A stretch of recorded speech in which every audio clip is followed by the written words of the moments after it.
Well, we have some bad news regarding Tua. Tua officially hits the IR. So, RIP Tyreek Hill, RIP Jalen Waddle. We actually just checked out the implied team total that Vegas is putting the Dolphins at for week 3. And the Dolphins, which typically are used to seeing projected out to be inside the top 5 points, total points scored, they're at 17.5 points right now. So, yeah, it's going to be a garbage offense. Definitely lower expectations. We have a couple other injuries that we can talk about, but I have a ton of teams to get to, ton of trades to get to.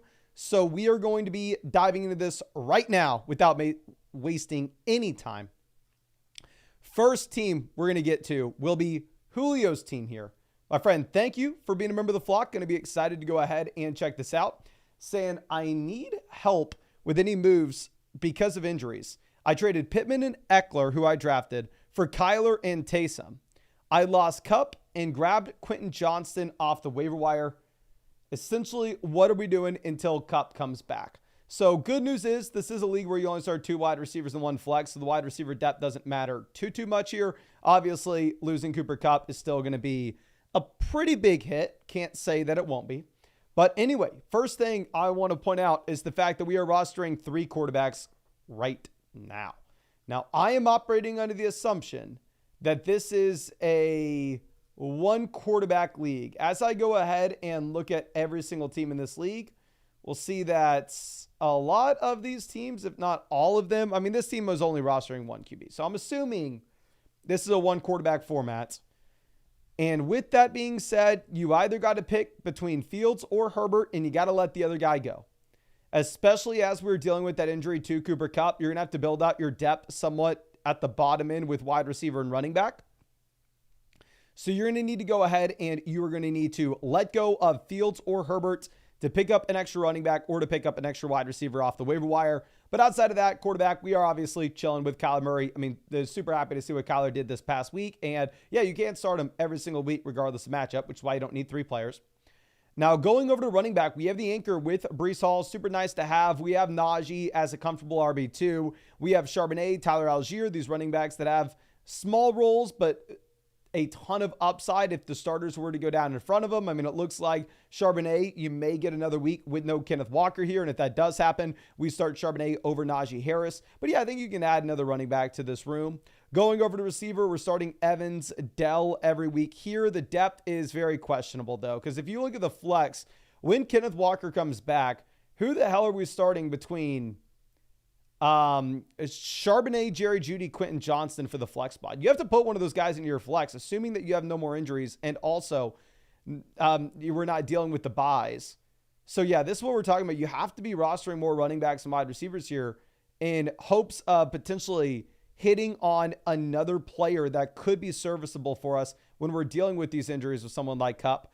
Going over to tight end, we're dealing with the Evan Ingram injury as well now. Obviously, we're going to have to roster a second tight end here. Taysom Hill gets banged up a bit, but yeah, you can't roster 3 tight ends no matter if somebody's injured or not. So another thing that you'll have to do is if Evan Ingram and Taysom Hill are both going to be missing time, you probably have to cut Taysom Hill and just play Mike Gesicki for the time being. If Taysom Hill comes back, then you probably have to cut Mike Gesicki. I really want to trim this quarterback room down to 2 QBs. Really want to trim this tight end room down to 2 tight ends. Pick up an extra running back. Pick up an extra receiver off the waiver wire. Get that additional depth to help us through the Cooper Kupp injury. But yeah, in terms of trades, I think you're going to be very limited in the trades that you can make, specifically because we are having to deal with these injuries to guys like Ingram and Kupp. But thank you again. Really do appreciate you, my friend. Really hope that I was able to help you out in some way with this. I wish we could have come up with the trade here for you. Just with those injuries, it is very tough for us to do that. But yeah, thank you. And don't hesitate to reach out to me if you need anything. But let's go ahead and let's go to our next team. And actually, I see this in the chat. Mason says, do I have to deposit money on Underdog or just sign up? If you're wanting the free team review through flockfantasy.com with the Underdog offer, you have to deposit at least $10 on Underdog Fantasy. So yeah, of course, real quick to anybody here, we are answering questions every single night through flockfantasy.com. You can purchase a start sit question, a trade question, or a full-blown team review. If you want to take advantage of the Underdog promo that we have, what you're going to have to do is you're going to have to sign up to Underdog Fantasy with promo code FLOCK. If you use promo code FLOCK and make a $10 deposit, you are going to get a free team review voucher on flockfantasy.com. You just have to make sure that you also set up an account on flockfantasy.com with the same email address that you used on Underdog. Now, with that being said, the account on flockfantasy.com, you don't have to spend a single dollar on. We just need to know where we can send that free team review.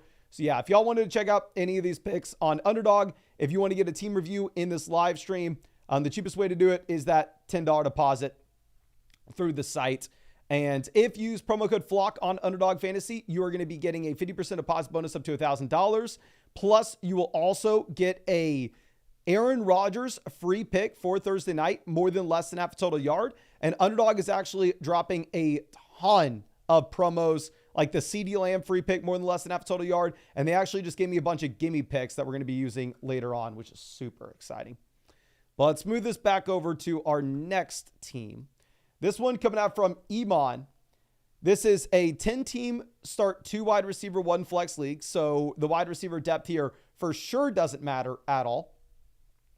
If we're looking at our squad, this is Joshy's Chubb. And right now with the league analyzer, we are sitting with the worst team in the league, my friend. So we have a ton of work to do. A ton of work to do. All right, let's go ahead and pull this up. Quarterback, we are sitting with Josh Allen. Obviously, love to have Allen here. You can start him every single week, regardless of matchup. Beautiful situation. This is why we have the worst team in the league. It's no fault of your own, but dear God, you just got brutalized, and I mean brutalized through the first 2 weeks of the season. McCaffrey injured. Pacheco injured. Chubb injured. Debo injured. Higgins injured. You right now have a total of 5 extremely talented options on your team. Some of the earliest picks in your draft that are missing time. That's why we have the lowest ranking in this league's power ranking. I mean, it's just going to be so brutal. Now, of course, I'm not going to tell you, oh, sell every single one of these injured guys, right? Because if you are trading away an injured player, the natural expectation is, okay, your league mates are smart enough. They know that McCaffrey's injured. They know that Nick Chubb's injured. They know that Pacheco's injured. They understand that. And if you were to sell them, you're going to have to be doing so for pennies on the dollar. So typically, when we have 1 injury, when we have 2 injuries, I would say, you know what, just be patient. Let's see if we can get by without CMC. Let's see if we can plug and play Jordan Mason for the time being. But when you have this many injuries that stack on each other, you can't sit on your hands and just expect that the upside later in the season is going to be there. So when we look at this, I would say that, like, if we're starting our lineup right now, we're starting Jordan Mason and Chase Brown. We can't get by in a 10-team league with Chase Brown as our RB2. At wide receiver, we're starting Stephon Diggs. I mean, even Jaden Reed. Jaden Reed doesn't get injured, but Jordan Love goes down. Diggs, Reed, and Keon Coleman. This is a team where you have no other option but to trade away some of these injured guys.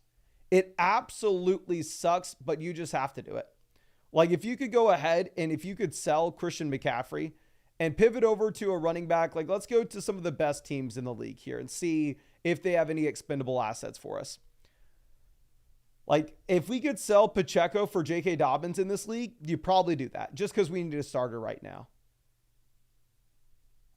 If you could sell Debo Samuel for Chris Olave in this league, you may end up having to do that because we need a starter right now because we are dealing with so many of these injuries.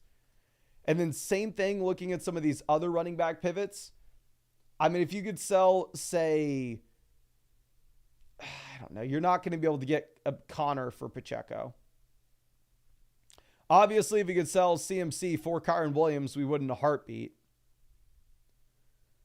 Going over to wide receiver, I mean, if you could sell Debo Samuel, you're not getting Nico Collins anymore. Dear God, this is just a tough situation. You're not going to be able to touch Barkley or Kamara with CMC. If you could pivot from Debo to Malik Neighbors, that would be nice, but obviously that's by no means a guarantee here. If you could pivot from T. Higgins to Chris Godwin, that would be nice, but probably unlikely at this point. And of course, send these offers. Worst thing they can do is say no. If you could trade Debo Samuel for Devonta Smith with your team right now, I probably would. Pacheco for David Montgomery, I would do that in a heartbeat. That's what I would do with your team if I were you. I mean, I like what we're doing at quarterback, tight end. I actually think Kincaid's going to be much better going into the future, as well as Josh Allen. I like that we're not rostering any backup QBs or backup tight ends, but I think the thing that you're needing to do here is you need to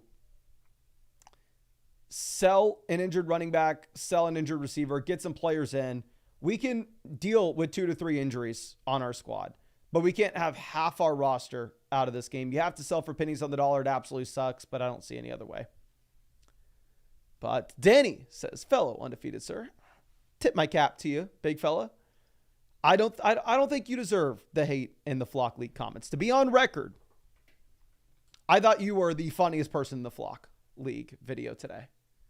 I mean, what absolutely killed me was when whenever Corey said, like, finish your drink when Danny does anything that's cringeworthy, and the editor immediately cut over to you going nuts. I swear to God, I was at the gym, like in front of everybody on the pull-up bar and just listening to like the audio and had my phone set up. I fell down and almost like went to my knees laughing so hard. I was dying.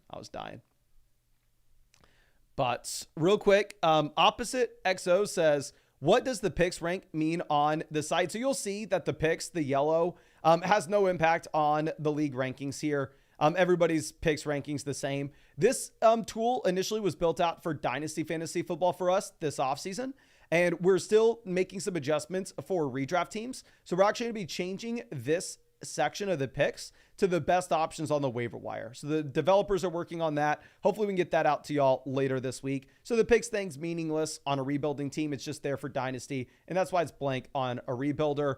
But hopefully we're able to get that to the waiver wire options very soon for y'all, because that way we know exactly who the best players on waivers are. But we're going to go ahead and check this team out for Check My Chubb. This is a 14-team league. So you'd think 14-team format, super deep league, but the reality is it is a spot where you only start 6 players. So since you only start 6 players, really, and this is not including kicker or defense, but if you start 6 offensive options, then depth may not matter as much. Now, obviously, when we're looking at options off the waiver wire will be thinner. But it looks like what this league is, if we see multiple teams here not rostering a tight ends, it just looks like a team that you don't have to start a tight end. Maybe it's just 1 QB, 2 running backs, 2 wide receivers, and then a flex.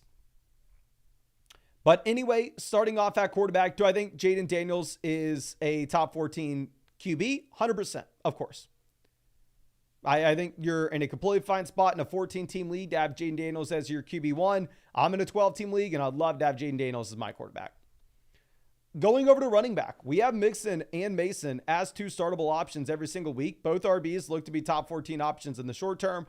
Obviously, when McCaffrey is back in, then at that point, Mason turns out to be absolutely nothing. But we have quality depth pieces here. We have Singletary. We have Charbonnet. We have Zeke. We have Spears. You could see one or multiple of these running backs turning into top 28 options, which would be the threshold for us to actually see a player make a difference here in fantasy football for our squad. So I actually really like what we have at running back, to be honest with you, with the depth, especially with some of these upside pieces. Going over to wide receiver, we are sitting with Chase. I actually think Jamar Chase is going to be a massive, massive smash this year. If you are looking at Chase, I understand the first 2 weeks have been extremely frustrating, but going into the future, you actually have sportsbooks putting the Bengals over under 9.5 wins. So, I mean, right now we are expecting a big turnaround from the Bengals, and sportsbooks actually have the Bengals with the highest implied team total of any team in the NFL this week as well. So I think the Bengals offense will be much, much better going into the future. I think Chase is still my wide receiver 3 rest of season. Devonta Smith right now looks like he is a top 14 guy for sure with no A.J. Brown. And when A.J. Brown comes back in, he's still, a high-end wide receiver 2 at the very minimum in this league. Going over to Amari Cooper. Amari Cooper is a phenomenal flex play in a 14-team format. We have the long-term upside of Puka. So for a 14-team league where you don't have to start a tight end, it's only 2 wide receivers and 1 flex, this is a beautiful squad. We're literally doing exactly what I'd want. Obviously, Mason's that short-term fill-in, and he is that guy that's really going to be helping us out and making sure that we make the playoffs. And what we need to find is we need to find the next Jordan Mason, right? So rostering these guys like Tajay Spears, Zach Charbonnet, or their starters were to go down in front of them, they presumably have a lot of upside. I think you're already doing exactly what I'd want. Maybe the only thing I'd say is if Daniels is my QB1, I wouldn't fault you if there's another interesting quarterback off the waiver wire. If you wanted to roster another QB instead of Tyler Johnson. But to be honest with you, I think that you are in a really good situation here in which I like your team a lot. I don't necessarily think you have to be making any swaps. I think you're in a great situation, which I wish I had more for you, but I don't. Now, the plan coming out says, review the team. What moves do you recommend? What players should we trade to get a better wide receiver to? Or do I just stick it out with who we have? You're the GOAT in the fantasy world. Much love, my friend. Really do appreciate you. This is praying to the sun god. It is a 10-team, 2 wide receiver, 1 flex format. So I'll say my wide receiver 2 here is not my highest priority. In reality, I would love to go out there and I would love to build around a top-end quarterback, love to build around a top-end tight end. But let's pull this up. The wide receiver depth here is just not a big deal for me. Now, going over to QB, we have Jalen Hurts and Caleb Williams. I am strongly considering dropping Caleb Williams at this point. I think if I'm looking at Caleb, this is a QB that's in a 12-team league, he's droppable, even though I don't have a top-end quarterback. In a 10-team league where we're sitting with Jalen Hurts, there's no reason to be wasting a roster spot on Caleb Williams. I think you go ahead and let him go and pick up another running back. Going over to RB, I like the names with this squad. Do I think Jacobs is a top 10 running back rest of the season? Probably. Do I think he's a top 5 guy? No. So he's probably like a low-end RB1 at best in this format, if not high-end RB2. If Travis Etienne turns out to be like the RB14, that'd be pretty good. And that's a mid RB2 in this format. If Dave Montgomery is the RB22, that'd be pretty good, but that's an RB3 in this format. So running back, I actually don't think that we are super, super strong here, which is why I would prefer to build out the depth a little bit more. That way, hopefully, we can hit on somebody like Zach Charbonnet when Walker goes down and hit on somebody like Jordan Mason when CMC goes down. Going over to wide receiver, it's a league where you only start 2 wide receivers, 1 flex, 10-team league. So ultimately, I'm not a big proponent of building around wide receiver depth. But yeah, we have the anchor with St. Brown. And beyond that, Amari Cooper, I think, has 29 receiving yards this season. Disgusting. Rome Odunze does not look startable at this point. Terry McLaurin does not look startable at this point. Jordan Addison does not look startable at this point. I mean, out of all players, Shaheed here maybe is the guy that looks like he's actually going to be making a difference. So I understand the thought process in terms of wanting to go ahead and wanting to upgrade at wide receiver 2. And it's a very boring suggestion, and it's going to be one that's probably hard to get it done. But what would make the most sense here if you were wanting to upgrade at your second wide receiver slot is if you could somehow manage to sell just 2 wide receivers for an improvement at the same position. So if you can go ahead and if we can find a way to sell, say, Terry McLaurin and Shaheed and go out and get a player like Chris Godwin, I think that'd be a no-brainer. I mean, obviously, it's a very tough spot. Maybe you go and trade for someone like Waddle that's down and out right now. Or if you send like McLaurin and Shaheed for Waddle with the Tua injury, go, you know what? I'm not starting any of these guys anytime soon. And if Tua does come back, then maybe at that point we solve our wide receiver 2 slot. It could make sense to trade for an injured player like Puka Nacua as well. Or if you send McLaurin and Shaheed for Puka, then at that point, yes, we're still kind of stuck in the same crappy situation that we were before at wide receiver 2, but at least we have a path to find that upside in the second half of the season. So I think that would be the play because running back, I don't think you have enough value to get rid of. Tight end, I don't really think anybody's trading for likely after this past week. I'm operating under the assumption that Hawkinson's on your IR. If you're sitting here with 3 active tight ends on your squad, we probably move on from one. But yeah, as long as Hawkinson's on the IR, probably chilling as is. But the main thing is, I think it's a team that we cut Caleb Williams, pick up another running back off the waiver wire, see if we can package McLaurin and Shaheed, and then go get one of those injured wide receivers like Puka. It's not going to do anything in the short term, but at least give us a path for the upside for wide receiver 2 in the long term. And I see Shaheed down there at 813. I need to send this to the developers because Shaheed's like the one guy that freaking is showing up wrong. Where if you go over to the site actually, and you look at where Shaheed is really ranked, like obviously these rankings are on flogfantasy.com as well. These are the rankings that we pull in for the league analyzer. Going ahead, looking at Shaheed currently is wide receiver 47. So Shaheed's currently ranked around guys like Shakir, Jordan Addison, Keon Coleman, Deontay Johnson, and Christian Kirk. I see that for whatever reason it's saying that he's super low with my teams, but his ranking is actually updated on the site. But let's move this over, and I'm actually going to go and get to a trade question first, just so we can get a little bit of a palate cleanser. This is a 2 wide receiver, 1 flex format, and I think it's the easiest trade I've ever seen in my entire life. Drake London is 10 times better than Christian Kirk. Xavier Worthy is a much better option in the long term than Shaheed. We're going to go Worthy and London relatively easily. I don't even know if freaking Christian Kirk's worth a roster spot at this point. Let's mark that completed. And we will get back to Tanner's. Let's go back to a team review. Let's kind of bounce back and forth here, ladies and gentlemen. But this next team review coming out for, I believe, Osama bin Ballin. Interesting team name, my friend. But this is a 8-team league where you start 8 guys. So it is a league where you can start 4 wide receivers from week to week perspective, but still depth is not going to really matter in this format, specifically because the options off the waiver wire are going to be incredible. So anytime we get the ability to make a 2-for-1 deal, we want to, because we're going to be able to go to the waiver wire, pick up a player that has a decent amount of value. For us to ever trade the best asset and get 2 in return, it's going to be extremely tough, because at that point, you're going to have to go ahead and drop somebody that you're having, somebody like Jordan Addison, right? Somebody with real value. And there's no way that I want to drop a player like that, but it's just the nature of an 8-team league. Going over to quarterback, we have A-Rich. With Anthony Richardson, 12-team format, I'm excited about it. 8-team league, I'm not.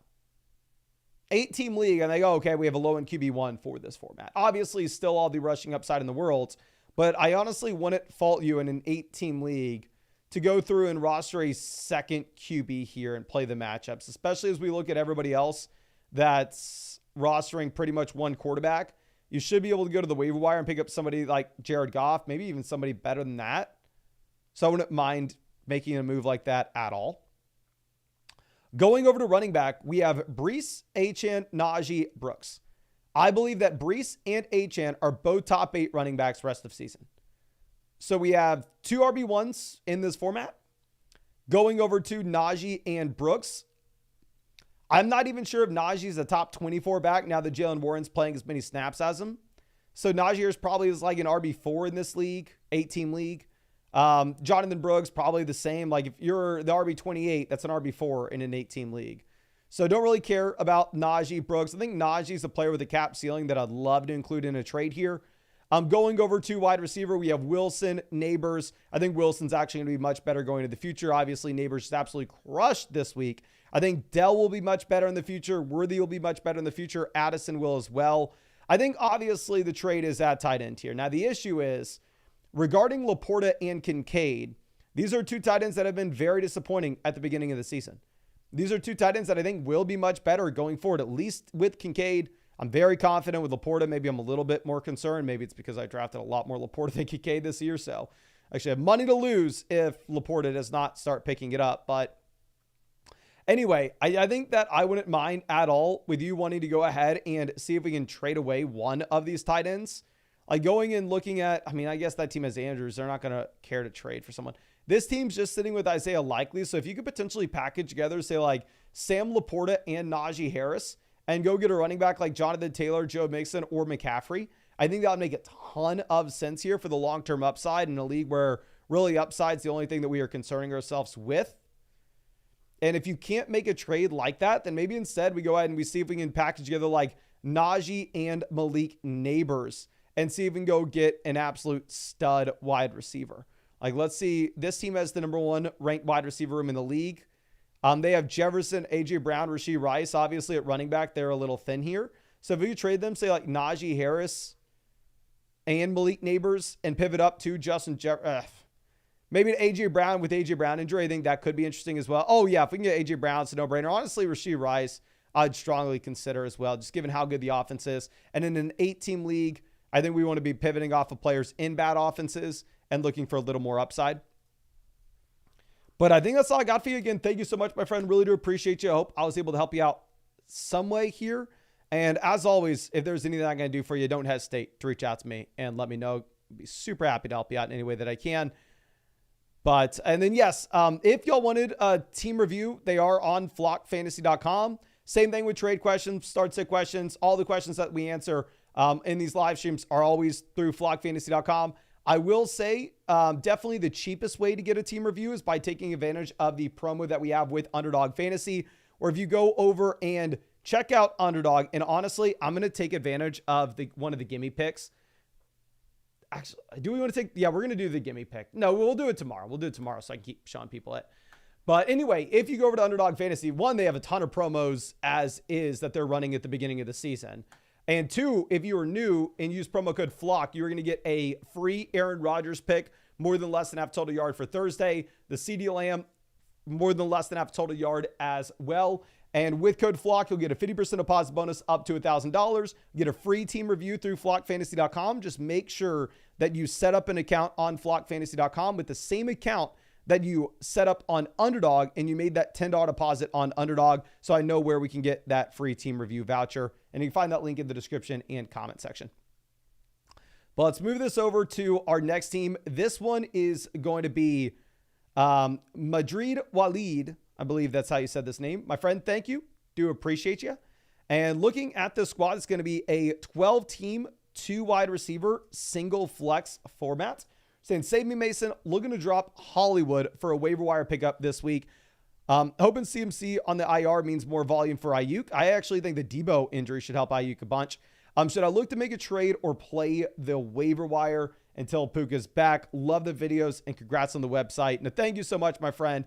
And yeah, I really do appreciate you. And honestly, I think that the website is kind of only going uphill for here. I'm really excited to get the update where I can actually see the waiver wire options. And we're also going to be updating too, and this should all come this week, where we can see the record with y'all's teams, which I'm excited about.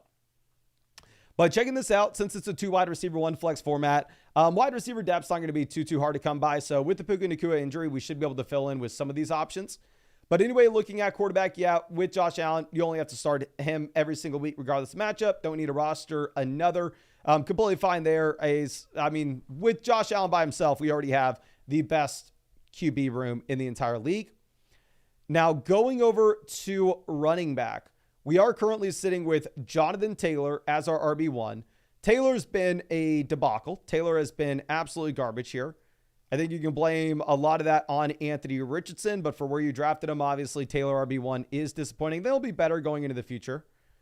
Going over to Tony Pollard, if Spears misses any time here, Pollard does look like he's set up to just absolutely crush. Now, obviously, if Spears is going to be playing, I do honestly kind of expect that I think you should expect that Spears still has a third down role and does eat into the upside of Tony Pollard. Going to the depth, we have Jordan Mason that we're going to play every single week regardless, so it doesn't really matter. We have Zeke and Jaleel McLaughlin. So running back is great because of Jordan Mason in the short term. Obviously, obviously week 8 and beyond may be a little bit tougher.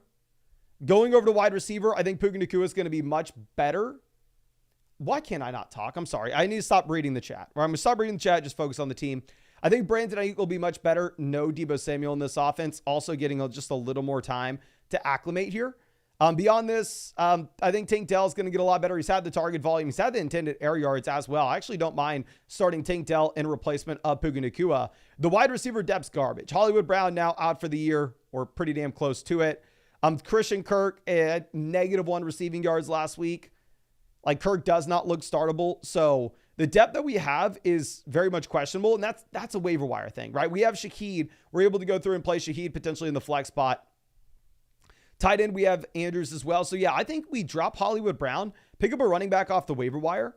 And the thing that saves us is maybe not only the Deebo Samuel injury, giving that bump up to Brandon Ayuk, but at the same time, just getting the additional volume going towards Jordan Mason, and having Jordan Mason as kind of that must-start running back in the games that CMC misses. Because by the time CMC makes it back, we may also have Puka back as well. So we'll then be able to slide Dell down to the flex, and hopefully we're able to hit on another player off the waiver wire by that point. But yeah, I think the main thing is let's drop Hollywood Brown. Let's go ahead. Let's pick up another running back off the waiver wire. And yeah, let's ride out the Jordan Mason production in the short term. Hope Puka comes back in the long term.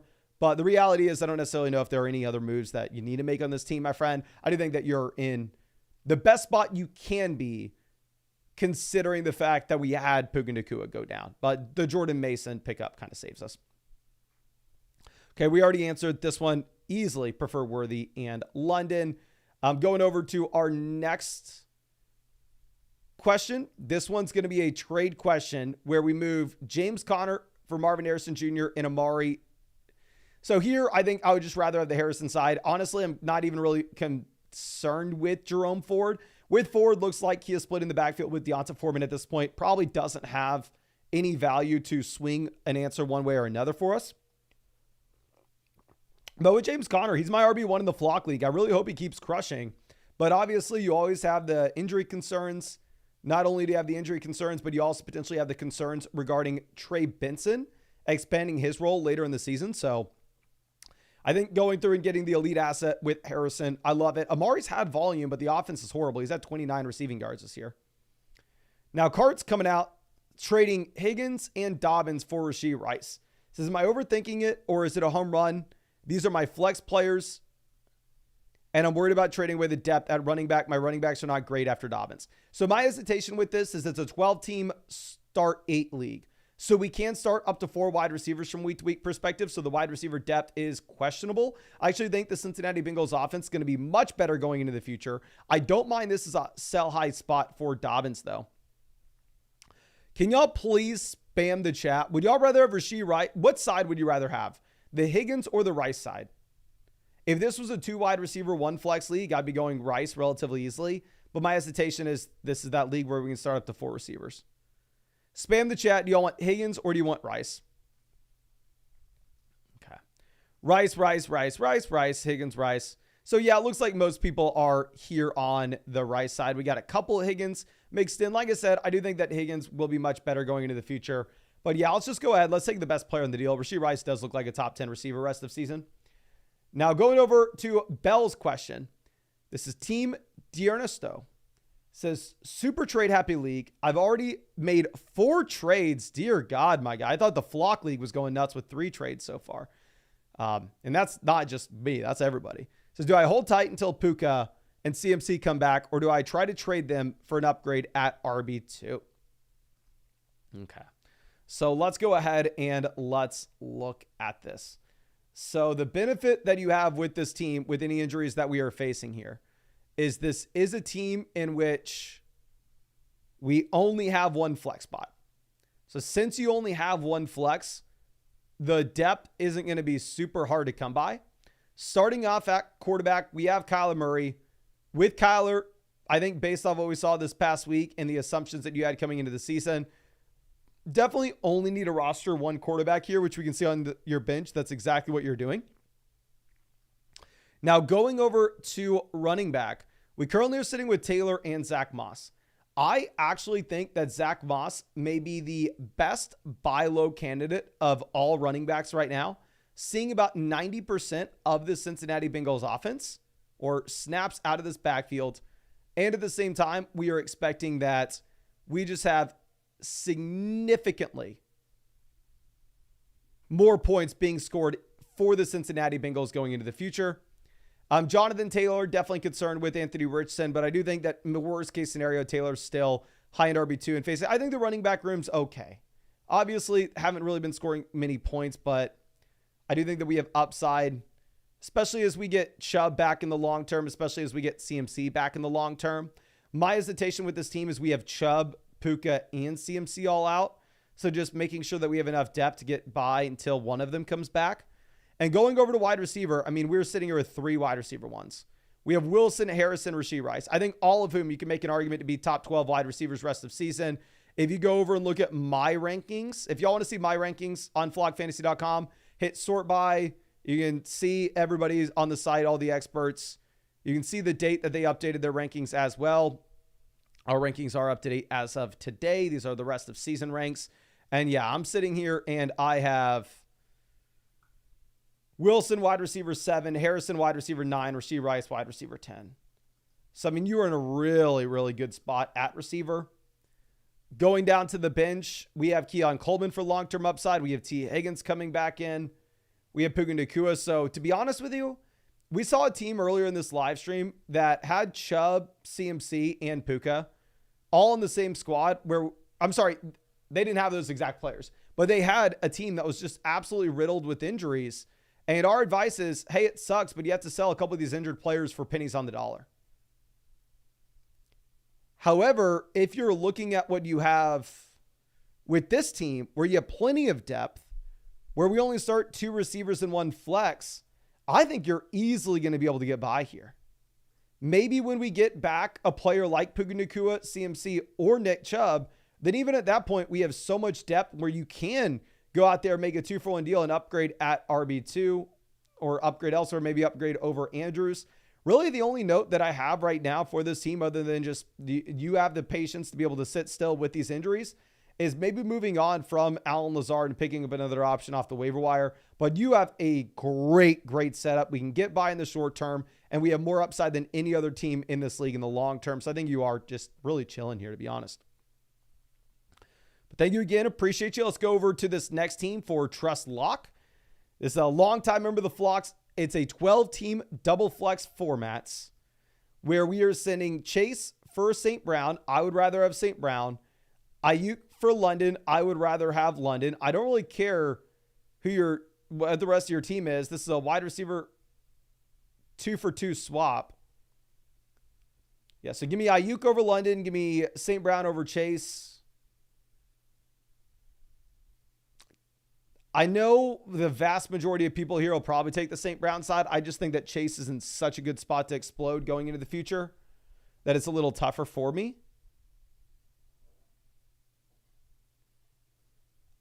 I truly think it's a personal preference thing. I maybe just mark both sides as a winner here.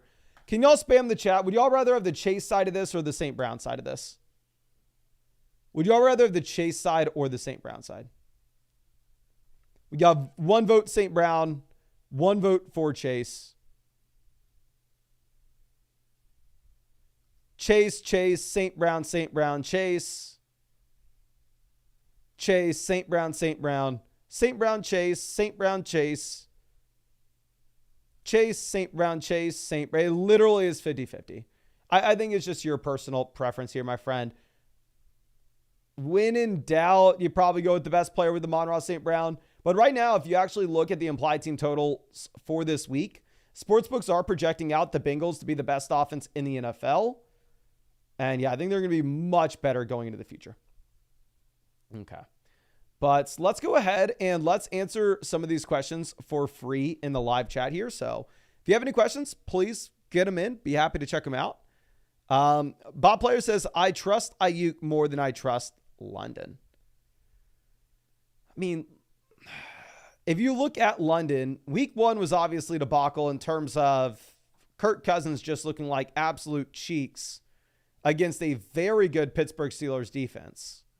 Week 2, London gets there. Ties for the team lead in targets.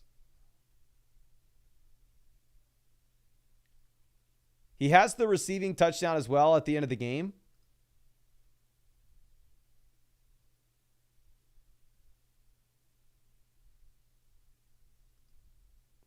So it is an interesting situation, but still. Okay. Mason says, just confirming, do you do Dynasty team reviews? Yes, sir. I mean, obviously, the site was initially built out for Dynasty Fantasy Football in the offseason, and now we are transitioning over to redraft. But yeah, we're very much in on Dynasty. I mean, that's what, just in case nobody knows this, I'm sure most of y'all know, or at least a high percentage of y'all. I actually started on YouTube specifically just talking Dynasty Fantasy Football. That's what this channel started out as. Like, Dynasty is at least it was my one true love. Now, I've done it for so long, I'm definitely like, I think I prefer redraft over Dynasty now, to be honest. Where it's crazy to say, because I almost played Dynasty exclusively from like 2014 through like 2019. Like, I was all Dynasty all the time. Event says, is Tank Bigsby droppable? I didn't see any injury updates with Tank Bigsby. I'll see if I can go ahead and pull something up. But yeah, I mean, Tank Bigsby, if he is going to miss any time here, is droppable. Not a player that you have to clog a roster spot on in hopes that he returns back to being the previous handcuff that he was. Trent says, is Christian Watson droppable? No, he's just not startable until Jordan Love comes back. I mean, we said this whenever we had Jaden Reed on the Sell High video after week 1, to just expect that no Green Bay Packers wide receiver can hit your starting lineup with Malik Willis under center. But so, I mean, it's not the surprise that Christian Watson gives you nothing this past week. There's no passing volume. Max says, is Bucky Irving droppable? No. You'd have to be playing in a shallow format to drop Bucky Irving. I mean, Rachaad White looked like absolute garbage this past week, and Bucky Irving had a decent little role there. David says, thoughts on the Vikings this year? Obviously, they're absolutely crushing it so far. And at the same time, if you actually look at their projections for this next week, I'll go ahead and pull this up just to make sure I'm not mistaken, but I believe they have a 22-point implied team total. And against the Texans, who obviously appear to be one of the best teams in the NFL, they're only like 2.5 3-point dogs. So sportsbooks are giving them their respect as well. Juan says, sup, Mason? Shout out to my boy Ivan for now becoming a daily watcher. Also, thanks for helping me win back-to-back years in the main league. Hook 'em, my friend. Much love, much love. And I will say this in the live stream. Obviously, I've never asked y'all to like share this channel with y'all's league mates. I would advise you, if you think I'm an idiot clown, then 100% share this with your league mates. Maybe I lose them the league. Bam. I got you. I'm helping you out there. But I will say the Flock League in particular, if you haven't seen the Flock League, I'm having so much freaking fun with it. I think it's by far and away the most exciting thing we've done on YouTube in forever. And since it's just like raw entertainment and there's no advice whatsoever, if you are enjoying the Flock League contents, feel free to share that with your league. Send it in your league chat. I think that, honestly, it'd be something funny to share with your league. But let me know in the live chat, did y'all watch the Flock League video today? I do owe about, I think, 20 of y'all a thank you. I saw about 20 comments in there saying I had the best team. Much love, much love. Carlos says, is Tyreek still a start? Yes, Tyreek is still a start. You just lower your expectations dramatically. Let's move this over. Show says Charmander, Squirtle, or Bulbasaur. Charmander by a mile. And yes, obviously, I was the biggest Pokemon fan you could ever find growing up. I still like seeing, like, there's a store at the mall in Austin that is just a Pokemon store where they just sell a bunch of like Pokemon stuffed animals. And every single time I'm in the mall, I got to walk by and walk and go, God, if my girlfriend would let me fill the house with these, I would go for it. Okay. Now let's move this over. XBC, the trade calculator is not down. If you're having any issues, please message one of the developers. But I do not think it's down. Okay. The Bradenator says, trade J.K. Dobbins for Malik Neighbors. I'd way rather have Malik Neighbors. Way rather have Neighbors. Okay. Jake Rule says, Mason got lucky, survived versus the Kyler Murray show this week. Yeah, when Kyler Murray had his first quarter, I was sitting there like, I was watching the game and I was just praying in the second half. I was like, take Kyler out, take Kyler out, take Kyler out, take Kyler out. He doesn't need to be in there. Let's move this over. And yeah, let's get to more questions on the site. Of course, like I said, you can Ask any questions you want over there on flockfantasy.com. You can purchase a start sit question, trade question, full-blown roster review. But of course, like I said, the cheapest way to get a roster review where it's only $10 is by taking advantage of the offer that we have on Underdog Fantasy. If you go over to Underdog Fantasy, check out some of these pick'ems and use promo code FLOCK, you're going to get a 50% deposit bonus up to $1,000. Plus code FLOCK will also get you a free team review in one of these live streams and an Aaron Rodgers special pick'em more than less than half a total yard for Thursday night. If you're new to Underdog Fantasy, but even for everybody, Underdog's dropping a bunch of crazy promos like the CD Lamb special pick'em more than less than half a total yard this week. But let's go back over to the site. Let's load up some more questions here. Come on, load for me, baby. Load for me. All right. This next question is super easy to answer. And honestly, after seeing all these trades, I am probably going to have to go ahead and throw J.K. Dobbins on a sell high video. I would rather have Saquon Barkley over Malik Neighbors, J.K. Dobbins straight up.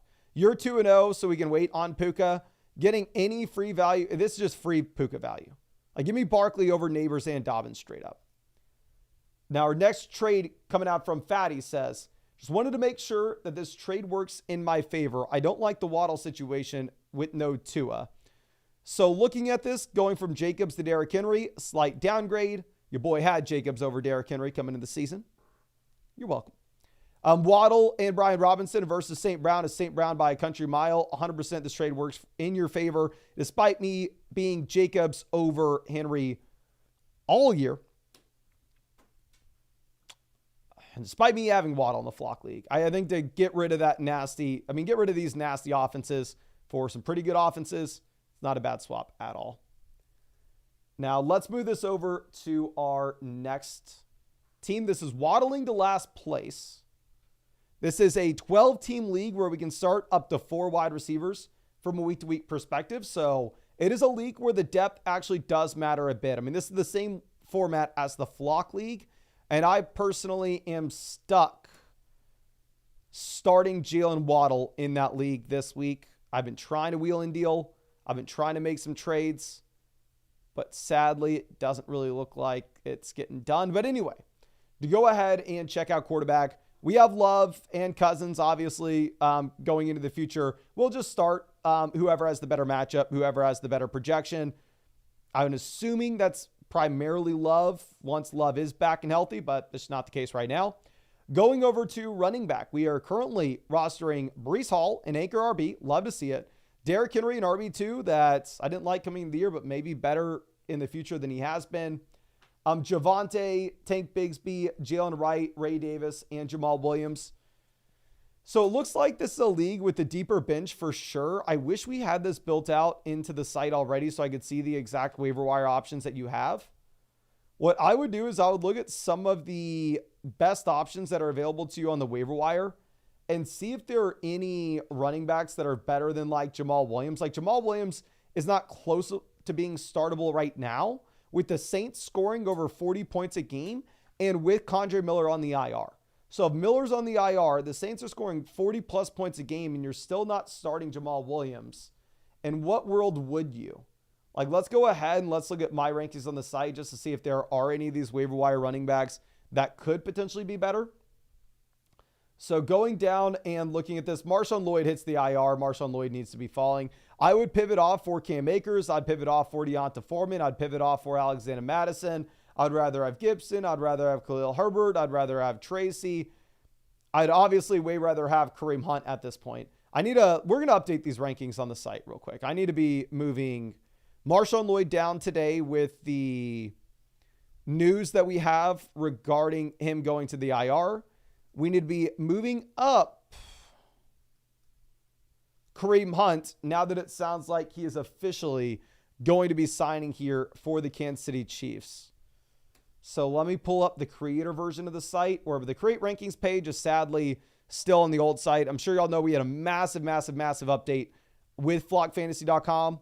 That's why last week there were a couple bugs on the site, and the developers are still working on getting the creator pages on the new one. But anyway, updating these, we're going to need to move Kareem Hunt up for damn sure. I think Hunt jumps probably Ray Davis, Jalen Wright, Tank Bigsby. Kareem Hunt at minimum jumps to 52. I think that Hunt could actually move higher than this. Marshawn Lloyd at minimum falls down here behind Miller and Estime, who are also on the IR.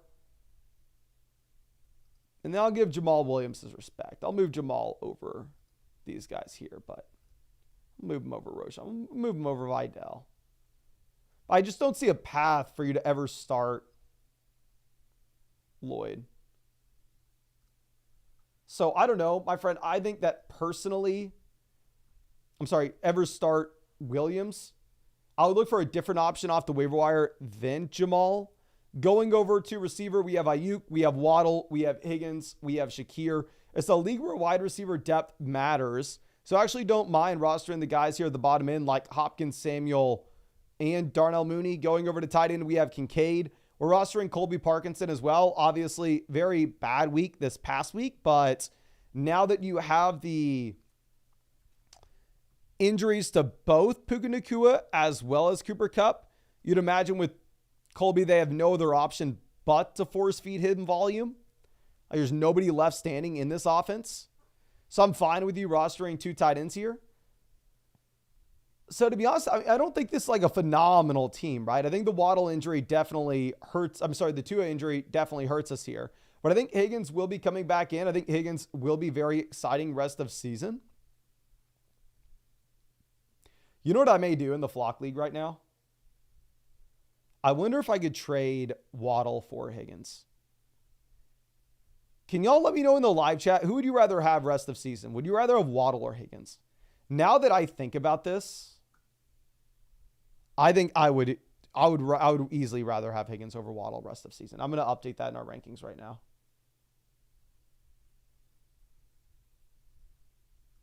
I think Higgins coming back where we expect this offense to be much better going into the future. I'm putting Higgins at 23. A wide receiver 23, that is. Just because, if you go over and if you look at... God dang, where's the other tab? Okay, there we go. If you look at like Waddle going into the future, he's going to have garbage quarterback play. Vegas is projecting the Bengals to be a much better offense. So yeah, I'm going to message Avery right now and tell him I would trade Waddle for Higgins.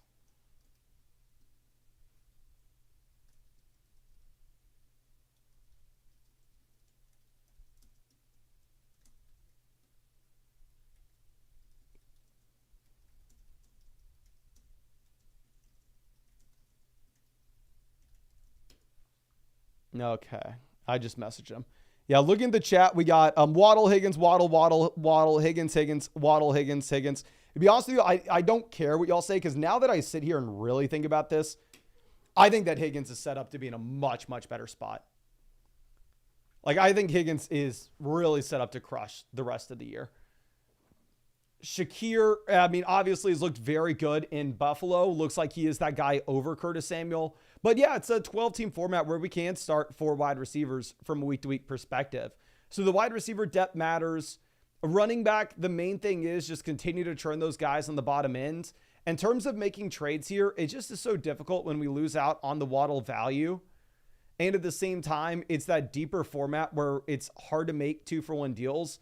I think this is a spot where it does make sense to roster the backup quarterback and backup tight end, especially as it looks like this league has a little bit of a deeper bench. So I hate to say this, but honestly, I think that we are kind of chilling here with this team as is. I don't necessarily think that there is anything other than like looking for better waiver wire options than these running backs on the bottom end. The wide receivers look like these are exactly the guys we want in this kind of format, though. But yeah, again, thank you so much, my friend. I know that we were kind of bouncing all over the place during this. I really like the construction specifically for this league. If it was a 2 wide receiver, 1 flex format, I think there we would actually have some work to do. But I think you've already done a great job setting up the squad. It just sucks with the Love injuries. It sucks with the Tua injury as well. But let's go over and get this trade question for Thovin. I've actually answered a question from them in the past. This is going to be easily Bijan Robinson for me, my friend. I will go Bijan over Achane by country mile, even though Achane, I believe, has scored more points than Bijan so far. I just expect the Atlanta Falcons offense to be a much, much better offense. Now, going over to Christian Mingle here, says, with CMC on the IR for the foreseeable future, I'm left trying to figure out what direction I need to go with the team. I'll be 2-0 after Monday Night Football concludes, but I still feel the itch to make a trade. Should I stand put and focus on improving the bench through the waiver wire? Should I make any splash trades? I have a couple running backs. I have a couple options trade Bijan JT, but they'd be costly. It's a 10-team league, so the depth maybe is not going to be super, super hard to come by. Starting off at quarterback, we have Kyler. Obviously, we can start Kyler kind of regardless of matchup here. If you wanted to roster a second quarterback, having Kyler Murray as your QB1 in a 10-team league, I wouldn't fault you for it. Just definitely not something that you have to do, right? Going over to running back, you have Kyren Williams, who projects out to be one of the very few true 3-down workhorses in the NFL.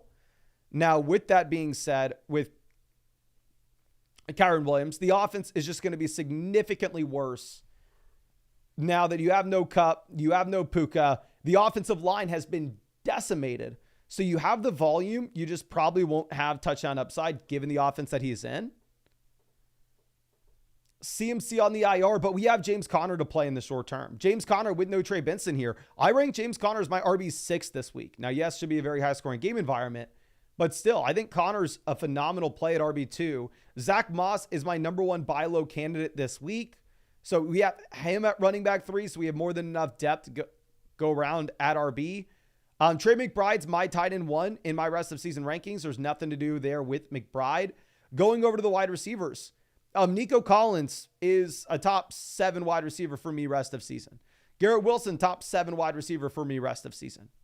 DK Metcalf as a wide receiver 3 in a 10-team league, phenomenal. We have Brian Thomas, we have Christian Watson, we have Christian Kirk, we have DeMarcus Robinson. So now I see the name Christian Mingle makes sense. We have 3 Christians here. But if we were looking at making any trade with this team, I would love to go get Bijan, but what's the cost? If you could sell DK Metcalf and Kyren Williams and pivot over to Bijan Robinson, it's an absolute no-brainer. If you could sell Kyren Williams and Christian Watson, Christian Kirk, and go pivot over to Jonathan Taylor, it's an absolute no-brainer. But the issue that you're going to have with this team is, one, this is a start 8 league, so you can start up to 4 wide receivers from a week-to-week perspective. So it's not like depth is completely irrelevant. And not only do we have CMC down there on the IR, but we also have Jonathan Brooks, who are waiting to come back with as well. So we have 2 of our valuable assets that are currently just kind of chilling, not doing anything for us. It's a league where somewhat depth does matter a little bit. So I don't necessarily think we can make a splash play. Like if this was a league where you only started 2 wide receivers and 1 flex, I would go F it. Let's trade Nico and Kyren and let's go get Bijan. Let's trade Wilson and Kyren and let's go get Bijan. But here, with this being a league where you can start up to 4 wide receivers, I think you can't make that deal. I love the running backs we're rostering down at the bottom end. I think you see an injury to the guy in front of him, they absolutely crush. Obviously, we're going to continue to turn the bottom end at wide receiver. Overall, it's a great team. A lot of these guys are buy low candidates for me, including Zach Moss and Garrett Wilson. If you can go make that trade for Bijan Robinson, let's do it. But I think you're in a really good situation to just kind of get through the CMC injury and get through the Jonathan Brooks injury and then be set up to crush in the second half of the year. But obviously, as we get closer to CMC and Brooks returning, then you do have 2-for-1 deals becoming more and more appealing. Now let's go over to our next question. This is a trade question coming out from Ethan saying 10-team PPR. My team's Josh Allen, CMC, Mason, Kyren, Neighbors, Adams, Parkinson, Stevenson. So looking at this, going from Adams to Taylor, give me Taylor, Stevenson to Olave, kind of close. I'm going to go ahead. I'm going to take Taylor and Olave. I know Olave hasn't been great so far this year, but honestly, we haven't really seen the Saints play a real football game. The Saints have just been boat racing every team that they go against. And I'm actually looking to get off of Ramondre Stevenson. I actually tried my best to trade Ramondre in the Flock League today. I sent a bunch of offers out. Nobody was biting, but the reason being is this is still supposed to be the worst offensive line in the NFL and one of the worst offenses in the league. Like if you go ahead and you actually look at what you have with Ramondre Stevenson and the New England Patriots this week, Right now, you have a 15.5 point implied team total for the Pats. Now, Ale Money coming out says, it's a keeper league. Need to make a decision in the morning. My team's hurting with some underperformers, Javonte and Pittman. Well, looking at this, my friend, I think it's very easy. We just go ahead and we take Travis Etienne. I don't even care if Tank Bigsby's involved in this deal whatsoever. Coming from someone who has Javonte Williams as well, I mean, it's actually encouraging to see Javonte really take the job over Jaleel McLaughlin and run with it this past week. But the issue is, this is an offense that's so bad that he's never going to be startable. So just going ahead, pivoting up to a much better offense with Travis Etienne, a better running back than these options as well, I think does make a lot of sense here. Now, KB2 coming over saying, this trade got accepted a few minutes ago. I was able to offload Ford and Mason for Jacobs and did a swap for Pickens. So you can see JSN, Pickens, I think they are ranked relatively similarly rest of season. I actually probably do need to move JSN ahead of George Pickens here. We can do that right now in the ranks. Move JSN up one more slot ahead of Pickens. Obviously, JSN just so damn good last week and a phenomenal prospect at the same time. So it's not like it comes out of nowhere. But yeah, JSN, Pickens, tomato, they are ranked back-to-back for me. It doesn't really matter. Would I rather have Jordan Mason or Josh Jacobs rest of season? Jacobs by a country mile. The reason we had Jerome Ford as that sell-high candidate last week was because he cannot be a viable asset in fantasy if he is in a running back by committee in one of the worst offenses in the league. I thought that was going to happen with Chubb. Instead, it's happened with Deonta Foreman. But regardless, he's not startable. So to pivot over to Jacobs is an absolute no-brainer. Now moving over to our next trade. This is another one from Thovin. This is Rashee Rice and DeAndre Swift. So checking out the squad here. I mean, it does look like we have plenty of depth, but honestly, based off how disappointing Taylor's been, I think I would just go ahead and take Rashee Rice. I think Rice is a locked and loaded as a top 10 receiver rest of season. You actually get the vertical element to the game this past week. Hopefully the Bears offense is better going to the future. Obviously it is a little worrisome, but I think we go with the Rashee Rice side. Now our next question coming out from Vardan. This is Jordan Mason versus Chris Olave. I think I go Olave. How many more weeks do we have with Jordan Mason? 4? Obviously, over the next month, I'd way rather have Jordan Mason over Chris Olave. But I do still expect Olave to be a wide receiver 2 rest of season. Mason will be that high-end RB2, low-end RB1 for us for the next month, and then kind of get washed out from that point. Now, obviously, if you're sitting here 0-2 and you're going Mason, my name's Mason, so I'm sorry if that's a little confusing. But if you're going, man, I really need some running back production right now. If that's the case and you can't afford to lose any more weeks, then yeah, just go get the guaranteed points with Jordan Mason. But it's tough to map that out rest of season. Now let's go over to our next team review. It's going to be for who's Ryan. This is Rams House. Ooh. If our team's name is Rams House, I'm assuming that we just got decimated, my friend. And yeah, going ahead looking at this, with the league analyzer, we are currently sitting down at the very bottom at 9. There are some juggernauts at the top. This is a 10-team league. We're going to start 2 wide receivers and 1 flex. So studs matter more than anything else. You look at the team at 1. The team at 1 is Josh Allen, Gibbs, CMC, Nico, Adams, Smith, Bowers. Freaking crushing. You look at the team at 2. They have Lamar, Barkley, Lamb, Harrison, Diggs. Bunch of depth pieces. Freaking crushing. Going down to our squad. It's going to be ugly. I can already tell. Quarterback, RIP. We have Stafford and Rodgers. Given the injuries, and I hate to say this. Honestly, we need to move Stafford down our rankings even further real quick. But given the injuries that you have, oh yeah, Stafford. This is a horrible rank for Stafford. With the Puka injury, and did we not even update our... we need to update our Tua one a little more. I think Tua falls behind these guys. But with the Puka and Cup injury, plus all the offensive line injuries that you have in Los Angeles, I probably move Stafford down to being about QB 22. Obviously, from a talent perspective, Stafford is so much better than this. Stafford has played, at least week 1, he played incredibly well. Week 2, you can't really blame him because of the injuries, but I think that'll be the situation that you're in going into the future, right? So here in a 10-team league to have Stafford and Rodgers as your 2 QBs, you are just, I don't want to say screwed, but we're working the waiver wire. Every single week, we're churning these guys off. Just don't view these guys as options that are guaranteed roster spots going into the future.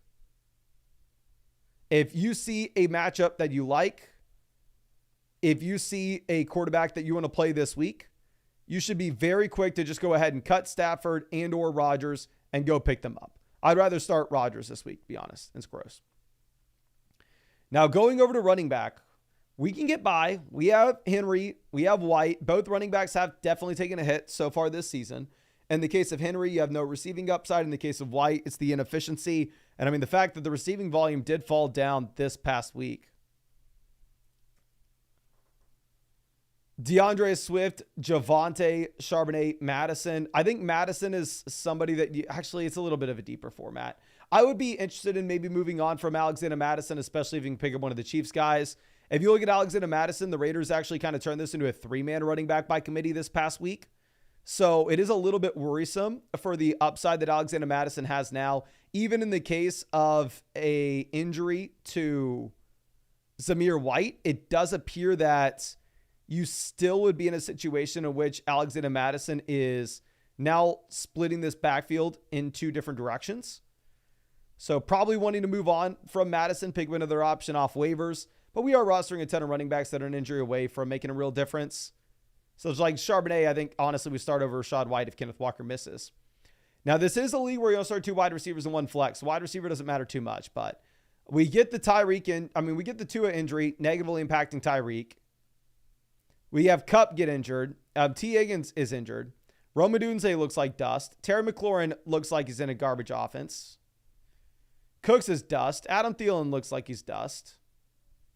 So wide receiver, we have just taken a massive, massive hit. Going over to tight end, we have Laporta. I wouldn't mind rostering another tight end with Laporta with how damn bad he has been. I'm still starting him going to the future. It sucks. I drafted so much Laporta this year. I took him in the Flock League. You had you had Goff 55 pass attempts last week, and Laporta had 3 targets. It literally could not have been worse. But still, I think we're fine at tight end. I think we're fine. We're going to get by. The main issue is running back, we're below average, and wide receiver, we've been decimated. Because this is a league where you start 2 wide receivers and 1 flex, we can't even do it right now. One thing I'll say is, let's cut Adam Thielen. Let's go pick up a running back off the waiver wire that has access to potential upside if his situation were to change. Like, there's no way Adam Thielen makes a difference in a 10-team league where you start 2 wide receivers and 1 flex. Like, good luck, even if he does produce, predicting when that's going to come and putting it in your lineup. So I'd cut Thielen, pick up another running back. I would wait till we get Higgins back. You can't make any moves till we get Higgins back. Because right now, Higgins, Kupp, Rome, none of these guys are producing. So they're all long-term upside pieces. Once some of them come back in, once you maybe get a Rome breakout, then at that point, maybe we have enough value where we could potentially go ahead and make a 2-for-1 deal and actually go get a quarterback that's going to make a difference in a 10-team league.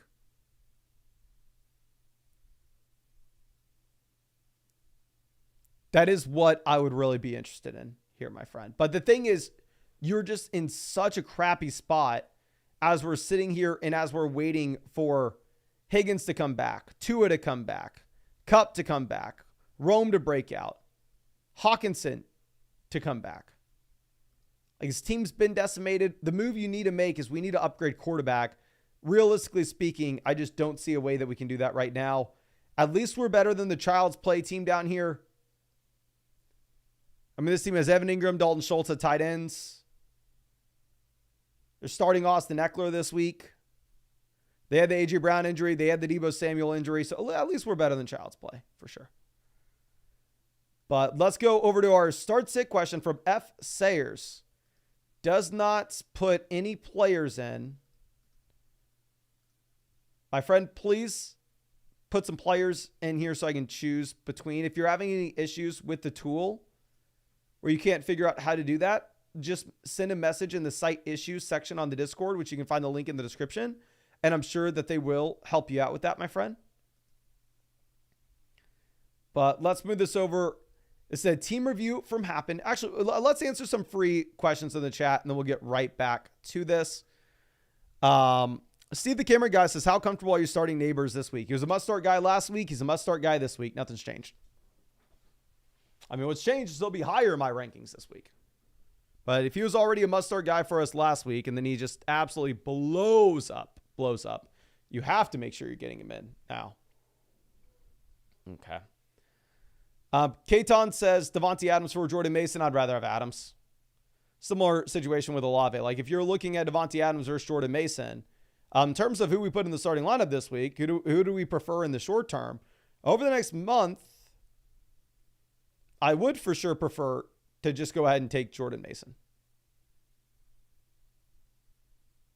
But fantasy football doesn't end 4 weeks from now. It ends week 17. Long season.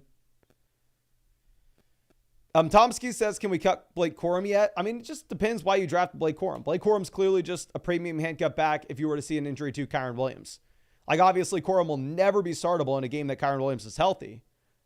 Now, maybe you want to say, well, Mason, the Rams offense is just so much worse than it was previously that even if Kyron were to go down, then what's the true upside that you have with Blake Corum? And it's a fair question. I don't know the answer to that, to be honest. Hammer Fight says, when's the best time to sell Mason? Before people talk about Christian McCaffrey coming back. So, I mean, that's why Jerome Ford was that sell high guy for us last week. Jerome Ford was an easy sell high candidate based off what the overall upside was. In terms of the Jordan Mason sell high call, that's going to take a little more nuance. Like, it's the toughest thing to do in fantasy football. And I'm actually feeling it myself with James Conner specifically right now. Because with James Conner, he's my RB1 in the Flock League. We're 2-0, primarily because of James Conner and Ramondre Stevenson. Ramondre Stevenson, I think that ticking time bomb is going to go off literally any week. I think that there's a chance that the New England Patriots score 7 points this week.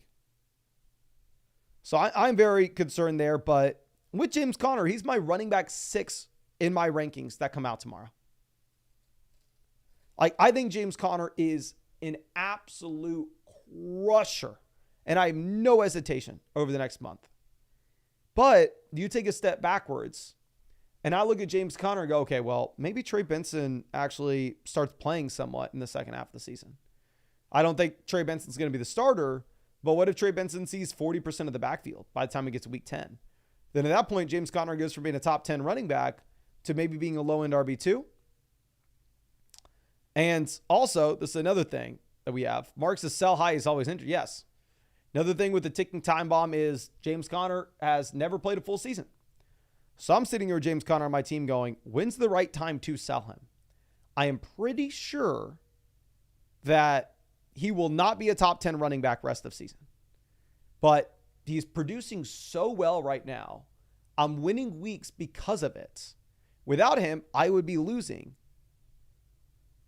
So can I afford to sell? And I probably can't. At least not on my team. Because on my team, the running back I would slide in would be DeAndre Swift, would be Austin Eckler. And there's no way in hell I'm winning a week with him in my lineup. So I think in terms of like when you should sell Jordan Mason if you have him, it's like if you have to sell Jordan Mason and all of a sudden in your lineup this next week, say you have Jerome Ford, you have Zamir White, then obviously you hold on to Jordan Mason and you hope you get off someone off the waiver wire before CMC comes back. But if you tell me, oh, Mason, I have to bench Jordan Mason and the guy that I'm going to put in my starting lineup instead is David Montgomery. It's Tony Pollard. I'm like, ooh, it's definitely a points per game drop off there, but it's not massive. You could potentially get by. And if we can capitalize and get some long-term upside with Jordan Mason, it's actually going to help us out a little bit more for the second half of the season, maybe that's interesting. So I think it's a case-by-case scenario because we know with those guys, like Jordan Mason is a ticking time bomb. The second that we get the report, hey, McCaffrey's 100% good to go, he's going to be coming back next week. Jordan Mason goes from being like the RB, a mid RB2 in rest of season rankings to being an RB4 in rest of season rankings. And you're not going to get any value from him. Arison says, would you be looking to trade away Kyron rest of season? Depends what you can get. I'll go ahead and I'll pull up my rankings on the site real quick to show you where I have Kyron Williams.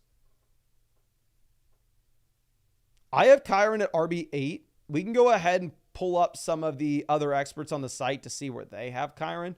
Actually, let's just do the expert average, to be honest. Expert average also has Kyron at RB8. If Mixon was fully healthy, I'd rather have Mixon. If Jordan Love was in Green Bay, I'd maybe rather have Jacobs. Because the issue with Kyron is he's a true 3-down workhorse. Like, there are very, very few running backs that have the same volume that Kyron Williams is seeing right now. But let me see if I can go ahead and pull up a tweet for y'all. I saw this earlier. I should have bookmarked it. I'm not that good with Twitter. But let's look up Rams injuries to go through this list.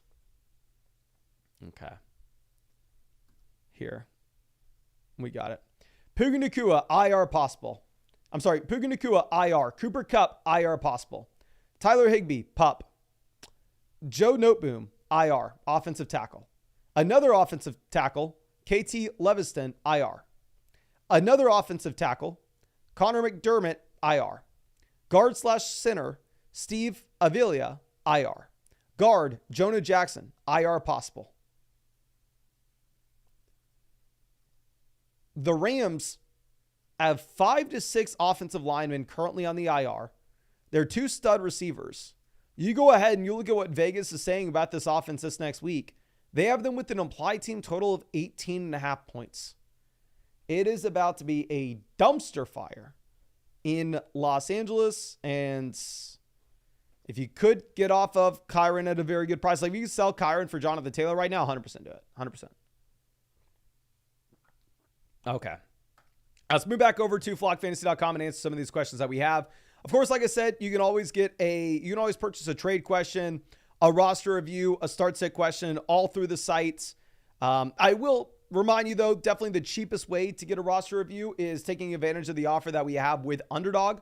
Or if you go over to Underdog, where you can find the link in the description in the comment section, and use promo code FLOCK, you are going to be getting a 50% deposit bonus up to $1,000. Plus, you're going to be getting a free team review in one of these live streams on flockfantasy.com. Just make sure that you deposited at least $10 on Underdog Fantasy with code FLOCK, and you have a flockfantasy.com account set up with the same email address that you used on Underdog. Can be a free account on our site, but you just have to have an account made so I can get you the free team voucher.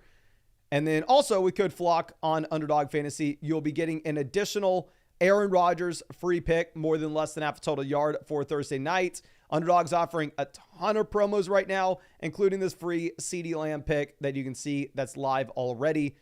And yeah, just make sure you use code FLOCK so you get that free team review and set up the account on the site so I can send it to you. But let's move this over and get this going for TFES Rob. Says, hey, Mason, need some help with my team. Would love any recommendations you have regarding any trades or such. Well, first thing is, this is a 14-team format. So this is going to be a league that's definitely the depth is a little bit tougher to come by. Injuries are going to hurt a little bit more, and waiver wires are going to be much, much worse. Looking at the league analyzer, we're not in a great spot, and we can see that as soon as we pull up this team. We have Mahomes and Kelsey for the QB and tight end stack. Good news, bad news. Bad news is these guys have sucked this year. Good news is going into the future, if we are projecting out the Kansas City Chiefs pass to run ratio with no Isaiah Pacheco, personally, I would expect that the Chiefs actually become a little bit more pass happy. And we see more targets going in the direction of Travis Kelce, and more passing volume overall for Mahomes. So not worried at all with that stack. I know Kelce's been very bad, but I think it'll be better in the future. And honestly, having Kyle Pitts, you have to get value for Pitts right now. Like, there's no way you can go into week 3 with this running back room. With this running back room, you're going to have to go out there, make an upgrade. I mean, we have someone in the chat says, who is Julius Chestnut? Like, this is the situation in a 14-team league. You have to roster players that people in the chat don't even know of. So we need that running back depth. You can't afford to just hoard the two top tight ends here. Going and looking at some bad tight end teams. This team has Goddard. Maybe they're not that desperate. I mean, we can find some teams with really bad tight end rooms in a 14-team league. This team has Evan Ingram and Zach Ertz currently. Does look like we actually need to move up Zach Ertz in our rest of season rankings. As y'all can tell, I mean, we are just updating these rankings every single day. But where do we have Zach Ertz currently in here? Okay. I don't even know if we have Ertz ranked, but obviously Zach Ertz needs to be here at this point. So let's get Zach Ertz in. Zach Ertz probably slides up to right ahead of Cade Otton rest of season. So hopefully that helps out the league analyzer a bit. But anyway, this team has Evan Ingram and Zach Ertz. They could definitely use Kyle Pitts. This team's starting Hayden Hurst at tight end this week. So here's what we do right now. We go off for Kyle Pitts for Ramondre Stevenson. Who knows if the guy will accept? Maybe we end up needing to throw in a depth running back. We throw in Chase Brown and Kyle Pitts to see if we can go get Ramondre. I mean, honestly, I would offer that first for ETN, see what he says. If he rejects, I would go, okay, well, what about Pitts for Ramondre straight up? If he rejects that, then maybe we go, okay, well, what about Chase Brown and Pitts for Ramondre? Because obviously depth is much harder to come by in this league. This team over here is choosing between Colby Parkinson and Noah Fant as well. So if we could potentially trade them Kyle Pitts and go get David Montgomery, I think that would be an absolute no-brainer there.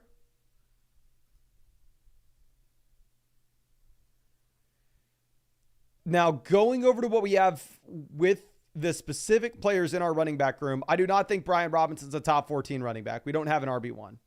I don't think any of the other guys are top 28 running backs on our team. We don't have an RB2 either. Like, we have an RB2 in our RB1 slot, an RB3 in our RB2 slot. It's ugly. I think we need to go out there. We need to trade for another option. Obviously, it's not as simple as saying, oh, turn the waiver wire. Waiver wire is not as good here. Going over to receiver, we have the massive negative hit with Tyreek Hill. The Tua injury is really going to hurt this team. We have Godwin at least bumping us up.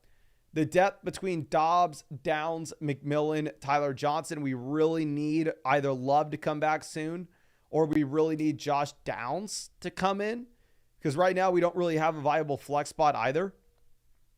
So yeah, I know it's not the most original thing in the world to sit here and say, oh yeah, we have two top tight ends. Let's trade a tight end. But I mean, in a 10-team league, it's like, okay, yeah, trade Kyle Pitts if you can get a decent value. But here in a 14-team format where it's so hard to find production at wide receiver and running back, it's like, no, you have no other option. You need to trade Kyle Pitts. If nobody will give you anything at all for Kyle Pitts, then it sucks. But we have to throw Kelce on the block and see if anybody will give us anything for Kelce. Like I said, I do think Kelce and Mahomes are going to be better going into the future. So that's not my plan A, but I think that would be our plan B. But really, plan A is we got to trade Kyle Pitts for a running back. Probably cut Julius Chestnut if we can. Pick him another running back off the waiver wire. I just don't say that with confidence because with this being a 14-team format, your waiver wire options are going to be much worse. But hopefully later in the week for these reviews, we can actually change this picks column, which this is obviously used for the Dynasty leagues to know their rookie picks. But in redraft leagues, hopefully we can change this to know the best available players on the waiver wire. So I give you exact recommendations there, my friend. But thank you again. Really do appreciate you and rooting for you. Hopefully that we can come back. Obviously, the Tua injury just kind of sucks. Now let's go over to our next question. This is coming out from Travis Box. Says the other owner's panicking on Jalen Waddle. So Flowers to Waddle, kind of a lateral move for me. I'd rather have Flowers in the short term. I'd rather have Waddle in the long term. But yeah, if we can pivot from Burrow to Mahomes, where I think the Chiefs are a little more pass happy with no Pacheco, I actually really like going ahead and getting the Mahomes side and scooping up Waddle, especially in a 6-point passing touchdown format. Now, Cali Kid coming out says, rough start going into the week, 0-2, have the number one waiver wire pick this week. Is Steele worth picking up to help the RB room? And what's his upside moving forward? So looking at Carson Steele, in terms of who we would drop to get him,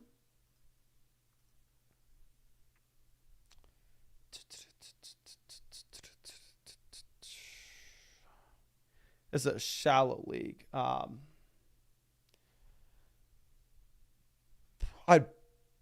dropped Mostert for Steele. My thing with Carson Steele, and I'm gonna ask this to the live chat too, because this is gonna help me.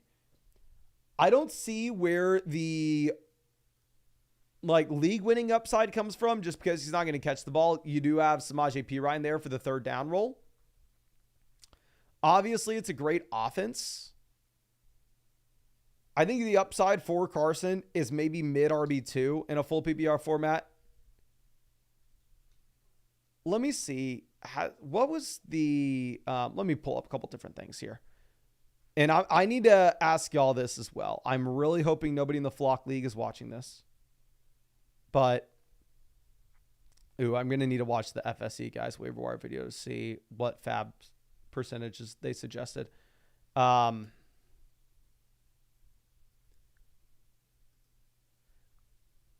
But if I'm dropping Caleb Williams for Carson Steele, Steele hasn't had a single target out of the backfields this season.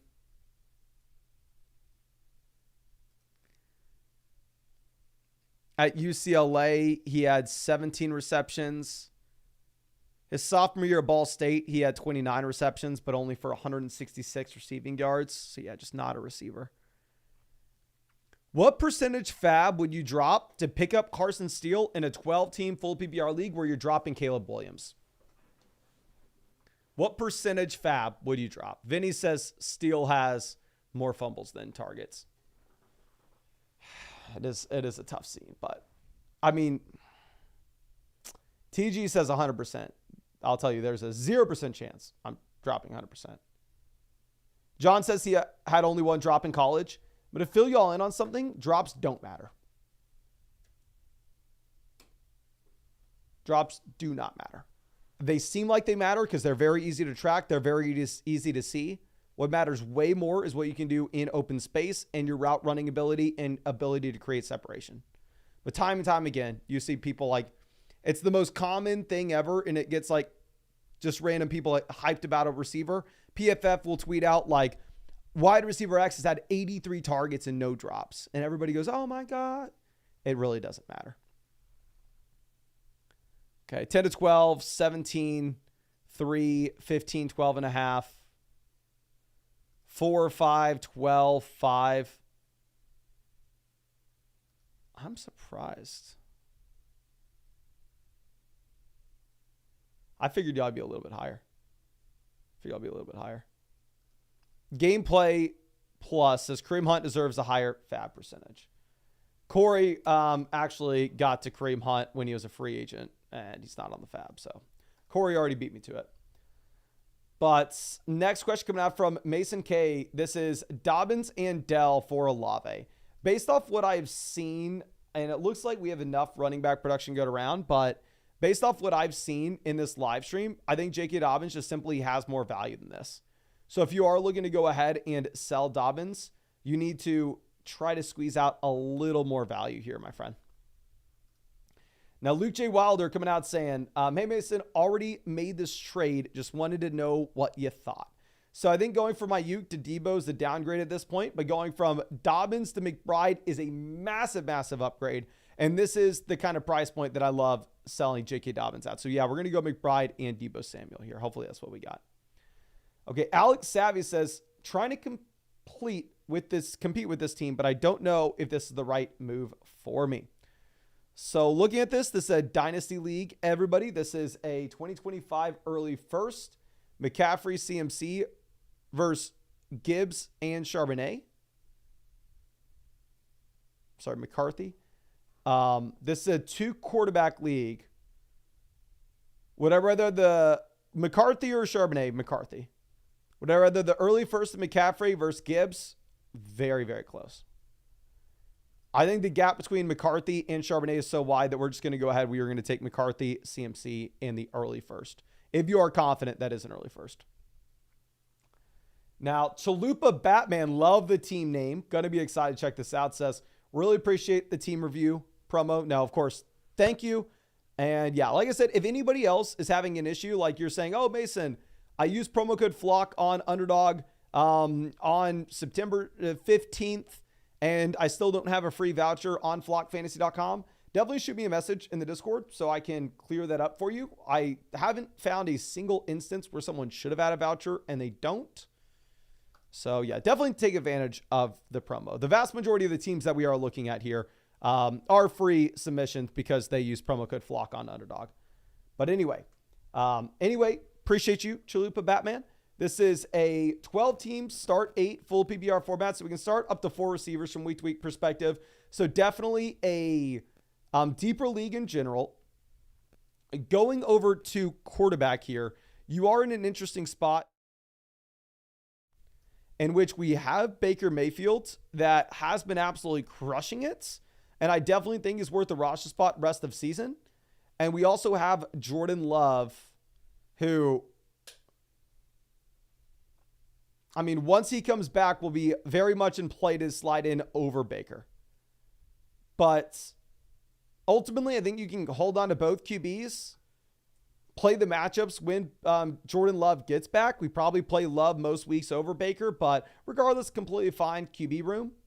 Going over to running back, we have an anchor here. We have Bijan Robinson. Going to make things a lot easier for us in general. We have Derrick Henry. We have Jordan Mason to play as running back 2 in the short term. Jerome Ford, probably no longer startable for this team, but it is what it is. And we have Tyler Algier down on the bench as that premium fill-in if Bijan were to go down. I'm going over to wide receiver. We have Evans, DJ Moore as guys that we're starting every week regardless of matchup. We have Terry McLaurin and Ladd McConkey as upside plays for wide receiver 2 or the flex. But we are rostering more running backs than wide receiver here. I will say, if this is a league where you can start up to 4 wide receivers from week to week perspective, I actually wouldn't mind at all moving on from one of these running backs and picking up potentially another receiver. So if you could potentially sell, say like, I don't know. Let's go ahead and let's pull up the rankings on the site real quick. If you could sell Derrick Henry and get a wide receiver that's ranked like wide receivers, probably wide receiver 14 or higher. Like if you could pivot from Derrick Henry to London, Adams, Neighbors, Ayuk, Harrison, I think that would be something I'd be very interested in. Under the assumption that this is that this is the 12-team league where you can start up to 4 receivers.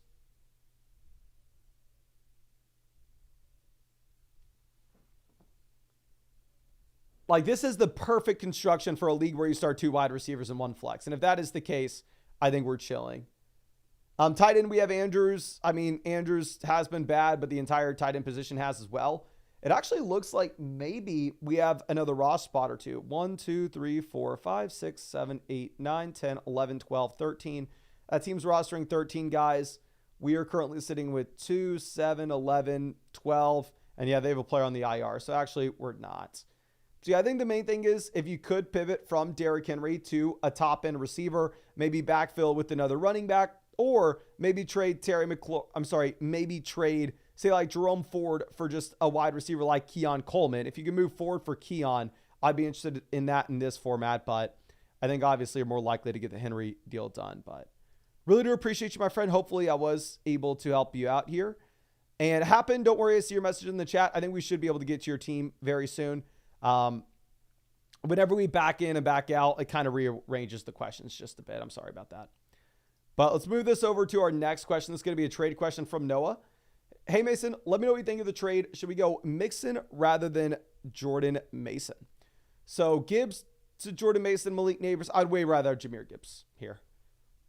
If this was Joe Mixon instead, then maybe we consider it. But honestly, I think Jahmyr Gibbs is in a class of his own out of these guys.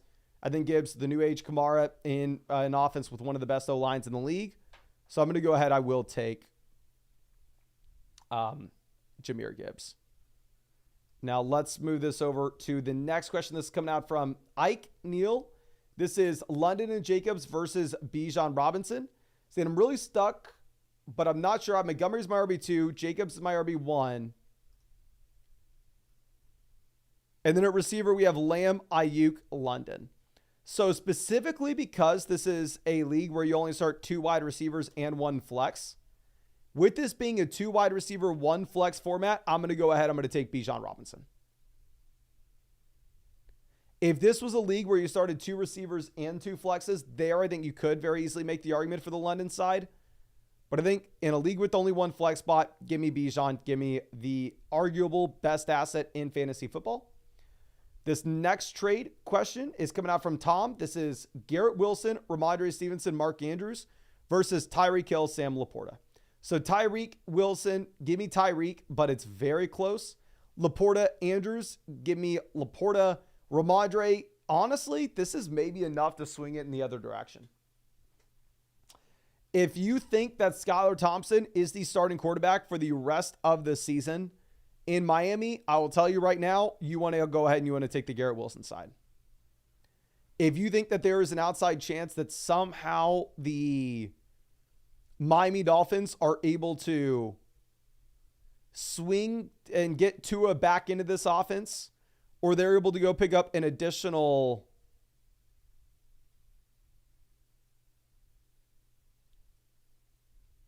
I don't know.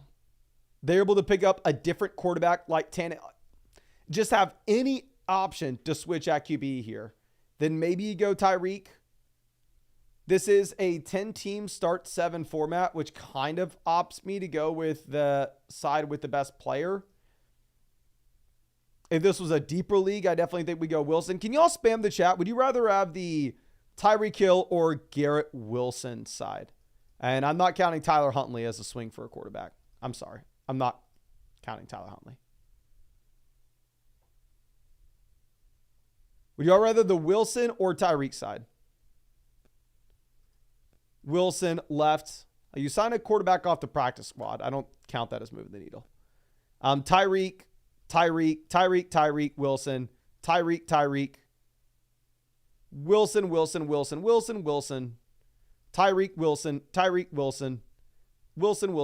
Tyreek, Wilson. I think they get Tua back in. Because I think they get Tua back in, and because this is a 10-team league where you only start 2 receivers and 1 flex, and I still am an idiot and would rather have Laporta over Andrews rest of season, I go on the Tyreek side. If this was a deeper league, for sure I'm going with the 3 players. But like I said, it kind of comes down with your expectations of the quarterback play in Miami. This question's super easy. Collins, Montgomery versus Bijan. Give me Bijan. But this is Max Poos says, hey, Mason, love the content you put in. This is a 10-team league single flex format. Was wanting the elite RB 100% in these league settings. You want to get the best player. I think the best player is Bijan by a decent margin. Want to go ahead and take Bijan Robinson there. But let's move over and let's answer some of these questions in the live chat real quick. So if you have any questions you want to answer for free, hopefully we can get to it in the live chat. Just drop it below. Carlos says, where do we submit these trades for review? It's all through flockfantasy.com, my friend. You can hit the little comment button in the top right corner of the site, and there you can submit any trade question, any start set question, any roster review, whatever you are wanting. Like I said, definitely it's cheaper to go through the Underdog deal that we have if you're going to want a roster review, though. But let's move this over. Phoenix says Lamb for Etienne and Neighbors. A very fair deal. Up to you, my friend. Bull Uppercut says Hunt, P. Ryan, or Carson Steele. I have Carson Steele ranked highest in my rankings. Like to go ahead and look at Kareem Hunt. Kareem Hunt actually kind of saved a couple of my best ball teams last year. I took him too many times, and we got lucky with some touchdowns down the stretch. But Kareem Hunt last year in Cleveland had 135 carries for 411 rushing yards. Can y'all take a guess? When is the last time Kareem Hunt had 500 rushing yards.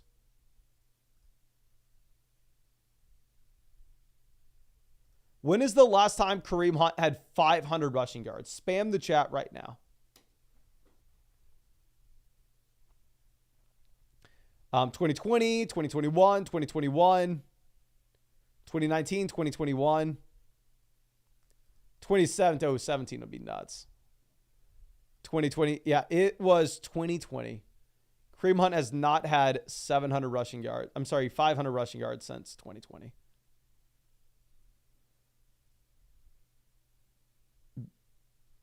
Kareem Hunt has had 3 straight years declining in yards per carry, which obviously yards per carry is not a great statistic for a multitude of reasons.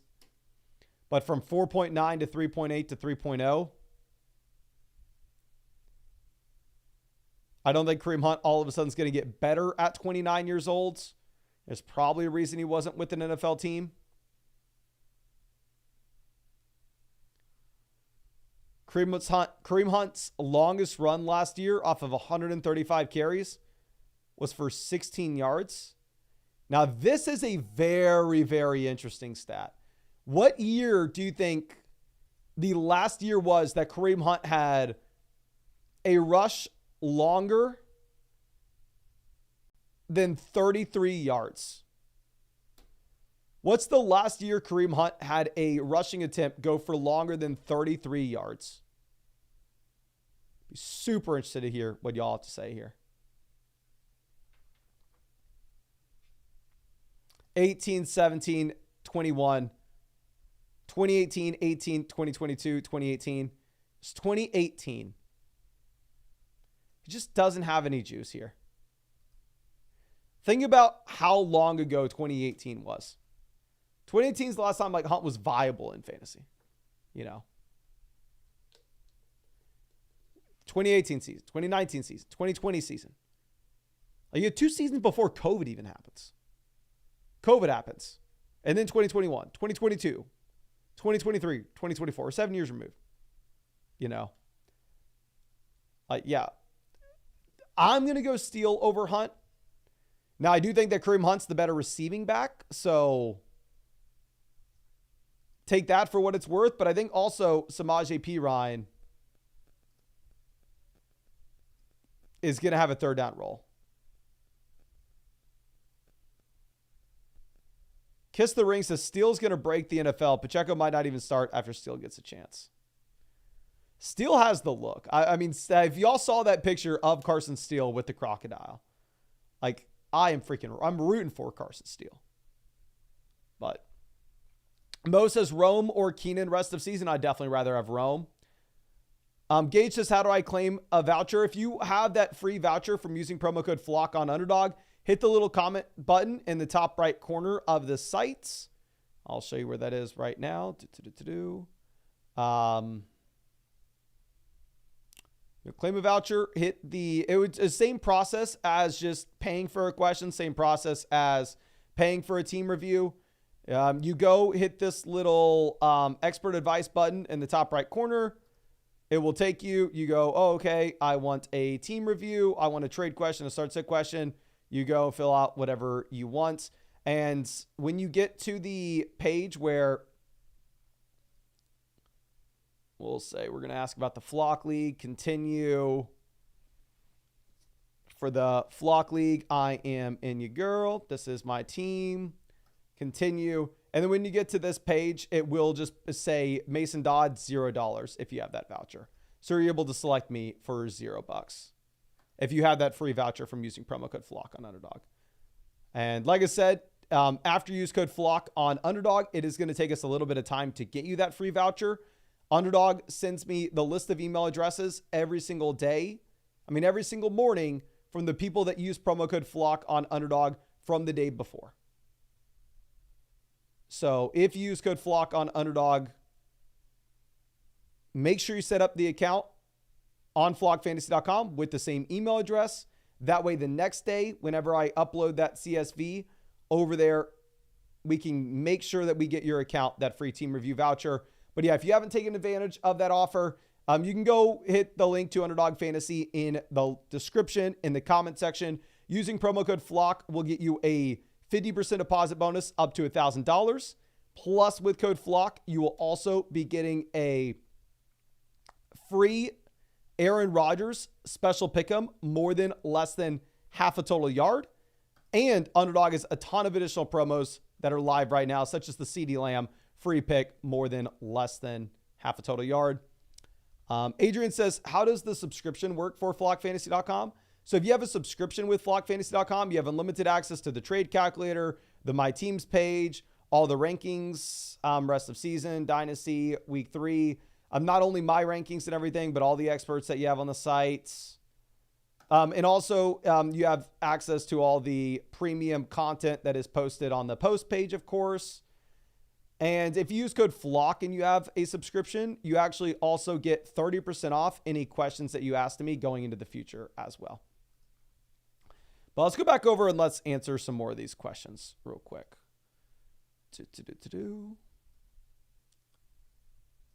But this is coming out from Big Dave.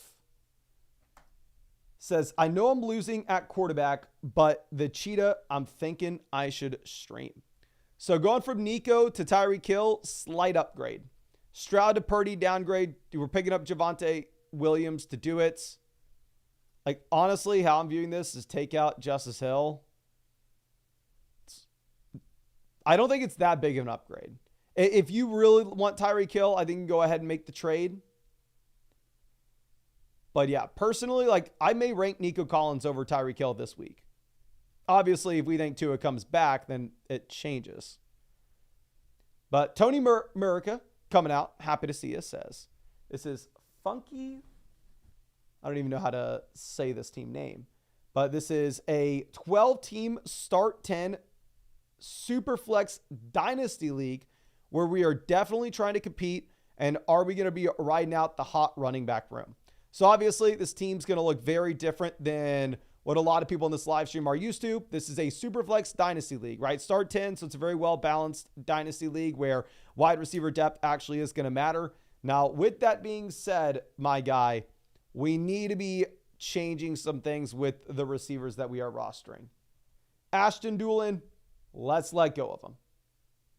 All right, and I know the options on the waiver wire are going to be absolutely disgusting at running back, but there is no way that we can be rostering this many receivers in a start 10 Dynasty League. Like, the possibility that you end up getting MVS, Ashton Doolin into your starting lineup, slim to none. Like, there's no way it is happening, my friend. But anyway, starting off at quarterback, we have Mahomes, we have Burrow. So we have two cornerstone assets that we can build around, not only for this season to contend, but also build around for the long term as well. Love to see it. If it's a rebuilding team, if it's a contending team, simply does not matter. Now going over to QB3, obviously don't have a QB3 with the McCarthy injury. Russell Wilson getting benched. Hopefully by the time we get to the Mahomes, Burrow bye weeks, for the sake of this team, we end up having Russell Wilson back into this Steelers offense. Going over to running back, we currently are sitting with Kyron Williams, Tony Pollard, Devin Singletary, J.K. Dobbins. Now, obviously, running back's a position in Dynasty that if you are wanting to contend, we need to hold running backs. We need RB points. If you were a rebuilding team, I would be screaming, let's get rid of Kyron. Let's get rid of Pollard. Let's get rid of Dobbins. And if somehow, some way we can get some value for Kyron Williams, we will sell him. But looking at our picks over here, we don't have our own 2025 first. So if we don't have our own 2025 first, there's no incentive whatsoever for us to pivot over to that rebuilding squad. Going over to what we have at wide receiver, currently we are sitting with Rashee Rice, Chris Godwin, Cortland Sutton, Tyler Lockett. So this sucks, my guy. Because Lockett doesn't really look startable at this point. Sutton doesn't look startable. Tez Walker doesn't look startable. Thielen doesn't look startable, even in a Dynasty League. Greg Dortch doesn't look startable. Like, we have two receivers at the top. We have Rice, cornerstone piece. We can build around him on a contending team, on a rebuilding team. Doesn't really matter. Godwin, obviously, that contending asset that we're building around right now. Going over to tight end, we have Hawkinson, we have Kittle, we have Taysom, we have Parkinson. So we have more than enough tight end production to go around. Here's what we have to do, to be honest with you. if you want to contend this year, for the love of God, you can't sell any 2026 picks because this is a team that maybe a couple years down the road, we really need to hit the rebuild button. But if we want to push in to win this year, you're going to have to approach a rebuilding roster and you're going to have to be willing to offload Hawkinson and McCarthy because you do not have the wide receiver production here to get by. And we're not strong enough at running back to be lacking these receivers. So if you know for sure you want to be a contending team, let's go look at some of these garbage teams and let's see if we can potentially come up with a deal where we can send them one of those injured players. So yeah, this team just lost Tua as well. So this team more likely than not realizes that they're going to have to burn down their squad and they are going to have to pivot to a rebuild. So if we can sell them McCarthy and get back in return, like say Kirk Cousins and like if you could sell them McCarthy and a Hawkinson and sell them on the long-term upside and get back Cousins, Etienne, and Kupp, three guys that really will almost guarantee to see their value decline going into next offseason. I think that's a move where it would give us a viable QB3. It would give us an additional running back that we can start for the flex, and it will give us an extra receiver. I think that's personally, like, essentially the move that you would have to make. Like I said, I think trading your 2026 rookie picks are kind of off the table here because I don't necessarily see your team as like a juggernaut where we know for 100% fact we're going to be dominant in 2025. But since we don't have our rookie picks next year, I agree that it makes sense to push in to win this year if we can. So I think the move is to sell the injured assets for production immediately. Like going through with this team, if we could potentially go ahead and sell like McCarthy and Hawkinson and get back like, say,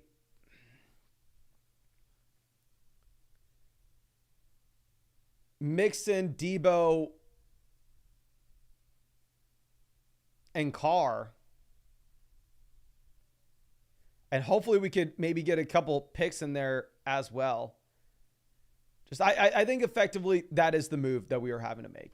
If you want to contend this year, we need to get some production. And we have more than enough production at tight end. We have enough production at QB. You don't even need to get a third quarterback in return if you really just wanted to shoot for running backs and receivers.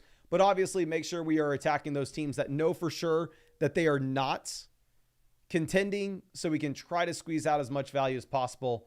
And definitely do not offer those trades I was saying initially. Definitely try to lowball. I think those are like the lowest offers you accept for McCarthy because McCarthy does look like he has a ton of upside in the long term here. But let's move over to our next question. This one's coming out from Snubs. This is Waddle and Dobbins versus Daniels and Wilson. This is Garrett Wilson easily for me. Post to an injury, the gap between Wilson and Waddle is going to be massive. I think Wilson is still a wide receiver one rest of season. I have no hesitation on that whatsoever, my friend. But moving over to this next one, this is Show Me Your TDs for Miles Manning. It's a 10-team start 7 format, so an extremely shallow league. You only start 2 receivers and 1 flex, so the wide receiver depth is not going to matter. And because the wide receiver depth is not going to matter, I can tell you right away, we'll get to wide receiver later. But quarterback, Anthony Richardson, with Richardson, given the rushing upside, you can't start him every single week, right? Not necessarily too concerned about that. If you wanted to roster a backup quarterback, given the downside that you potentially have with Richardson, I wouldn't fault you for it. But at the same time, definitely not something that you're having to do. Now, going over to tight end, we have Sam Laporta. Laporta was my tight end 1 coming into the season. Feel very bad about that. Literally after the first game with the Chiefs and Ravens, I was going, oh, ha, ha, ha. You suckers. I had Laporta tight end 1. Like going into the Sunday night game week 1, I thought I was a genius for just going overweight Laporta. And obviously now it looked like an absolute idiot.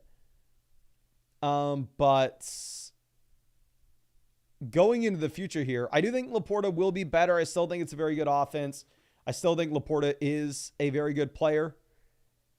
Going over to running back, we have 2 anchors with Breece Hall and Jahmyr Gibbs. This is why we are the best team in the league.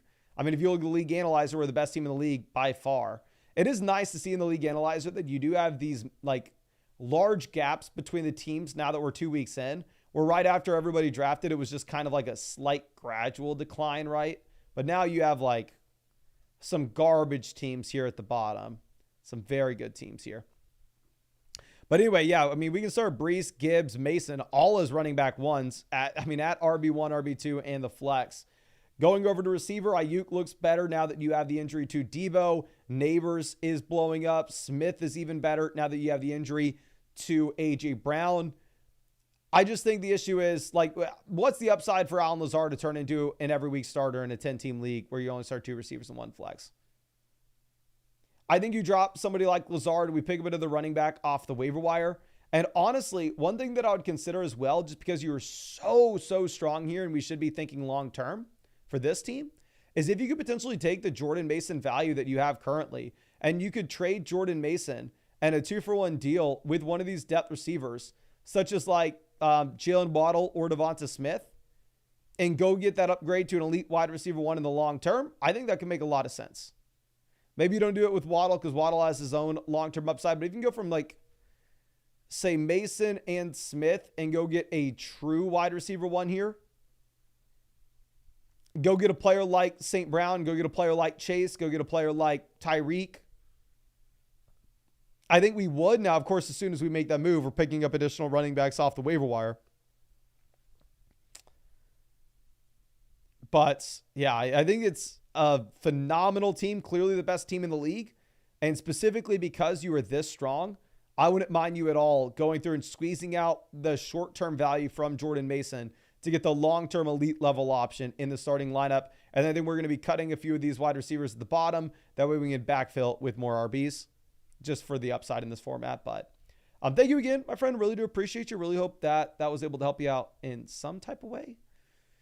But let's move over to our next team. It's going to be Motherflock at 32. Says, I am usually the one looking for 2-for-1 deals, but I got sent this. Do I accept hoping Tua comes? Yes, I would accept. Like Waddle, Flowers, very close for me. I would rather have Flowers short-term, Waddle rest of season. Getting Terry on top of it for free. Obviously, Terry's not super exciting right now, but I think I would rather have the Waddle and Terry side. Now, Ravello coming out with the start sit question says, need to know who to start this week. Jamar's a lock, but after that, I'm conflicted.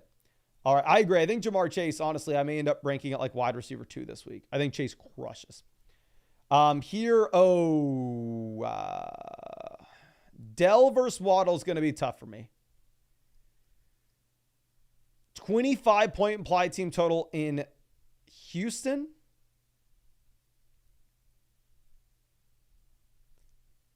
17.5-point implied team total in Miami. I have Waddle in the Flock League. I'm going to have to start Waddle. It feels gross, but I would go Dell over him. I know Dell's been garbage, but I think you should expect that he gets a little bit better there this next week. And then between Waddle and Worthy, it's kind of a similar situation. Like, Worthy did go up to 4 targets last week, which is higher than what he saw in week 1. Obviously, you have no Hollywood Brown in this game either.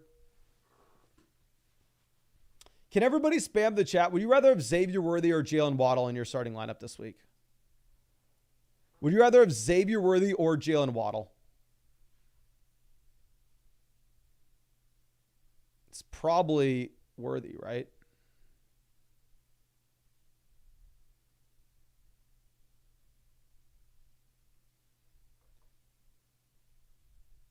Waddle, Worthy, Waddle, Worthy. Aaron says Zamir White. So obviously Zamir White's been absolute cheeks, but not going to lie, Zamir White does have a very good matchup this week. Zamir White's a lot higher in my rankings now than he was. We have Gibbs, Brees, Chase. This is such a good team that I think we maybe just go with the floor of Waddle. If this was a bad team, maybe we go with the upside and the much better offense of Worthy. But with this being this strong, I think maybe we just go ahead and take Jalen Waddle. Now going over to our next team. This is Old Greg, the 4X champ. Oh my gosh. Have we really won this league 4 times, my guy? So started 2-0. Do I try to sell high on guys like Dobbins, Malik, or do we hold?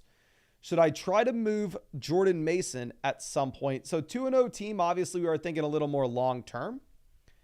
This is a league where it's a 12-team format. We can start 4 wide receivers from week-to-week perspective. So the depth's definitely going to matter here a little bit more. Going over to quarterback, we are currently sitting with Josh Allen. I mean, obviously, you're able to start Josh Allen every single week, regardless of matchup. Don't necessarily need to worry about who we have at QB2. So, yeah, opens up another roster spot for running back, so we can hopefully find the next Jordan Mason here. But going over to what we have at running back, we have CMC for the long term. We have Jordan Mason for the short-term fill-in. We have J.K. Dobbins, Chuba Hubbard, Kareem Hunt, Justice Hill. So with your initial question in regards of selling high on J.K. Dobbins, I actually really do like the idea of seeing what you can get for Dobbins, especially considering what I have seen in this live stream. The deals that I've seen in this live stream, people are making phenomenal moves offloading Dobbins and getting great prices in return. Now, with that being said, this is not a team where we can afford to do just that. Because with this team, we are dealing with both the injuries to CMC as well as Jonathan Brooks. So if you were to move off of one of these running backs in either J.K. Dobbins or Jordan Mason, at that point, the next running back that's in this lineup is Chuba Hubbard, Kareem Hunt, or Justice Hill. And that's just simply not a situation in which we can get by. Like if you were in a spot where we move off of, say, J.K. Dobbins or Jordan Mason, and then instead the guy that slides into our starting lineup is, say, I don't know, Tony Pollard, then yeah, let's go ahead and let's move him. But that's not necessarily the situation that you have here. And instead, I think that you should probably hold on to the production while we have it. If you were to sell Dobbins, it specifically would be to go out and maybe get a running back that you're just a little more excited about in the long term. Going over to receiver, we have Collins, Neighbors, Metcalf, Thomas, Reed, Greg Dortch. So we are dealing with Jaden Reed not really being startable until we get Jordan Love back as well. So there's another injury there eating into our depth just a bit. Going over to tight ends, we are going to need to roster another guy now that Evan Ingram's going to be out a couple weeks. And obviously Hawkinson not back in. So I think we cut Greg Dortch, pick up another tight end off the waiver wire. And then in terms of potentially selling Neighbors or Dobbins highly, I think in this league where it's a league where we can start 4 wide receivers from a week-to-week perspective and it's a full PPR format, I'm not interested in selling guys like Neighbors, Metcalf in this format in particular. Another one we could be. And because you're in a spot where we have CMC, we have Brooks both banked up, I'm actually probably looking to hold on to Mason and Dobbins because we need some short-term running back fill-ins. Now, with all that being said, if you could pivot from Dobbins to a running back that we like more in the long term, like if you could pivot from Dobbins over to a running back like Travis Etienne, like Josh Jacobs, even if we have to add in a small piece, like add in Jonathan Brooks, then it's a no-brainer. No-brainer move.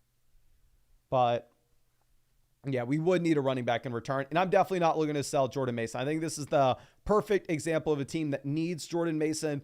Help us continue crushing these fools.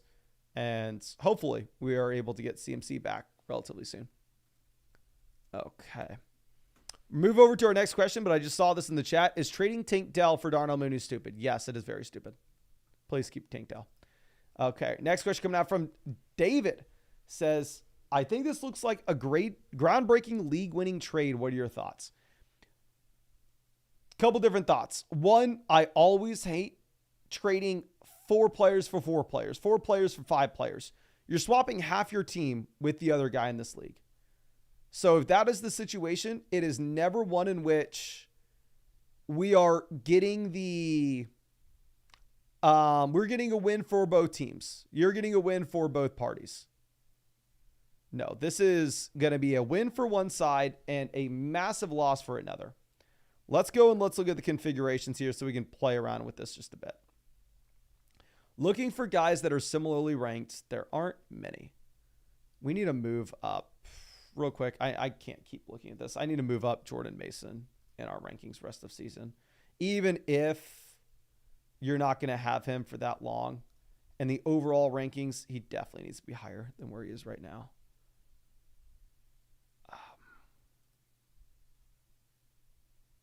1 second. I'm sorry, ladies and gentlemen. Who would y'all rather have rest of season? Would y'all rather have Jordan Mason, or would you rather have... I'm not even going to ask you that. I'm making the executive call. We're moving Mason up to RB19 rest of season.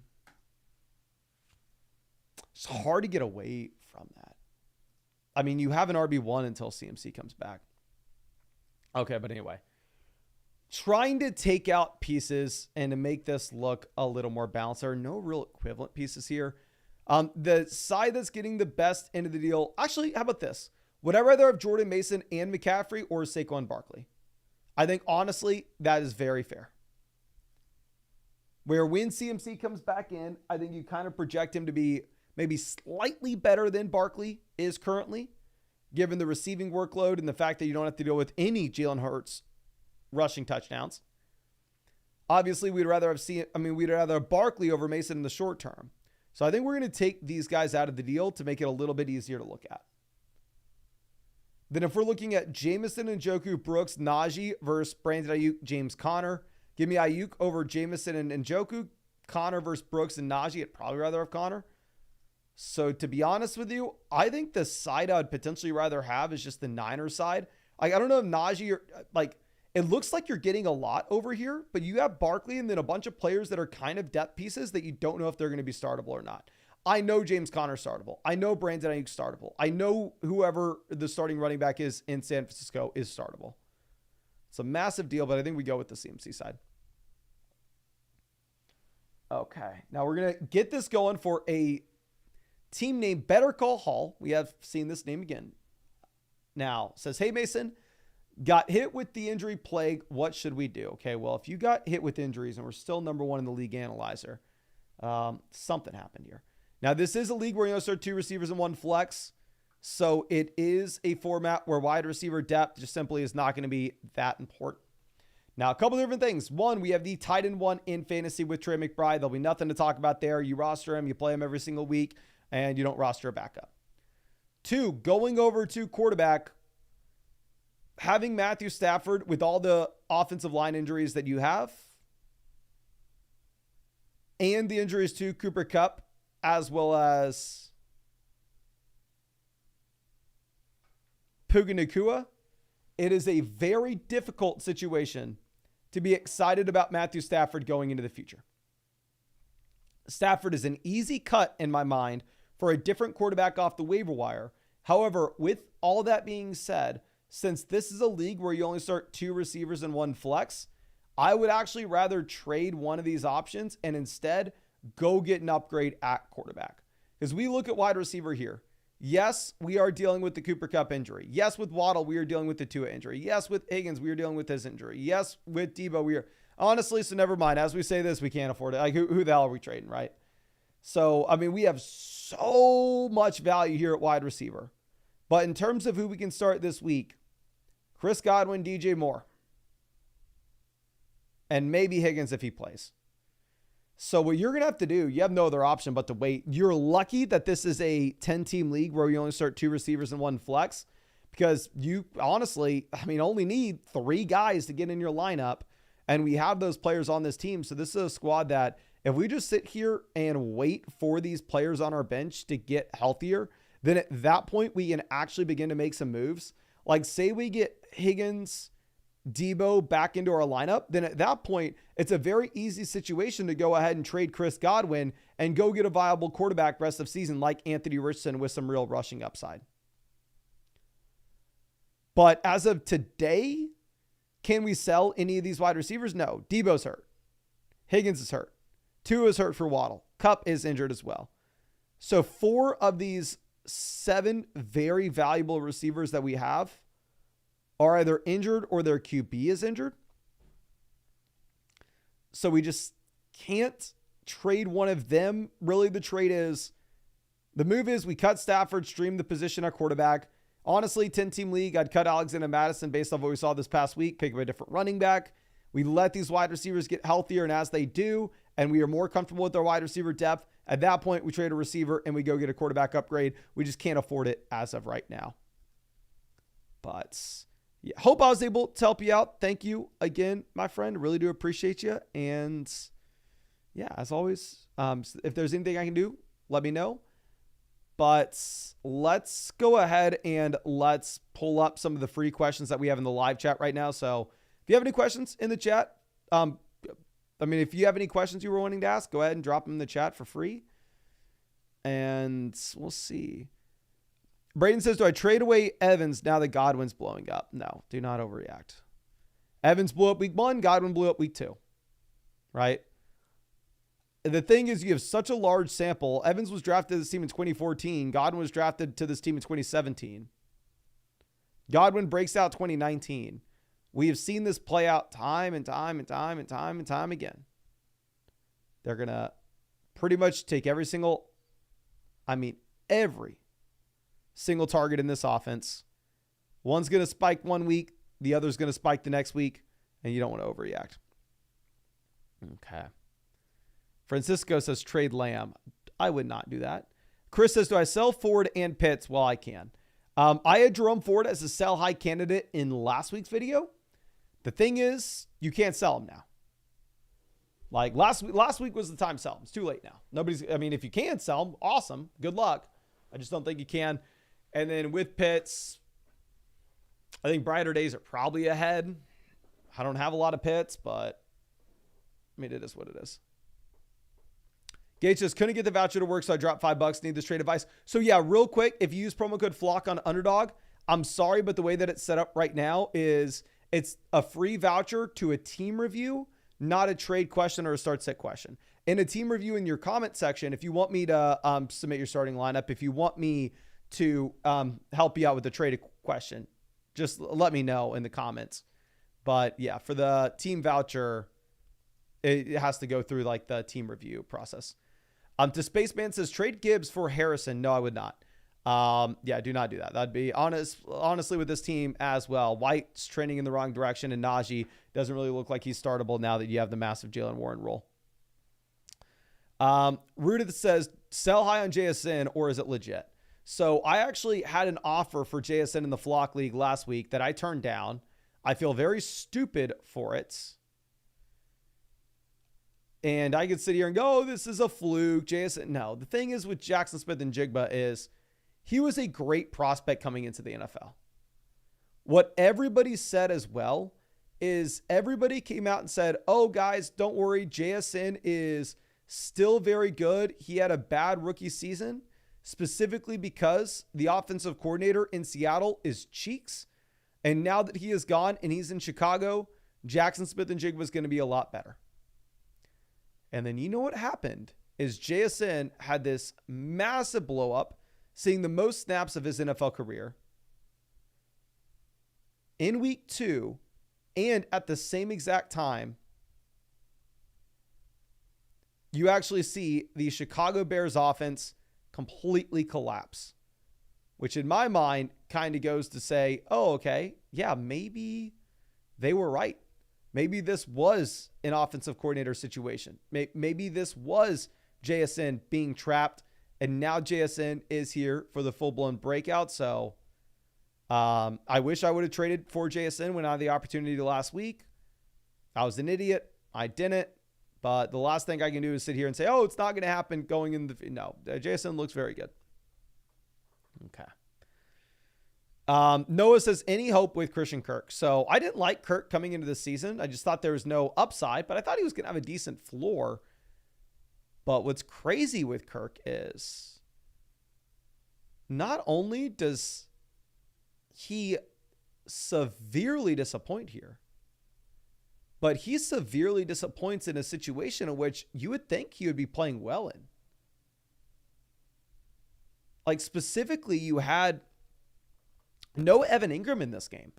So once Evan Ingram was ruled out, I was like, oh, maybe Christian Kirk actually picks up a few more targets. Maybe Christian Kirk's in a situation in which we can be excited about his projectable volume over the next few weeks. And then he has -1 receiving yards. So RIP. Arturo says Mike Evans or Marvin Harrison Jr. I had Harrison ahead of Evans before last week, and especially after last week, it's easily Harrison. Aaron says trade Kyron for Garrett Wilson. Probably depends on your league settings. I'd say if you're playing like a 2 wide receiver, 1 flex league, probably need more for the running back. Caden says, should I trade AJ Brown? I don't see why. He's an elite receiver that'll miss a couple weeks, but everybody in your league knows he's going to miss a couple weeks. Not like it's a surprise. Mateo says, drop Lawrence for Carr. Yeah, I mean, both quarterbacks are in the range of streamers. So if you expect that Derek Carr is a better option than Trevor Lawrence this week, no harm in going ahead and doing it. And if it's not the case, you can just send Carr right back to the waiver wire. Okay.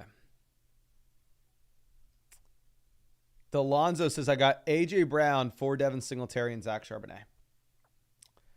Every once in a while, I'll see things like this, and I'll go, okay, well, Delonzo is clearly, I know his profession immediately. He is either a kindergarten or a first grade teacher, and he is trying to teach his students math, and he started a fantasy football league with them.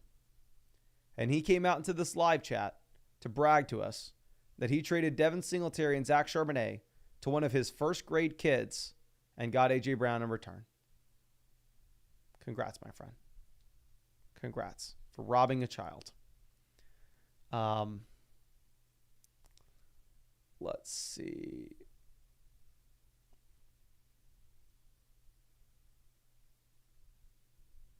Should I trade CMC? I mean, CMC is going to be missing some time. It depends what you need. But let's just go ahead and pull up more questions on the site real quick. And, of course, if y'all wanted to ask any questions, get them guaranteed answer, you can always purchase whatever you want through flockfantasy.com. Like I said, we do start set questions, trade questions, team reviews. Definitely the cheapest way to get that team review. I'll be going over and taking advantage of the offer that we have on Underdog Fantasy. Reviews promo code FLOCK on Underdog with the link in the description and the comment section. You'll get a 50% deposit bonus up to $1,000. Plus, you're also going to be getting a free Aaron Rodgers pick, more than less than half a total yard. And on top of that, Underdog is rolling out a ridiculous amount of promos right now. We see the list there. I've been including the CeeDee Lamb free pick that has just dropped today. So make sure take advantage of that. And yeah, you just need to set up an account on flockfantasy.com with the same email address that you used on Underdog Fantasy and made that $10 deposit on Underdog with. That way I know which teams to get the free reviews to. Let's go ahead, and this question coming out from Imzig Wizard. It says, hey, how's it going, Mace? Thanks for reviewing this. I'm picking up Derek Carr on the waiver wires.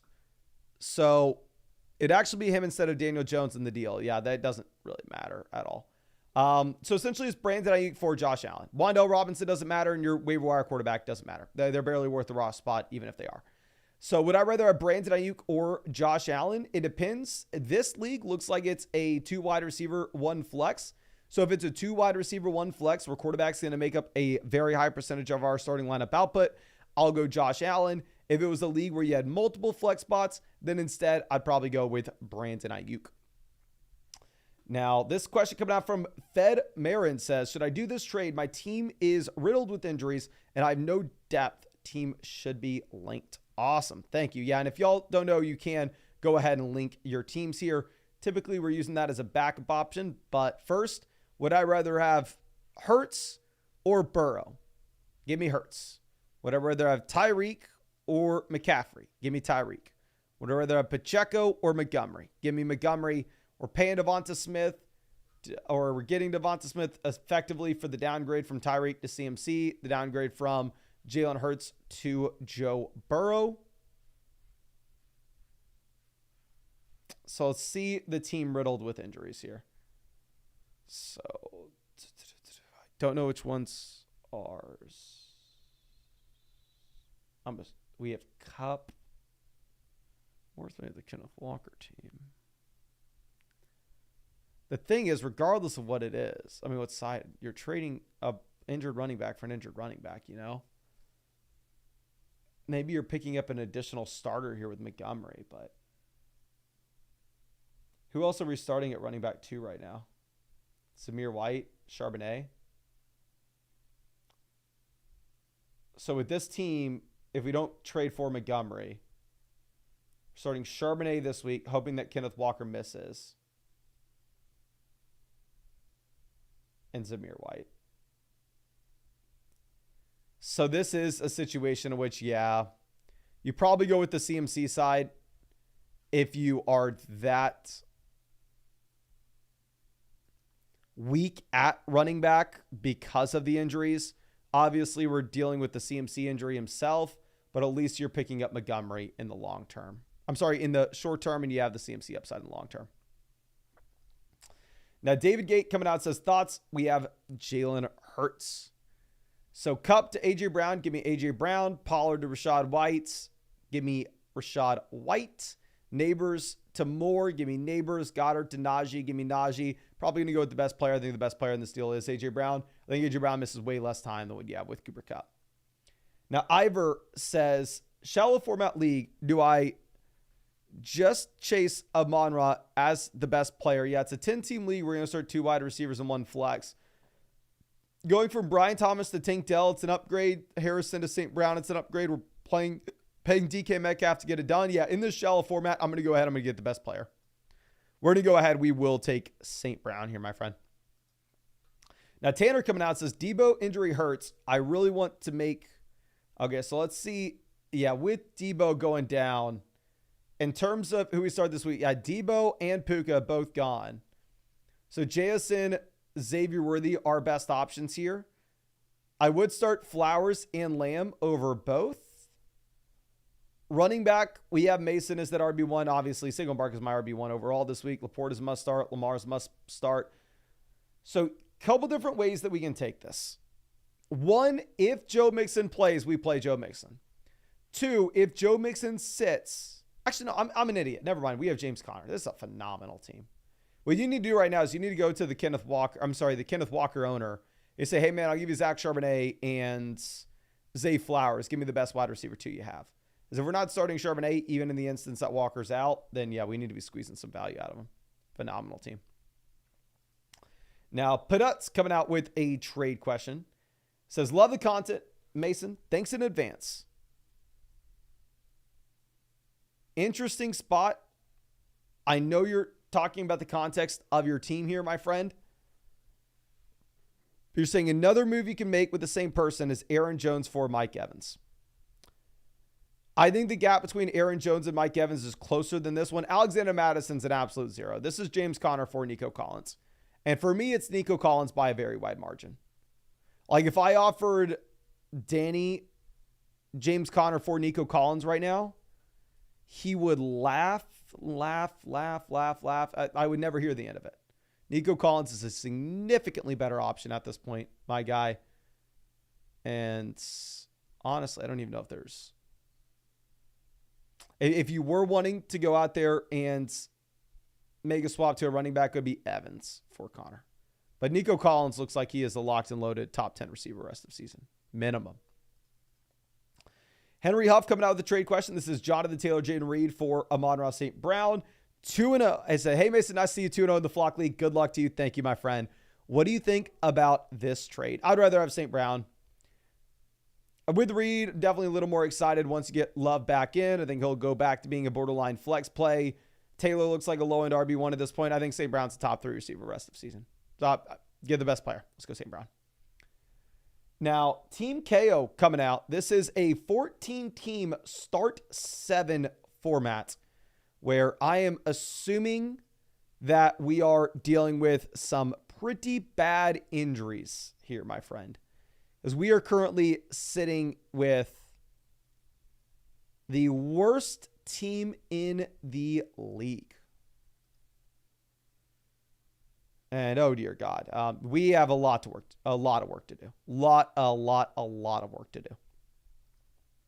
So let's just confirm. Yeah, this is a 1 quarterback league. We have a team here rostering only 1 QB. I'm assuming it's a 1 quarterback format. You got a couple gross quarterbacks being rostered. But we are going to operate under the assumption that this is a 1 quarterback format. And if this is a 1 quarterback league, my friend, you need, and I mean you need, to go out there and let go of some of these QBs. For us to be rostering 4 of them on this team, it's crazy. even if Tua is in our IR slot, if you want to keep Tua in your IR slot and roster Lawrence, Caleb, cool, but you got to cut Deshaun Watson.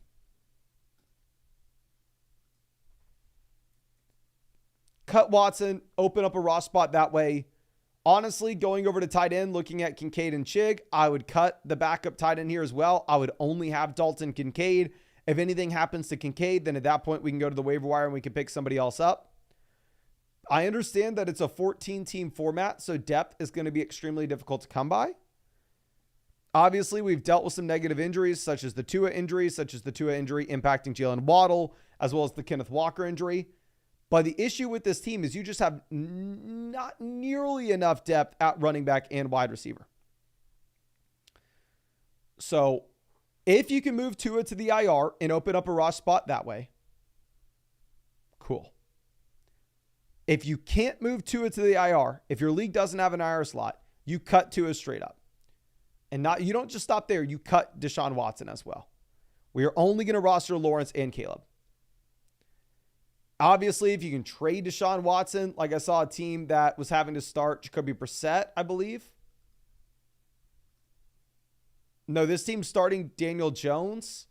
If you can trade them, hey, man, I'll give you Deshaun Watson and you can get back Dontavian Wicks, then 100% let's do it. If you can trade them Deshaun Watson, get back Raheem Mostert, let's do it. Obviously, Gabe Davis, let's do it. Even Wan'Dale Robinson, let's do it. Shaheed, let's do it. If you can trade Deshaun Watson for literally any one of these receivers, then go for it. You don't have to cut them. I just don't know if you're going to be able to get anything. Going over to running back, we have Walker, Najee. I think these are, at least Najee's a running back with a cap ceiling, but in a 14-team format. Obviously, we don't necessarily need the highest ceiling possible, and instead just getting some guaranteed touches would be more than enough when it is kind of hard to find just production in general in a 14-team league with the supply and demand of the running back position.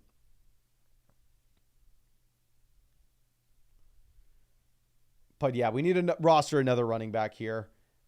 Going over to receiver, we have London, Waddle, Amari. I think Amari is going to be much better going to the future. I think we actually have two solid receivers in a flex play, but we need some more upside. I would imagine that there's a better option on the waiver wire than Braxton Berrios. I would look to the waivers. We posted that waiver wire video 2 days ago for the receivers. If there was anybody there that could potentially be interesting for you. Also, you can check out the rankings on the site and see what the best available receivers are according to the expert ranks. But yeah, I'd be dropping Berrios, picking up a different receiver, dropping the backup tight end, dropping at minimum one quarterback, potentially two if you can't put two on the IR. But anyway, the bottom two quarterbacks should no longer take a Ross spot for us. Chig should no longer take a Ross spot for us. So we should have 3 additional Ross spots, pick up either 2 more running backs and a receiver, or 1 more running back and 2 more receivers. I would see if there are any receivers that are a little bit better than Berrios, even though I understand that in a 14-team league, maybe that's a little bit tough to come by. But yeah, we got to make some dramatic changes there with the construction of the team. In terms of the trades that we're making, really it's just if we can find one of those desperate teams at quarterback in a 14-team format to potentially go ahead and pivot off of somebody like Deshaun just to get a fill-in. If it's a super flex league, obviously ignore everything that I said about quarterback, but just I'd still cut Chig. But thank you again, my friend. Really do appreciate you, and really hope I was able to help you out some way here. Now let's go over to our next team. This is Hurts being Brown. Just traded Pickens and Shaheed for Garrett Wilson. That does not hurt, my friend. That is a phenomenal trade. Now, with that being said, this is a 14-team league. So yet again, another league where depth is going to be tougher to come by, and 2-for-1 deals will be a little bit less exciting because the options that we'll have available to us on the waiver wire will be slightly worse. So looking at this quarterback room, we have Jalen Hurts, a quarterback that we can start every single week regardless of matchup. Obviously, when we have Jalen Hurts here, you don't need a backup quarterback. So I think we are just absolutely chilling there. Now, going over to what we have at running back, we are currently sitting with Kyron Williams, 3-down workhorse. I mean, super, super safe volume. Jonathan Brooks, Trey Benson for the long-term upside. Now, the issue is, obviously, These are running backs that, as of right now, are guys that are giving you just literally zeros, absolutely nothing. We have Austin Eckler as the depth piece for the time being. In a 12-team league, starting Eckler would terrify me. In a 14-team format, it's not the worst thing in the world, especially in a full PPR league. We have Jaleel, Tank Bigsby, Jalen Wright, just in case anything happens to the running backs in front of him. But yeah, just the issue is having both Brooks and Benson on the same squad does scare me a bit. Going over to wide receiver, we're dealing with the A.J. Brown injury, but you're saying you traded Pickens and Shaheed for Garrett Wilson. So if we were able to do that, I mean, obviously, I absolutely love it. I still think Garrett Wilson's a top 10 wide receiver rest of season. So for the long term here, I mean, you would be sitting with just two wide receiver ones that are very easy to project out when A.J. Brown comes back.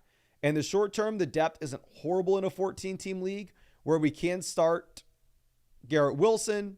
We can put Terry McLaurin wide receiver 2. There's an outside chance McLaurin is a top 28 wide receiver. I don't think he has no shot to be that. And then we can go ahead and throw Rome Odunze in the flex if need be. So the depth's okay. Tight end, we have the tight end 1 in fantasy. We have Trey McBride. So obviously very comfortable there. Don't need a roster or backup. Very similar to what we're looking at with Jalen Hurts at quarterback. But overall, I mean, this is a situation in which I think that if you could pivot from Kyren Williams to a running back that's going to be in a better offense, that could potentially be intriguing. The reason being is the raw amount of injuries that we currently are looking at for both the Rams offensive line as well as just the Rams wide receiver core. I think it's going to be a very bad offense going into the future for Kyren Williams. And then if we can just get some fill-in production for Brooks, Benson, and A.J. Brown in the long term, I think that would be a really good spot. Obviously, if this was a 10-team league, I'd be terrified. 14-team format, however, I think it's a fine team, great team in the long term. Just going to be a little bit worried in the short term. If you look at us with the league analyzer, right now we are the 4th team, but honestly, once we make the Garrett Wilson team, I would be surprised if we didn't, the Garrett Wilson trade, I'd be surprised if we didn't jump up to number 1, my friend. I'd be surprised if we didn't jump to 1. But yeah, thank you again. I really hope I was able to help you out in some way here. Really hope you're able to get something from this. And as always, if there's anything I can do for you, don't hesitate to reach out to me and let me know.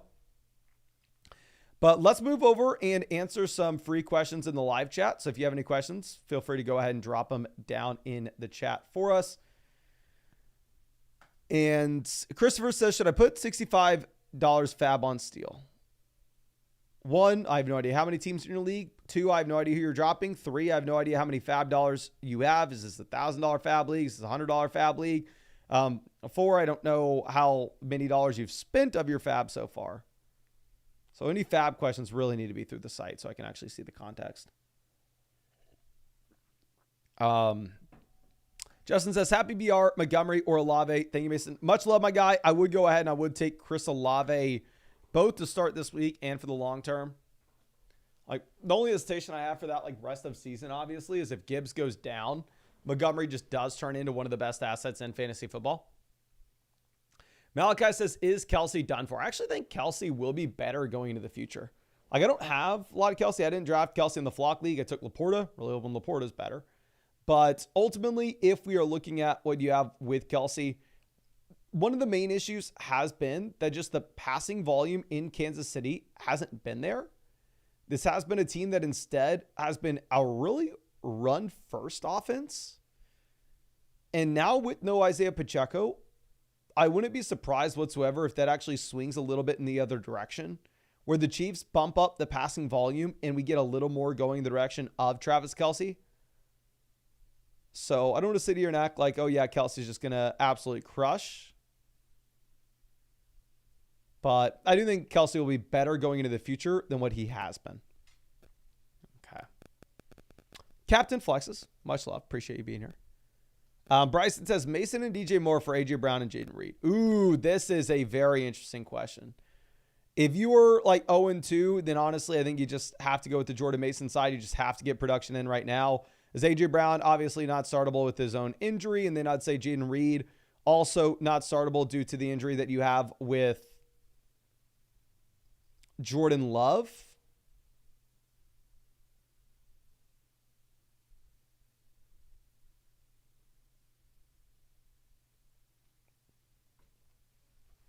Honestly, if you're 2-0 and you can wait for the long term, I wouldn't mind you making the move. I wouldn't mind. Vinny says, Miley Round, miss seeing her during drafts. I'll get her in here. Miley girl, come here, baby. She'll be on her way. She'll be on her way. Miley, come here, girlie. Here she comes wandering in. You want to say hi to everybody? You want to say hi? Come on.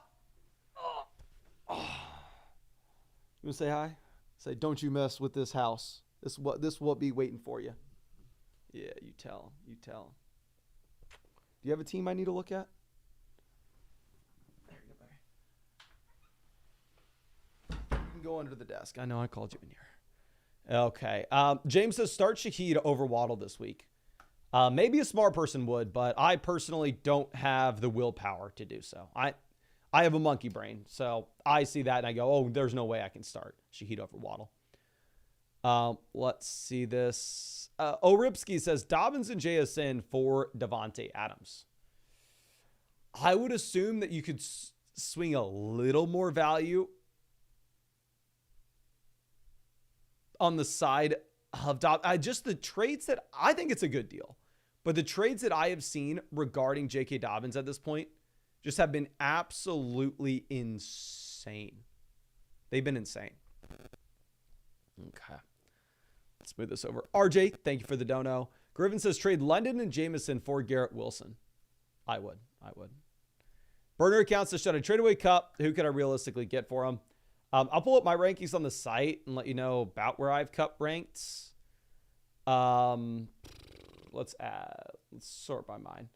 Okay, I have Cooper Kupp ranked wide receiver 24.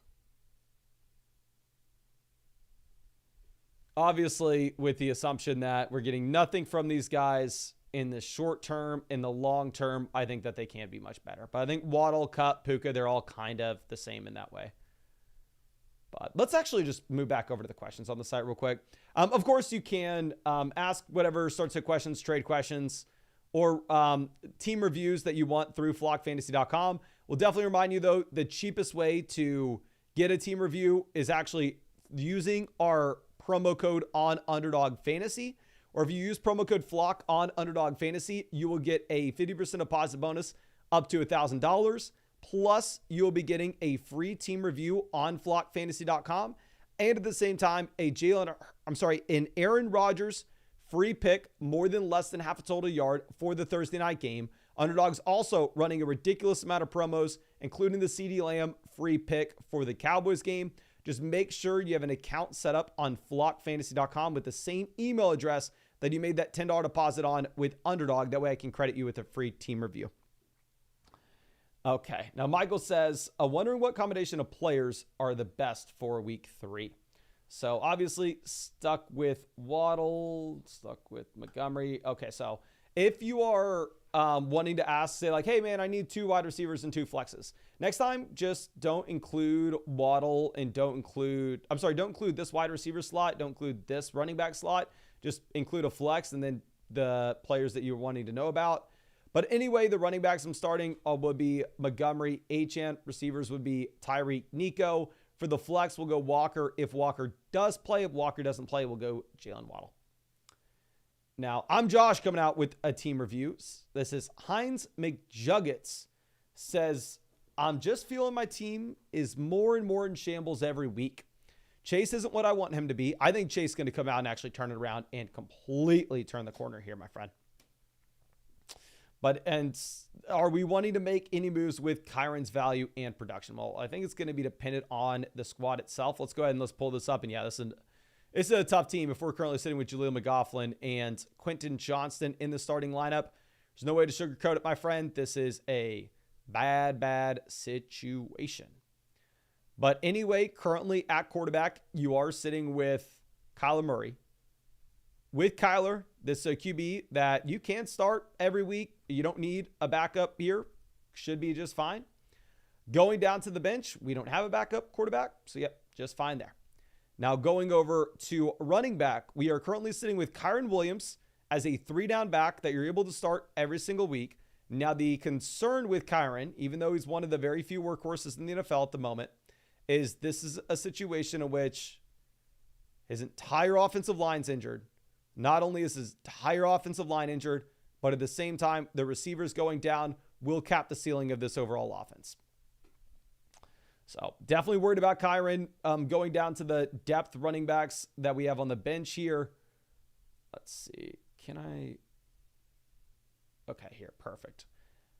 We have Bigsby an injury away, Chase Brown an injury away, Rico Dowdle an injury away, Justice Irving an injury, Justice Hill, Bucky Irving. All these guys are injury away players, right? Like, obviously, they are not necessarily guys we'd be excited to get in their starting lineup if the starters in their offenses were playing. But, I mean, if we roster as many of those players as possible, hopefully we can find the next Jordan Mason. Hopefully we can find the next Zach Charbonnet, right? That guy that immediately becomes a must-start option at RB2. Now, going over to wide receiver, we currently are sitting with Jamar Chase and Rashee Rice. Looking at Chase and Rice, like I said, I think Chase is a top 5 receiver rest of season. I think Rice is a top 10 receiver. Really like to see that. We have Quentin Johnson in the flex. We have Kupp presumably going down the IR. Kirk is not viable. So, yeah, the issue is just the depth with his team is garbage. We have McBride at tight end. Love to see it. So, a couple different things here. One, as the team stands, I 100% agree with the roster construction that you have. Our RB2 is garbage. Our flex is garbage. So how we tried to counteract that is we are only rostering running backs and receivers down on the bench. Now, with this being said, I would not mind with this team if you wanted to go out of your way and if you wanted to see if you could potentially move on from Cooper Kupp.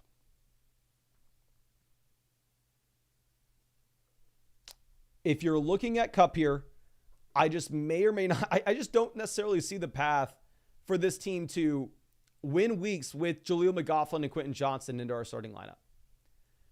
I think trading Kupp and just getting a viable wide receiver right now, like going back over to our rankings, if you can trade Kupp, get Metcalf, get Diggs, get Godwin, get DJ Moore, get Evans, get Olave, get Smith, I would send an offer to every single one of those managers for one of those receivers and see if we could get one. Slide them into the flex spot and live to fight another day. And then at that point, just continue to hoard the running backs off waivers and consistently churn. Go be the guy that gets Carson Steele and potentially find that long-term RB2. I don't mind the idea of selling Kyren Williams. This is just a team that can't afford to sell Kyren Williams. Like, this is a team that's kind of stuck with Kyren at this point. But yeah, it sucks. But if we're that weak inside the starting lineup, I think the main play is potentially going through and moving on from Kupp. I don't know if you have another option. But Vader, long time, or Vader, I can't say it. Long time member of the vlog says, what do you think, Mason? I'll accept. If I accept, I have JT, Barkley, Chase, and Debo. So I think this could not be a bigger no-brainer. Ladd over Addison, Dobbins and Flowers versus Jamar Chase. Jamar Chase by such a wide gap, it's not funny. Please go Chase and Ladd McConkey there, my friend. Now, next question. This is second offer working. Is getting Chase, Mahomes, Dowdle, give Neighbors, Montgomery, Daniels. This is from Mike. So here, Purdy to Zamir, I don't really care. Both are bent. Like, you could possibly stream Purdy's production right now. Montgomery in London to St. Brown. Give me St. Brown by a mile. Like, we're going to best player in the deal. Let's go St. Brown. Very easy there. This is another very easy deal. 2-0 and dominating. Got offered this trade, and I'm not sure if I should give up my depth with Debo banged up right now.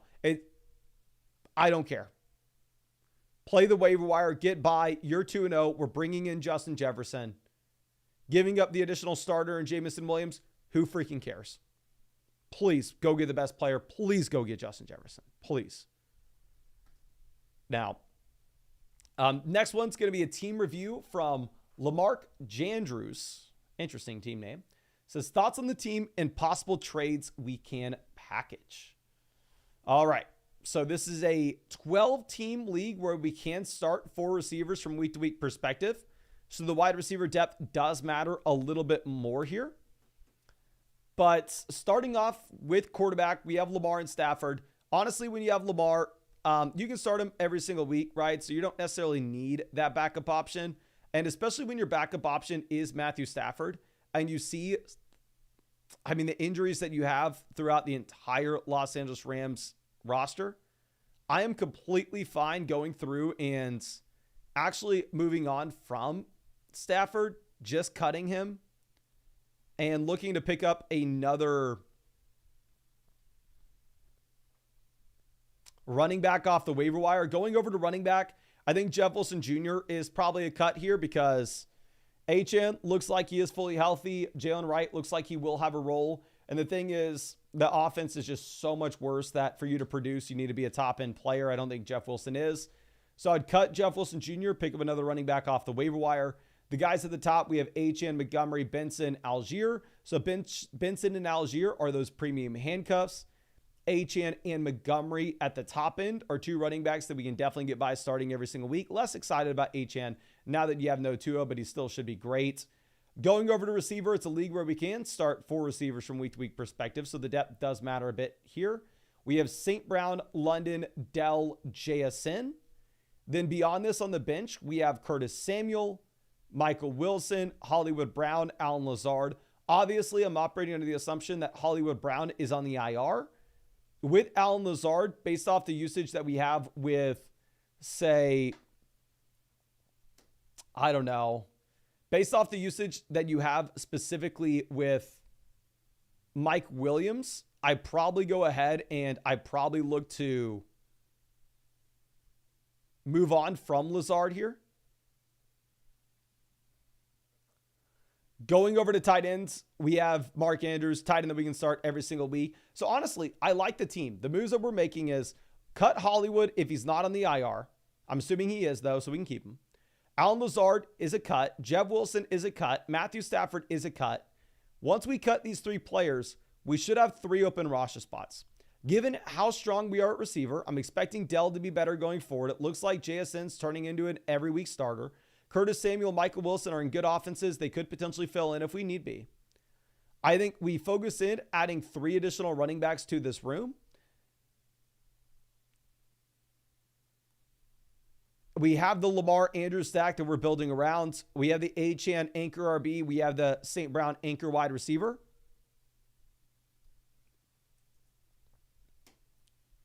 So I don't know. I think that those would potentially be the moves that I'm looking to make, my friend.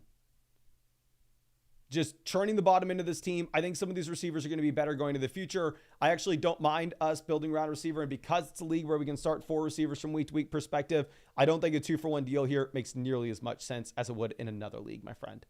But yeah, thank you. Really do appreciate you and hope I was able to help out. Now going over to our next trade. This is coming out from Taco. 2-0. Got offered this from the Jamar Chase owner. Give me Chase over Kyron. Give me Henry over Godwin. Very easily, we're going to go Jamar Chase. I'm expecting that the Cincinnati Bengals offense will be dramatically better going into the future than what it has been through the first 2 weeks. Now, Arcade coming out with a team review. This is a 10-team, 2 wide receiver, single flex format. So this is a league where the wide receiver depth does not matter, and we are incentivized to have an elite quarterback and an elite tight end if possible. Pulling this up, currently at quarterback, we are sitting with CJ Stroud. So definitely very comfortable at QB, right? Like not going to sit here and complain about having Stroud by any means. Now, with that being said, if you were looking at rostering a second quarterback in a 10-team format, I'm not going to fault you for it, specifically because with Stroud, you do have the concerns surrounding him not having a ton of rushing upside. Now, going over to what we have with Jahmyr Gibbs at RB. We have Gibbs, Mason in our starting lineup every single week in the short term. We have Aaron Jones as the viable depth piece in the short term. We have Spears. And I mean, I'm sorry, Jones viable depth piece in the short and long term. Spears depth piece short, long term. Zamir, same thing. Jalen Wright, premium handicap back. So I actually really do like this running back room. This is a league that you only have one flex. So the depth doesn't matter as much. So as we look at it, if you wanted to go ahead and potentially move on from, say,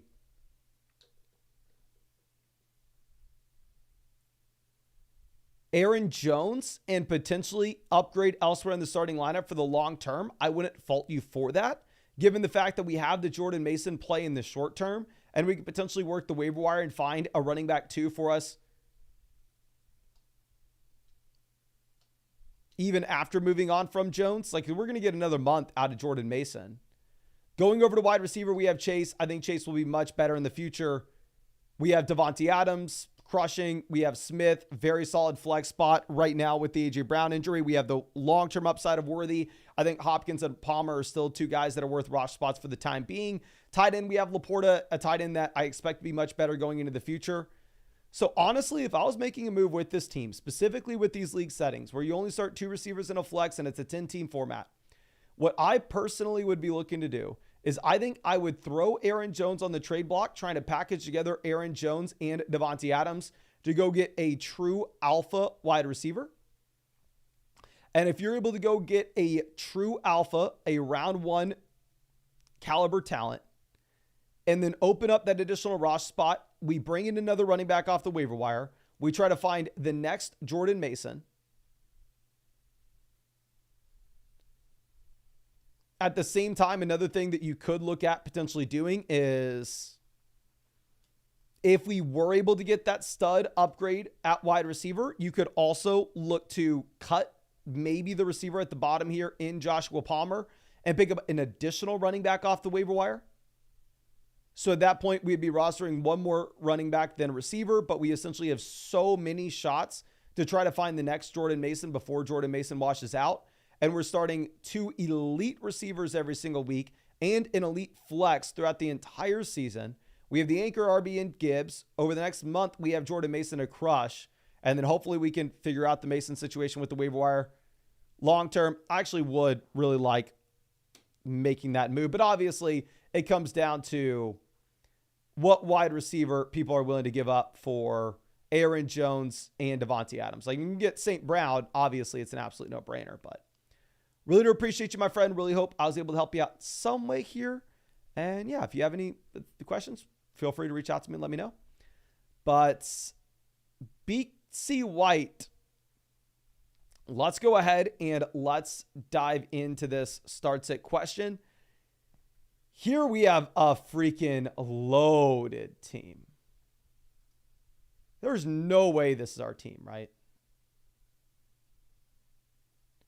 How are we this strong? I'm going to go Rice and Harrison over Tyreek at wide receiver. And then going down to the flex between Etienne, Tyreek, Olave, London, Godwin, Adams. I think Adams and Tyreek are the most intriguing options. Adams has a great matchup going up against Carolina. Tyreek is the much better receiver, just in the much worse offense. Who would y'all rather start right now? Do y'all mind letting me know in the live chat? Would you rather have Tyreek Hill or Tyreek Hill or Devontae Adams for this week? Tyreek, implied team total of 17.5 points with garbage quarterback play. Devontae Adams in a pretty good matchup going up against the Carolina Panthers. Okay. Yeah, this is a nutso team. Tyreek, Adams, Tyreek, Adams, Devontae. I think because of the matchup, I mean, I would still very easily rather have Tyreek rest of season. But yeah, I think you possibly go Adams. Like, Adams is set up to crush given the matchup. Now, Noble's Gage coming out with the next question. Says, hey, Mason, got offered this trade. We're thinking we're winning it. Kind of scared with my flex with A.J. Brown being out. Well, my guy, if you filled out these league settings correctly and we only have one flex spot, Terry McLaurin is a dud this year. Tony Pollard, committee back in a bad offense. We are getting an anchor RB, a true RB1. It's not like A.J. Brown's going to be out for a month, 2 months. You go ahead, you take Bijan Robinson. You take Bijan, get the best player, keep it stupid simple. Now, Dez coming out with our next question. It says, this trade hasn't been sent yet. It's a double flex. Looking for an upgraded RB2 from Montgomery. Would I be giving away too much? I know I'd lose depth, and I've been thinking about moving on from Watson. Not sure which running backs I could target. Also, should we drop Fields for either Baker, Carr, Geno, Cousins with Love hurt? I would drop Fields for Baker at this point. And then if we're looking at Jamal, an absolute zero does not matter. It's Ramondre versus Montgomery and Watson. I'd rather have Ramondre over Montgomery. Massive workload, horrible offense. Smaller workload, great offense. I don't think Christian Watson bridges the gap for me, so I will take Ramondre Stevenson over the other side. Double flex format's definitely a little bit tougher, but Christian Watson's not startable anytime soon. Now, David coming out says, am I dumb for using my number one waiver wire claim on Allen over Steele? Also have claims in for Henry to replace Taysom. Carson Steele versus Braylon Allen. I would much prefer having Carson Steele. Like Braylon Allen, I think is one of the most premium handcuffs in fantasy football, but he's not viable unless you were to get an injury to Breece Hall. Like you can't start him in your lineup. I know he's good this past week, but not necessarily something that we can easily project going into the future. Okay. So moving this over. Let's answer some free questions in the live chat. I don't think we have a time for a ton, but we can get some. Caleb says, would you trade Higgins for Bowers? If it's a 2 wide receiver, 1 flex format, then yes, I would. But I do think Higgins is going to be much better. Pipe Down says, drop Goff or Dak for Carr. I personally wouldn't. Good Guy says, Adrian Brown out, start Tank Dell or Jameson. I would go Tank Dell. Carter says, did my trade advice submission die? I don't think so, my friend. I definitely think we have more to get to. I'm just trying to get some free questions real quick.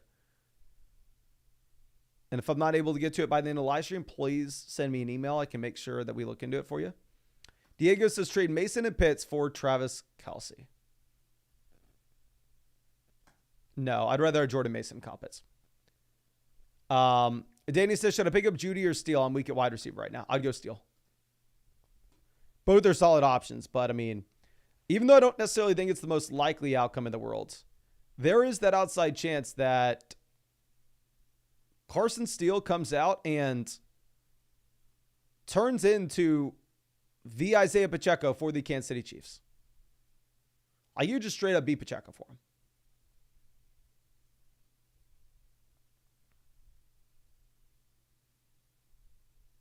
So, I don't know, my friend. I think for you to...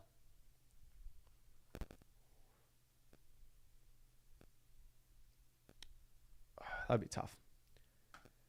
Gage says start Kincaid or Hunter. I'm definitely going to go Kincaid. I'm not overthinking it. I understand they signed Kareem Hunt, but still. I think Kareem Hunt could have a role, but I think Kareem Hunt's washed. I think it definitely makes Carson Steele less exciting. And by no means do I think Carson Steele is going to 100% come out and crush. I just think he has the ceiling for it. But let's make sure we are getting through these questions on the site. So let's move back over.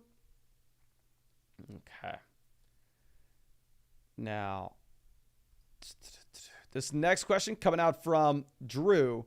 Trade question, would we rather have Kyron Williams or Brandon Ayuk? This is a 16-team league, my guy. 16-team league. If you are selling a running back, we need to be charging a premium for it.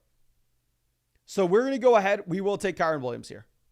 I am concerned about the injuries that you have in Los Angeles. I think that this Rams offense may just end up collapsing.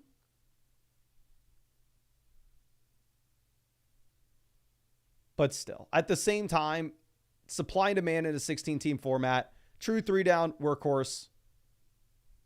I think you have to take Kyron over Ayuk. Now, I'm sorry that it took us this long to get to your team review for you, but we are here, my friend. Says we can't lose team name, and your boy is up there at number 1. I may end up changing my team name to the same thing because your boy's 2-0 as well in my league. But anyway, quarterback, we are currently sitting with Jalen Hurts and Jaden Daniels. So obviously, when we have Hurts, we don't need that second quarterback. Jaden Daniels does have a ton of rushing upside, so definitely would roster 2 quarterbacks here.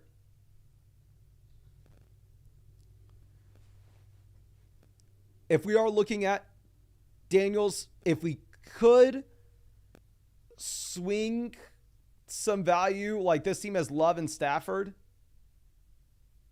and maybe trade like Daniels for Pacheco and have the long-term upside of Pacheco, and give this team a quarterback for right now, I think that would be very interesting. But obviously, Daniels is too valuable to cut. Moving over to running back, we have Achane, Montgomery, Najee, Chase Brown, Bucky Irving. So Achane, tough with the Tua injury, but I mean, the man just looks like one of the most talented running backs in the entire NFL right now. Massive role as a receiver as well. We have Montgomery as an asset that we can start at RB2. Not super excited about it in a 10-team league, but it's a 10-team format where you only start 2 receivers in a flex, right? So we know that the wide receiver depth doesn't matter too much here. And when we go over to wide receiver, we are absolutely loaded at the top with Jefferson, A.J. Brown, Malik Neighbors. We have 2 alphas, the quality flex play every single week on top of this. JSN is that quality depth piece. As we look at Joshua Palmer and Romeo Doubs, for these players in this format in particular, I don't necessarily know how they make an impact for your own team. So I wouldn't mind at all. I know you're talking about potentially making a trade for an upgraded RB2. The trade that you would make for that upgrade is it would be us trying to sell JSN and Najee Harris and going and getting the best running back that we can. If you can sell JSN and Najee and go get, I'm not even going to say Bijan, obviously. Can't get Bijan. Go get Jacobs, go get Mixon. I think that would be a nice trade. Go get Kyron, go get Kamara. Go get Taylor, go get James Cook. If you could make that 2-for-1 deal, I would really like it. I mean, I think that's plan A. Go ahead and send that offer over to the other owners in your league. But honestly, I wouldn't be super optimistic about them accepting that. Going over to what we have in terms of plan B, obviously what goes with plan A is seeing if we can sell Jaden Daniels for that running back like Pacheco rest of season as well from the team that needs a quarterback. Plan B, if we can't get that deal done, is okay, if we're stuck with JSN and we have 4 stud receivers that we can start every week, then actually, no, never mind. Ignore all this. I forgot that A.J. Brown was going to be out 2 weeks. I'm probably not making that offer until next week. I probably need a JSN to go ahead and play for us right now. But actually, if you make that 2-for-1 deal, we'll still have a running back when put the flex spot. No, we're making that offer for JSN this week. Plan B wouldn't be enacted until we were to get A.J. Brown back in. If A.J. Brown does come back in and we have Jefferson, A.J. Brown, Neighbors, and JSN all healthy, and we are able to just sit here with the most confidence about our wide receiver depth, then at that point, I think we would cut Palmer and we'd cut Dobbs to pick up running backs off the waiver wire and potentially find the next Jordan Mason. But that's if we can't make the JSN Najee 2-for-1 upgrade. That's if we can't trade Jaden Daniels for Pacheco. And that's when we get A.J. Brown back. Then at that point, we would cut the bottom 2 guys, pick up running backs off the waiver wire and chase a little more upside there. But thank you again. Really do appreciate you, my friend, and really hope that we were able to help you out a bit here. And of course, let me remind everybody, if you wanted to get a team review on the side, if you wanted to get a free trade question, if you wanted to get a start sit question, a trade question, you can ask all of that through flockfantasy.com. And if you use promo code FLOCK on Underdog, you will actually get hooked up with a free team review here as well. Or if you use promo code FLOCK on Underdog, not only get to get a free team review through flockfantasy.com, but at the same time, you will get a 50% deposit bonus up to $1,000. You will get an Aaron Rodgers special pick'em, more than less than half a total yard for Thursday nights. And Underdog is also already offering a ton of promos, such as the CeeDee Lamb free pick that they have as well. So you can find that link in the description, comment section, live chat. But yeah, just make sure you have an account set up on flockfantasy.com with the same email address. That way I can go ahead and credit you for that free team review. But let's move this over to Lil Noah. This is My Neighbors Touch My Penix. Penix says, I really like my team, but I feel like I could trade some of my running back depth and say for another top end wide receiver. It is funny to see every once in a while somebody like call the running back position H back. Like just in fantasy, it's so weird that it's just always called RB. You never see it called HB. But anyway, going ahead, checking this out. I mean, this is a team that you start 2 wide receivers and 1 flex. So 2 wide receivers, 1 flex. Wide receiver depth doesn't matter. We are number 1 with the league analyzer, which is obviously exciting to see. Currently, we have Caleb and Kyler Murray in there at quarterback. With Caleb and Kyler, I would honestly say at this point, you can go ahead and cut Caleb Williams. Let's see. I mean, it looks like the majority of like freaking Bo Nix is big. Why? Who the hell is rostering Bo Nix? Actually, there are a lot of teams in your league that are only rostering 1 QB. So actually, I do think you can go ahead, cut Caleb Williams. And if Kyler Murray were to get injured, then you can go ahead and pick up another quarterback off the waiver wire. But I think you're chilling for the time being. What I love about this team, love this. And I think it's honestly maybe the number 1 thing set up here for this squad is we have the anchor wide receivers in a league where wide receiver depth doesn't matter. We are rostering a ton of RBs.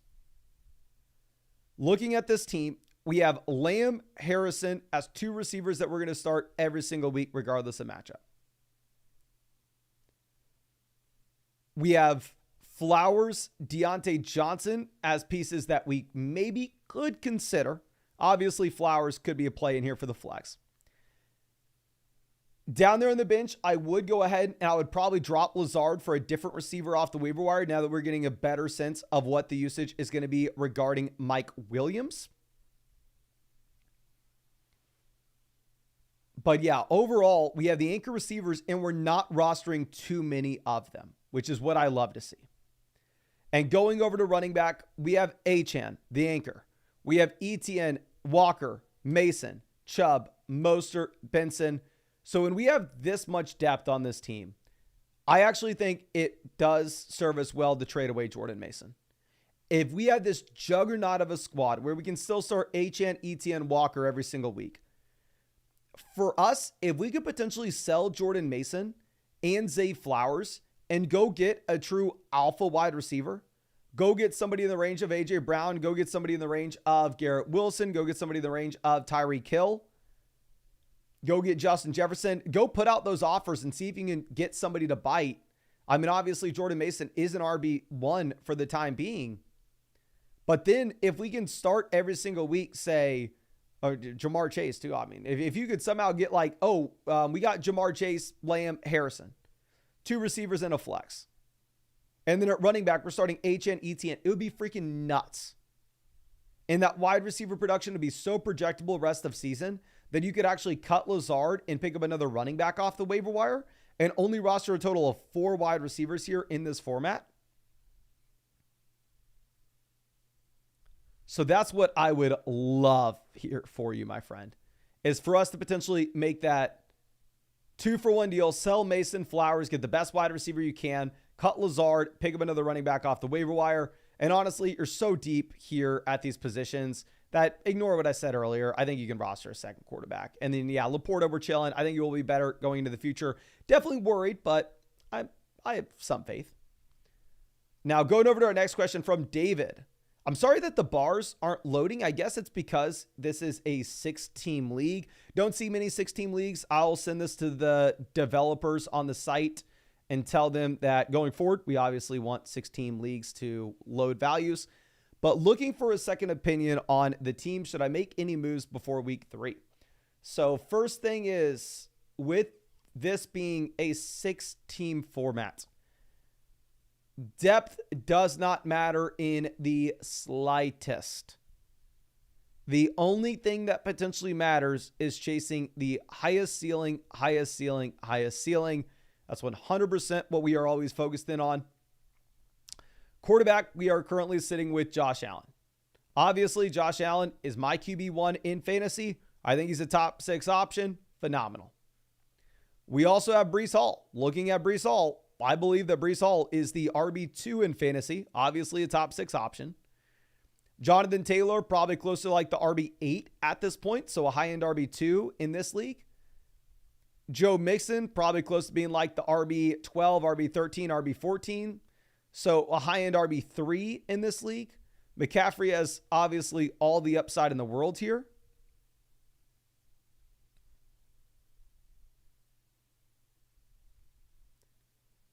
Going over to Jordan Mason, we have the short-term fill-in. We have Charbonnet with the upside in the case of a Kenneth Walker injury. Going over to wide receiver, we have St. Brown, Debo, Kupp, Dell, Pittman. So obviously having both the injuries to Debo Samuel and Cooper Kupp's going to hurt, but honestly, it's not the most painful thing in the world when this is a 16 format. Because what we can do at this point is, we have more than enough running back depth to go around, right? You can sell Joe Mixon and you can sell him with, say, Debo Samuel. If we go Mixon and Debo and potentially go get Chase, potentially go get Jefferson, potentially go get Tyreek, I think that's an easy fill-in. Every time we get the ability to make a 2-for-1 deal here in a 6-team league, you're going to go ahead and you are going to be able to pick up a super solid option off the waiver wire. I would never advise anybody to roster both Kelsey and Kincaid on the same team in like a 12-team format, but a 6-team league, I think it's completely fine. So yeah, I think the main move here is if we can take one of these running backs like Joe Mixon, package him with Debo Samuel, go get a true elite alpha wide receiver, and then obviously in a 6-team league, the waiver wire options are going to be phenomenal. I think that's personally what I'd be looking to do, my friend, but to be fully transparent with you, I've never played in a 6-team league. So I'm giving you my best educated guess. But I know if your league mates are sharp, I'm sure that they're not going to be willing to trade you a stud for 2 pieces. Now, Baby Back Gibbs is our next team. Saying, hey, Mason, big fan. Went wide receiver to start the draft. But starting the season 1-1, going against the number 1 ranked team. So I will say a couple things. One, we have the best team according to League Analyzer, but obviously we are all very, very, very close here. And going ahead and pulling this up, this is an 8-team league where you only start 2 wide receivers and 1 flex. So this is another extremely shallow format where I'm completely fine with you going through and primarily focused in on wide receivers at the top end and getting the absolute studs. But where it doesn't matter and where it would be a massive mistake is also prioritizing wide receiver depth. Studs at receiver matters, but depth just simply could not matter less. Now going over to quarterback, CJ Stroud, 12-team league, I really like. 8-team league, I don't so much. 8-team league, CJ Stroud's probably around the QB7, QB8 because he's not going to run the ball. So we have a low-end QB1, definitely wouldn't mind rostering 2 QBs here or upgrading the quarterback position. Going over to running back, we have Gibbs, Mixon, Stevenson, Chubb, Ford. So great running back room, right? Like we had Ford as that sell-high candidate last week. Probably not going to be getting anything for him now. So probably just kind of chilling with the running back room. As of today, I'm not making any moves because of the Joe Mixon injury. We potentially need a little more depth here. But once we eventually say, get Joe Mixon back in, then at that point, if we could go ahead and sell Ramondre Stevenson to get an upgrade in, I definitely would look to do just that. Going over to wide receiver, we have Tyreek, Collins, Ayuk, London. So here's what we're going to do. I mean, it's super simple, right? It's a league where you start 2 wide receivers and 1 flex. Having an elite quarterback, having an elite tight end makes a massive difference. If you can somehow swindle yourself, like say Xavier Worthy and CJ Stroud, and go get to Allen, go get to Hurts, go get to Lamar, go get to a quarterback with a ton of rushing upside, I would love to do just that. If we could somehow move Jaden Reed and Isaiah Likely and go get to Laporta, go get to Kincaid, go get to Andrews, go get to one of those tight ends that have been very disappointing, I'd be very excited doing that. And obviously in a 12-team format, that would be a little bit of an overpay. But here in an 8-team league, the wide receiver depth that we can pick up off the waiver wire is going to be just fine. And the fact that we have London as our wide receiver 4 in a league where we can only start up 3 wide receivers at the very most likely means that Xavier Worthy, Jaden Reed are guys that are literally never hitting our starting lineup anyway. So I would love to take these wide receiver depth pieces, see if we can get marginal upgrades at quarterback and tight ends, backfill off the waiver wire. And yeah, in this format, Jerome Ford would be the first guy that we would cut if you see a guy on waivers that you really, really like. But hopefully if we're able to make that 2-for-1 deal and improve at quarterback and improve at tight end, we're in a much better situation. But obviously, I mean, we are chilling here at the wide receiver position at the very top. We are good to go. But thank you again, my friend. Really do appreciate you and hope I was able to help you out somewhat here. But let's go over to a trade question from Matt Baggs. This is Rashee Rice and Josh Jacobs for Higgins and McCaffrey. Jacobs, McCaffrey, kind of neck and neck. I know you're 2-0, so I know we were looking a little more long-term. But honestly, the gap from Rashee Rice and T. Higgins is too large for me, so I think you have to go Jacobs and Rice. Now, K-Baked coming out with a trade question. This is Chase versus Debo. This is the easiest thing in the world. Even if Debo Samuel was fully healthy, it's Jamar Chase. Oh, 100%. I mean, Chase is just the easiest buy low candidate in the entire world. JG says, thoughts, sent the offer, and they accepted ASAP. Bowers versus Laporta. I probably prefer Laporta, but it's getting close. Gibbs versus Dobbins is freaking Gibbs by a country mile. This is the easiest side ever. Just go ahead and get the Detroit Lions pieces. Lions offense is going to be so much better than what you have in Las Vegas and Los Angeles going forward. I'm Smithy coming out saying, Aussie here, new to NFL fantasy. Oh, welcome, welcome, welcome, my friend. Don't know if you've checked out Fantasyland, but they are some members we have on flockfantasy.com. They are on YouTube as well, and they are based in Australia. But excited, check this out.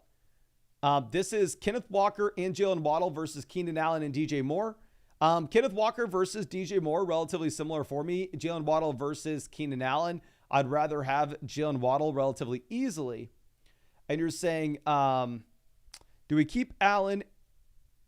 Do we pivot to Pollard instead of Walker? No, I would be fine getting rid of Keenan Allen at this price, and I would rather have Kenneth Walker over Tony Pollard, my friend, so we would make that deal.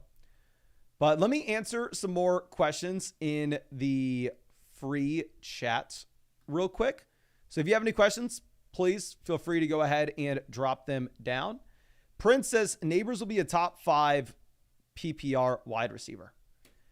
So if you look at the historical data over the past 10 years, we've actually never seen an offense finish bottom 5 in total points and have a wide receiver in that offense finish higher than the wide receiver 9. So if you think that Daniel Jones is going to turn it around, and if you think that the New York Giants are going to be a below average offense instead of the worst or one of the worst offenses in the NFL this season, then maybe Malik Neighbors can. But I honestly would be very surprised if Malik Neighbors was a top 5 wide receiver this year. Obviously looks like a phenomenal talent. Like in terms of where I would have Malik Neighbors in our Dynasty rankings. Let me go ahead. We haven't updated my Dynasty rankings on the site in maybe a couple weeks. But let's pull this up. So I do want to reiterate for everybody. These are the Dynasty rankings on flockfantasy.com. This is not how you should rank these players for this year. This is considering a long term. But looking at Malik Neighbors, I guess we already had him at wide receiver 8. He easily jumps Puka. He easily jumps Wilson.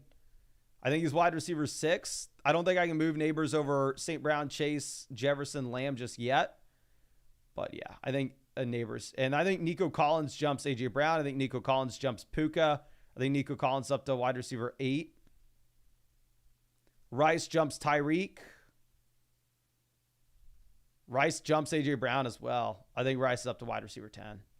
Yeah, some of these young studs are becoming extremely interesting here. Okay. Well, let's go back over to some of these questions. Norik says, where would you rank Brooks rest of season with his return coming soon? So I'll pull up my rankings on the site. So here is where I have Jonathan Brooks currently ranked. I have Brooks currently at running back 27.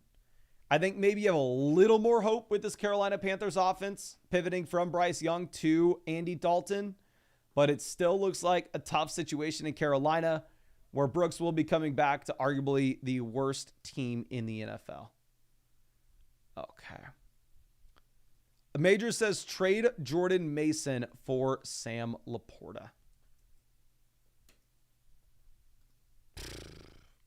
I have Laporta in the Flock League. I have Laporta in a ton of underdog drafts. So I'm very biased. I'm probably not the person you want to ask this. But I think I'd rather have Sam Laporta. I'd rather have Laporta. But let's pull back up the site and make sure that we can get back into these questions. Now, next question coming out from Ivan. This is a team review. Saying, happy BR League. Currently 2-0 with the number one waiver wire priority.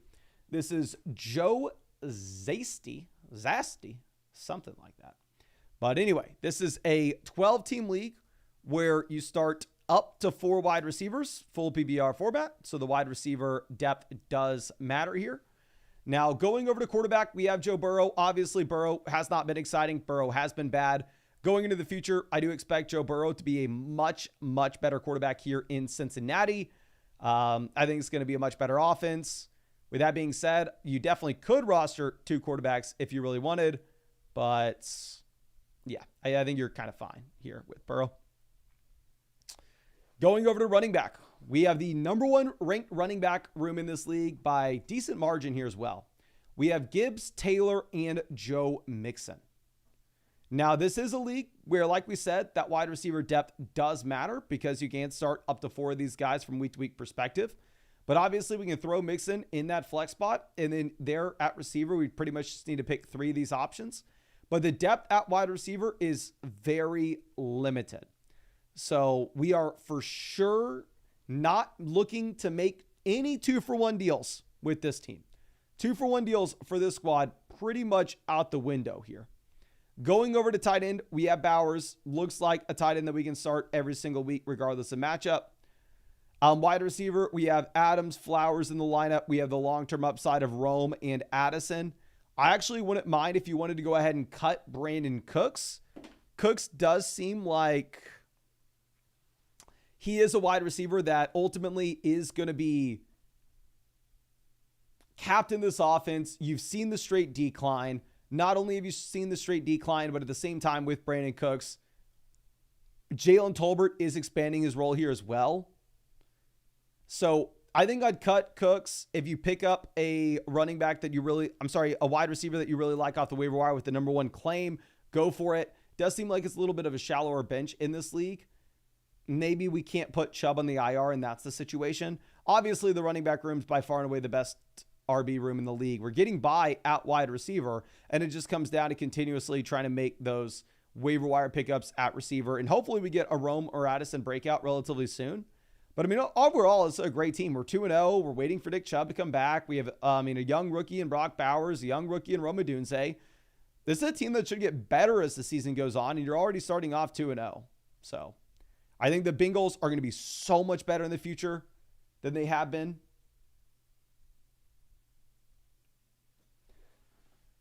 I think really the only thing I possibly say is, you know what? I wouldn't mind moving on from Brandon Cooks and picking up another option off the waiver. I know it's very limited, but you have a phenomenal team, and there's just not much that we can say with this squad, my friend. But thank you again. Really do appreciate it. Hope I was somehow able to help you out. But Jeep Guy says, my wife surprised me with Giants versus Seattle tickets for my 30th. Get to watch neighbors dominate live. Go G-Men. A couple things, my guy. One, happy for your Giants and happy that y'all have an exciting players like Malik Neighbors. Second thing is, sounds like a very fun 30th birthday. Third thing is, based off your profile pic of you looking like a grown-ass man, I had assumed that you were much older than I was. I figured you were 10 plus years older than me, my guy. God. We got the full head of hair in the profile pic. Here's what we're doing. We're going back to what we did earlier in the earlier in the offseason. We're grading profile picks here. Full head of hair. Maybe that was the sign that we weren't that much older than me, but happy for you. Congrats on probably having the best looking profile pic in the live chat. And hopefully my hair looks like that when I'm 30. We'll see. But let's move over to the next team. This is Michael Pass, longtime member of the flock here. Longtime member of the flock. Says, hey, Mason, me and your mom, we're just having dinner. She says hi. Well, hopefully you didn't make her pay for her, my friend. I know last time you were too cheap and she ended up having to pay for both of y'all, which is a little embarrassing. But anyway, pulling this up, Jacobs versus Puka and Moss. I actually think Moss is a super strong buy low candidate. If you look at the usage in Cincinnati and using the assumption that the Bengals will be a much better offense going into the future than what they have been. But if this is a situation in which you need points now, I completely understand going after Jacobs. There's a shot that the Rams just kind of have to shut this down with how bad this is. I saw people calling for this, and typically I think like NFL fans assume that the NFL is more like Madden than it really is and think that like, oh, we can just trade any player to any team and it will work out. But in this instance, I think it actually does make a lot of sense. If you were the Rams here and you were dealing with all these injuries, you had a good run. But honestly, I trade Stafford to Miami. Trade Stafford to Miami, pick up some future assets. Time to shut it down. I think we go Jacobs. It's very close. I think Moss is an intriguing buy low candidate. Obviously, Puka has the upside rest of season. Very, very close spot. Now let's move this over to the next squad. This is Dak to the future. This is a 10-team start 2 wide receiver single flex formats.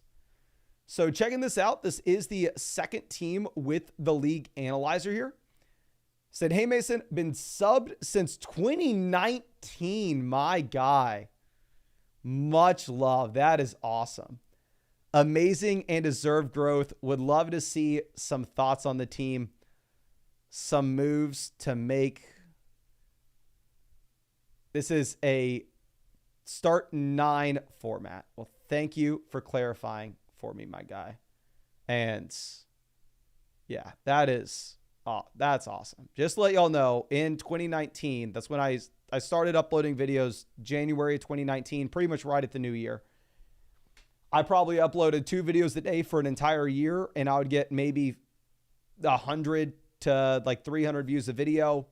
Just doing it for the love of the game. Probably the worst videos you would ever see in your entire life. You never imagine how bad I was talking into a microphone and talking into a camera. Like I can't, if you were watching in 2019, bless your soul. Even if you were watching in 2020, bless your soul. I'm not great now, but I'm a hell of a lot better than I was. Teresa, I did not know you were with us since 2019, Teresa. I thought you were here since 2020, but that is insane. Much love, everyone. But Nathan says, should we go back and watch then? Those videos are long gone. Maybe at the end of when we have time one of these nights, I'll pull up one of the unlisted videos and I'll show y'all how they were, but it was a tough scene. Okay. Anyway, checking this out. This is a 10-team league, so waiver wire options should be decent. But triple flex spot, I mean, obviously, you can go ahead and you can get a ton of wide receivers in the lineup here. So going over to quarterback, if Dak is our QB1, I'm completely fine rostering 2 quarterbacks. Obviously, Fields has the rushing upside here where I do think it justifies. I mean, Fields to be a backup quarterback here. Definitely don't need to move on from him. Going over to RB, we have Saquon Barkley as the anchor. Beyond this, we have Jonathan Brooks for the long-term upside. In terms of short-term play here, Javonte Williams does look like he is in a decent situation in terms of he's the guy in Denver. Jaleel didn't really have that large of a role this past week. Javonte has everything as a receiver. But the primary issue is this is just one of the worst offenses in the NFL. So if this is one of the worst offenses in the NFL, it may or may not matter if Javonte Williams is a running back that has the job. Like, obviously, we're not excited to put him in there at RB2.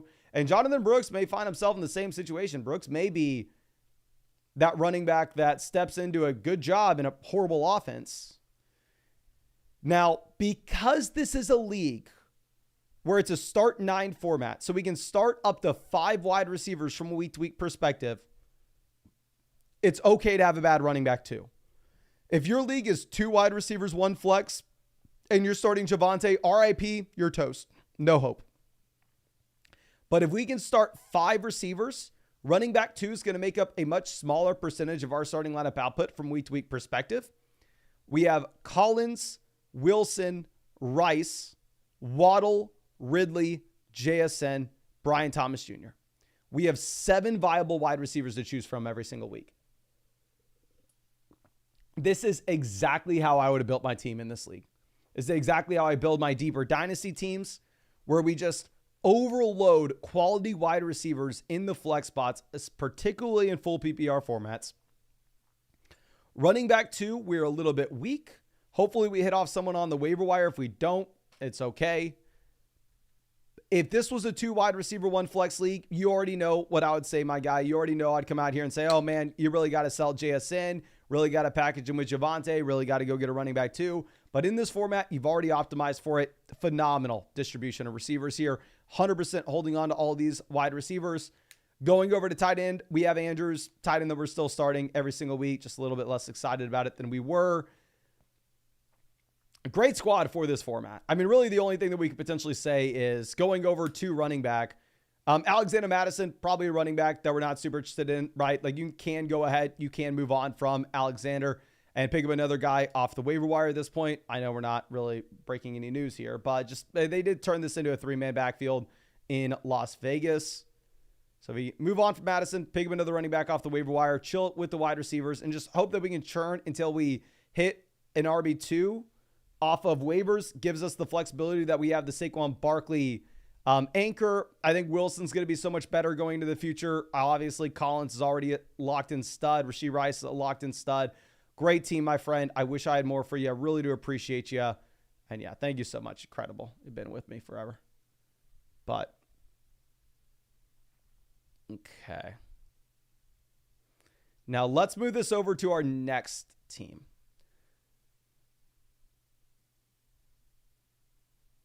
This is a 12-team PPR double keeper, super flex.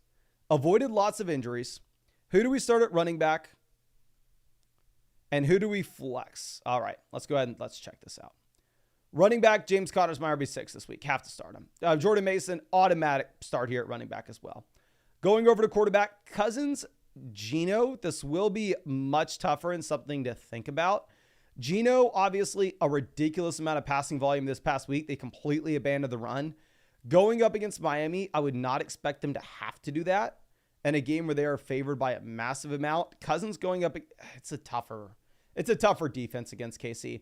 I go Geno if Kenneth Walker doesn't play, because if Walker doesn't play, I think we could possibly see the Seahawks just absolutely air it out again. Going over to the flex, obviously Dobbins has crushed ETN so far this season, but Dobbins has had great matchups. Going into this next week, Dobbins is playing the Pittsburgh Steelers, so I actually think it's a good spot to pivot off of Dobbins and go ahead and take Travis Etienne here. But yeah, great team. Really, the only thing I'm not confident with these calls is I'm not confident Geno versus Cousins. If Walker does play, I think we could pivot to Cousins. Now, going over to the next team, this is Beaver Castle Road. Says, just wanted to get some general thoughts on the outlook of the team and wanted to know what I should do moving forward, particularly players to trade. Okay. Couple different things here, my friend. One, 10-team league, start 8. So we can't start 4 receivers from week to week perspective. But 2, I'm assuming we've had some injuries. If we haven't had some injuries, we did a very bad job drafting because we are sitting here well behind the top end teams with the league analyzer. Like the team number 1 here has Hurts, Bijan, Gibbs, Ayuk, Dell, Kittle. Like Bijan Gibbs just gives you such a massive edge. Here, pulling up our squad. Honestly, much better than I expected. Much, much better than I expected.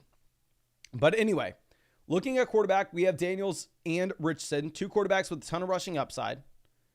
Now, obviously, if we're looking at both these guys, they're not necessarily quarterbacks that are just absolute locked and loaded, super high floors, super high ceiling. They're not Jalen Hurts, right? They are very high ceiling players. They are very exciting, but they're not Jalen Hurts. So I think you are fine to roster both of them.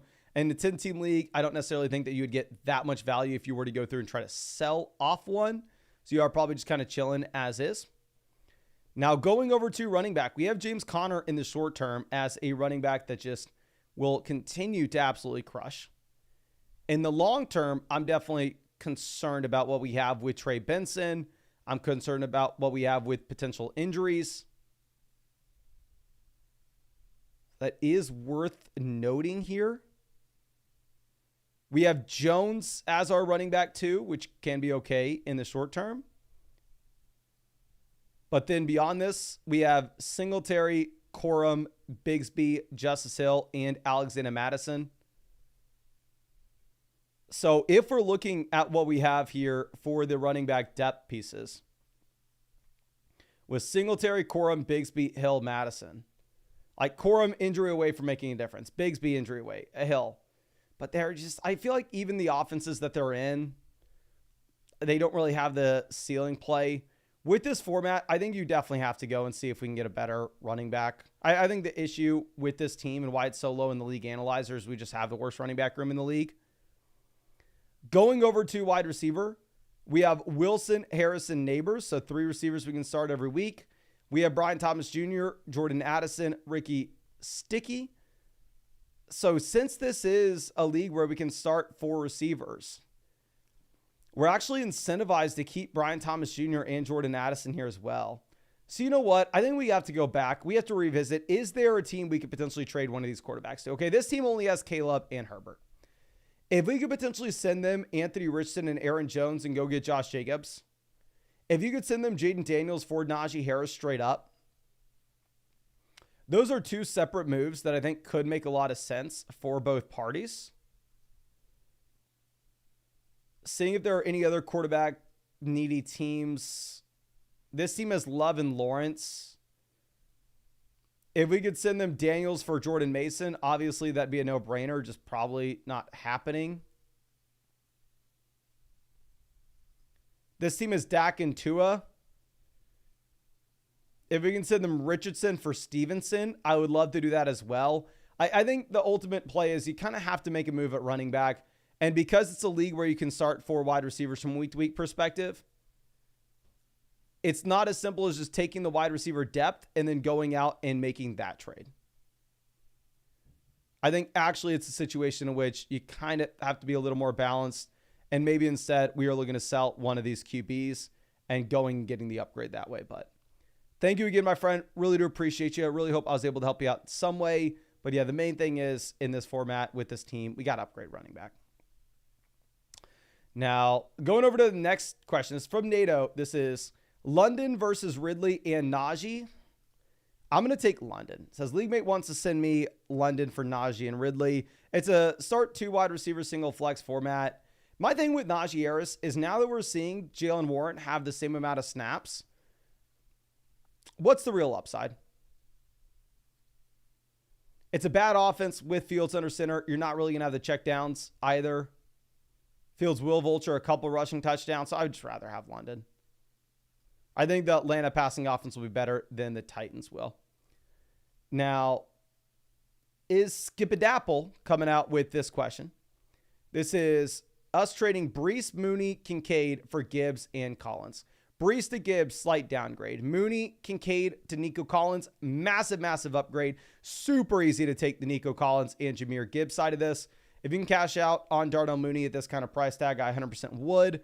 Let me check in on my Darnell Mooney price in my rest of season rankings here, because maybe we need to move Darnell Mooney up our rest of season ranks. Okay, where are you, Mooney? Yes, Mooney is too low. I'm going to move Darnell Mooney up these ranks. It's kind of embarrassing how low he is. Darnell Mooney probably needs to slide in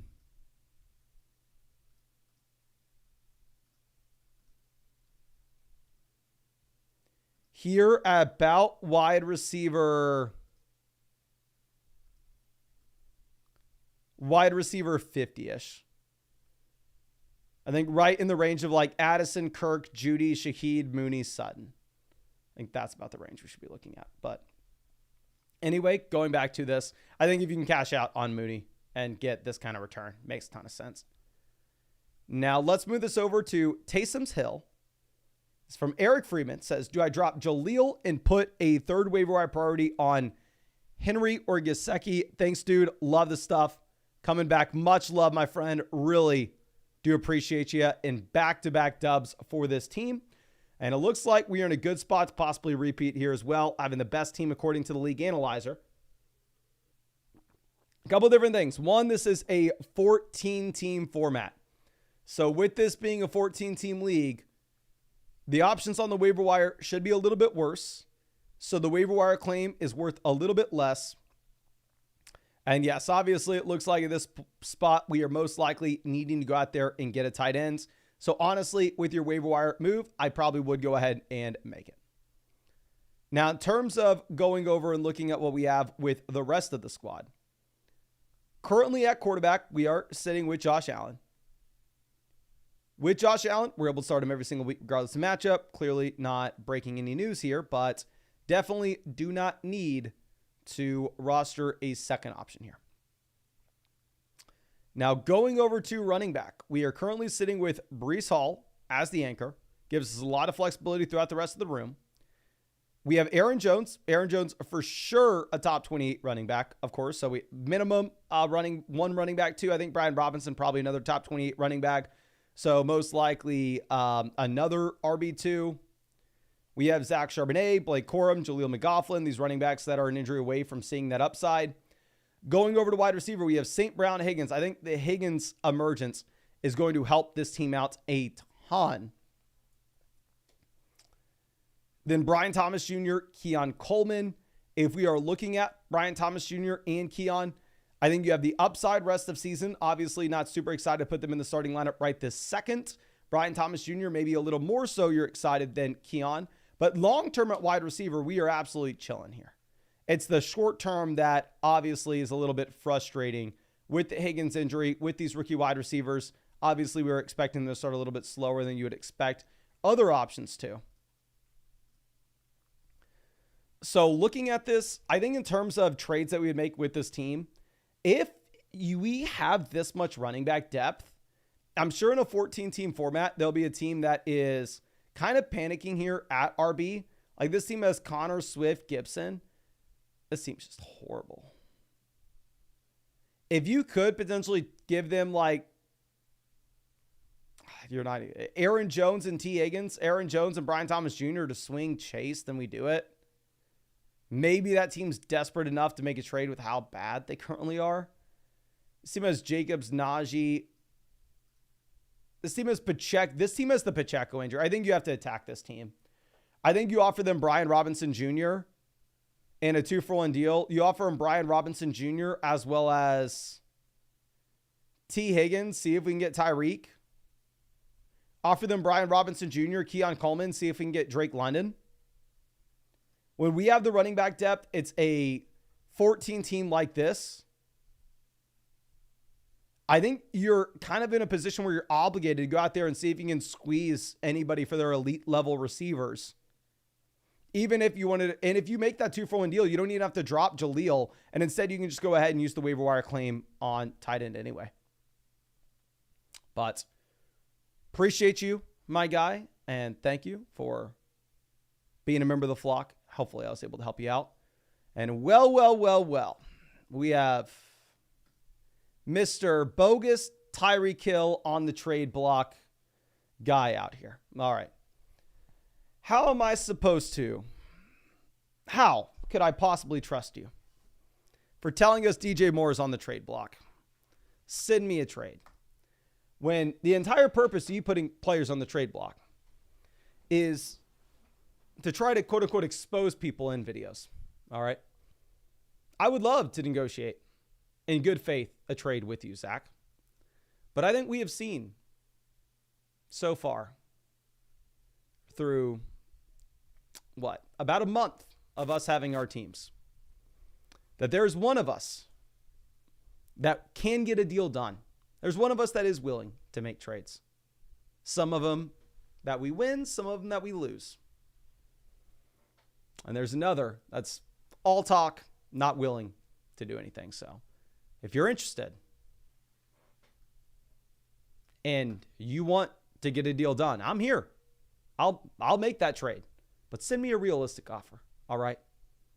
Send me a realistic offer, one that I can actually sit here and think about, and maybe one of these days you can get a deal done like your boy. 2-0, we up on top of the world. But let's go ahead and let's pull back up some more questions. Now, of course, like I said, if you wanted to get a team review over on flockfantasy.com, you can find that link in the description, comment section, live chat. We are answering start sit questions, trade questions, roster reviews, all through flockfantasy.com. If you use promo code FLOCK, you'll get a 30% off any subscription on flockfantasy.com. And also, if you wanted a team review, the cheapest way that you could get it is actually going over to Underdog Fantasy. Using promo code FLOCK will hook you up with a free team review to yours truly. Plus, you will also be getting a Aaron Rodgers free pick, more than less than half a total yard for Thursday nights. And Underdog has a ton of additional promos, such as the CeeDee Lamb special pick, more than less than half a total yard for the Cowboys game. And that's definitely the cheapest way to get a team review, only $10. You can find that link in the live chat and description. Well, let's move this over to the next team. This is Peanut. I thought we already answered a question from Peanut. Maybe we have another. Between Parkinson, Ferguson, obviously if Ferguson plays, we go Ferguson. If he doesn't, then we have no other option but to go Colby Parkinson. Running back, we go Jordan Mason here relatively easily over Rachaad White. And quarterback, we are going to be going ahead. We're going to be taking Justin Fields. If Love plays, you play Love, but I just don't assume that's going to happen. And then for the flex between Rachaad White and Drake London, I actually probably go ahead and I probably take Rashad. I'd probably take London. Rachaad White looks so damn bad. For the first 2 weeks, Rachaad White sitting with 25 carries for 49 rushing yards this year. So I don't think there's any way that we can go White. But let's move this over to our next trade question. I'm currently 2-0. My team is Mahomes, Montgomery, Adams, Nico, Andrews, Dobbins, Corum. Here, I think you're giving up too much. I had Xavier Worthy as that sell high candidate after week 1 under the assumption that you were actually going to be getting back in Hollywood Brown at some point, but it looks like that's not happening here. Zach Moss, massive buy low candidate. Worthy expanding his role. No Pacheco. I think that they're going to throw the ball a little bit more. I'd rather have Worthy and Moss. Now, F. Sayers coming out, start sit question. Here, tight end, we go Laporta. Running back, we're going to go ahead. We're going to take Breece Hall and Ramondre Stevenson. Quarterback, we go Josh Allen. And then for the flex spot, this is where it maybe gets a little bit tough. Looking at Jalen Waddle with no Tua, obviously not exciting. But in the case of Jaden Reed, really the other guy that you would consider here with the Debo injury, Jaden Reed also has no Jordan Love. So, I mean, they're both in crap offenses. I think Jalen Waddle is the better player. Now, F. Sayers coming out with our next question. We actually just answered this one. I guess it's got sent twice. We'll go ahead and we'll fill it out again just in case, my friend. Oh, you maybe included Keenan Allen in here. I don't know if I saw Keenan Allen the last one. I would go Jalen Waddle over Keenan Allen. I think Chicago, the passing volume's not there either. On this trade's Rashee Rice, Tank Dell versus Jamar Chase. I'm very biased. Obviously, I have Chase in the Flock League. I am really hoping that Chase turns the corner. I expect it to be the case. If you look at all sports books, they are pricing in the Cincinnati Bengals to be a significantly better offense going into the future than what they have been. Now, Sherm coming out with the next question. This is another easy case of Jamar Chase. Says, hey, Mason, my team is Spencer's second team. At the moment, I'm trying to trade Ramondre Pickens for Jamar, but most likely not going to get that reach. But Smith and Pickens. Yeah, I mean, I would go ahead. I'm just taking Jamar Chase. And yeah, Prince has it right. Jamar Chase will crack 100 total season yards at some point over the next few games. I don't know when it's going to be, but one of these games will finally push him over the edge, and we need to get that 100 total yards mark on the season. And then it's all uphill from there. We actually already reviewed this team for Better Call Hall, so we will move by that one.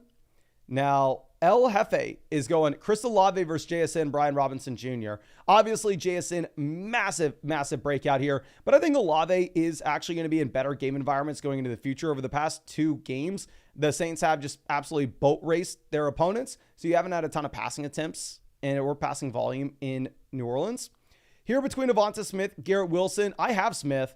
I would tell you right now in the Flock League, I'd be willing to sell Smith plus to go get Garrett Wilson. Wilson is going to absolutely crush. He's getting all the market share numbers in New York. I think you actually see the passing volume go up for Rodgers. Now, Bad News Bears says, how to make sleeper quick NFL's fantasy. 2-0. Guy wants to trade is 0-2. Okay, so I will say in general, I hate making deals with this many players involved. When you're making deals with this many players involved, there's very rarely ever a win-win situation. It's always somebody's getting robbed. And I know who's getting robbed here. Okay, looking at Breece versus Kyron, it's Breece by a mile. Kittle versus Laporta with the Debo injury, it's kind of close. Steele, Edwards, Shaheed, these pieces aren't nearly valuable enough to bridge the gap between Kyron and Breece Hall. So yeah, it's the Breece Hall side by a mile here, my friend. But Dylan coming out saying Zach Moss, Rico Dowdle versus J.K. Dobbins. I actually like Zach Moss. I really like Zach Moss as that buy low candidate. But with that being said, based off all the trades that I have seen regarding J.K. Dobbins at this point, it does appear that J.K. Dobbins is just a player that has significantly more value than this. So we're going to go ahead. We are going to take Dobbins there, my guy. Now, Matt coming out with a question. This is Shaheed, George Pickens versus Garrett Wilson. This is Garrett Wilson by Country Mile. Get the stud, please. I promise you. Wilson still projects out to be a wide receiver 1 rest of season. Dylan coming out with another question. This is JSN Benson versus Addison Wandale. I'd rather have Trey Benson over Wandale Robinson. I'd rather have Jackson Smith and Jigba over Jordan Addison. So I think the JSN and Benson side. I don't care about Greg Dortch being on either side either. It's just JSN and Benson is by far the winning deal. Now, we already answered this team for Hurts being Brown. I don't know why it's showing up again. We'll go ahead and move on from that. Now, Dank Hamster says, not sure who to flex.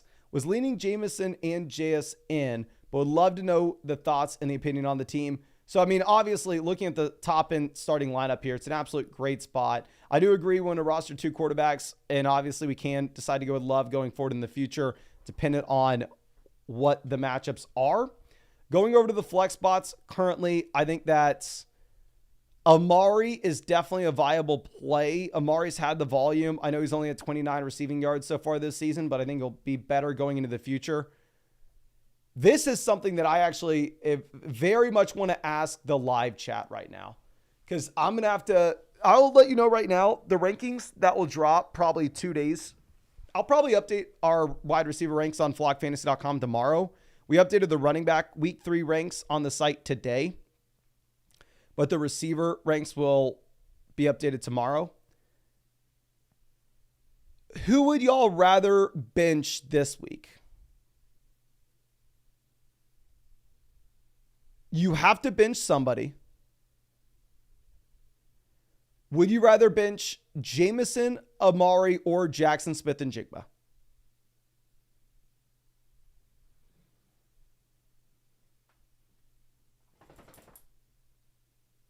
Would you rather have Jameson,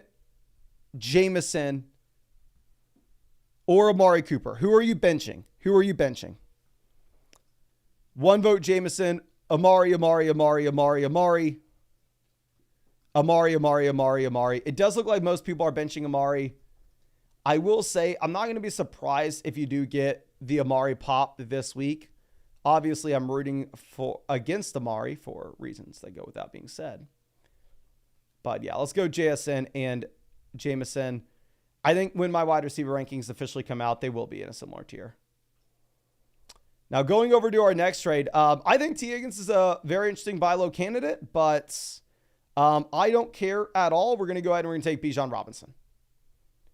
It's Bijan Robinson. Actually, you're saying you're getting Jordan Mason on the other side. I don't know why you didn't add Jordan Mason. Okay, that changes things, right? Jordan Mason and CMC versus Bijan Robinson is very close. I probably prefer Bijan over the combo of the Niners backs, but when you get Higgins on top of it, if you're telling me Jordan Mason's going to be on this side, I think it's a very fair deal, and it's up to you. I think we probably go CMC, Jordan Mason, and T. Higgins.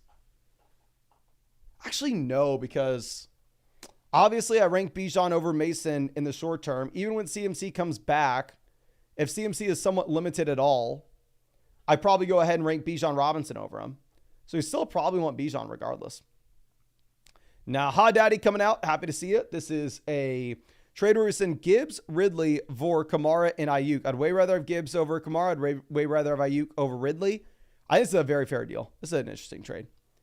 Can y'all please let me know in the live chat real quick? Would you rather have the Kamara side or the Gibbs side of this deal? Would you rather have the Kamara side or the Gibbs side?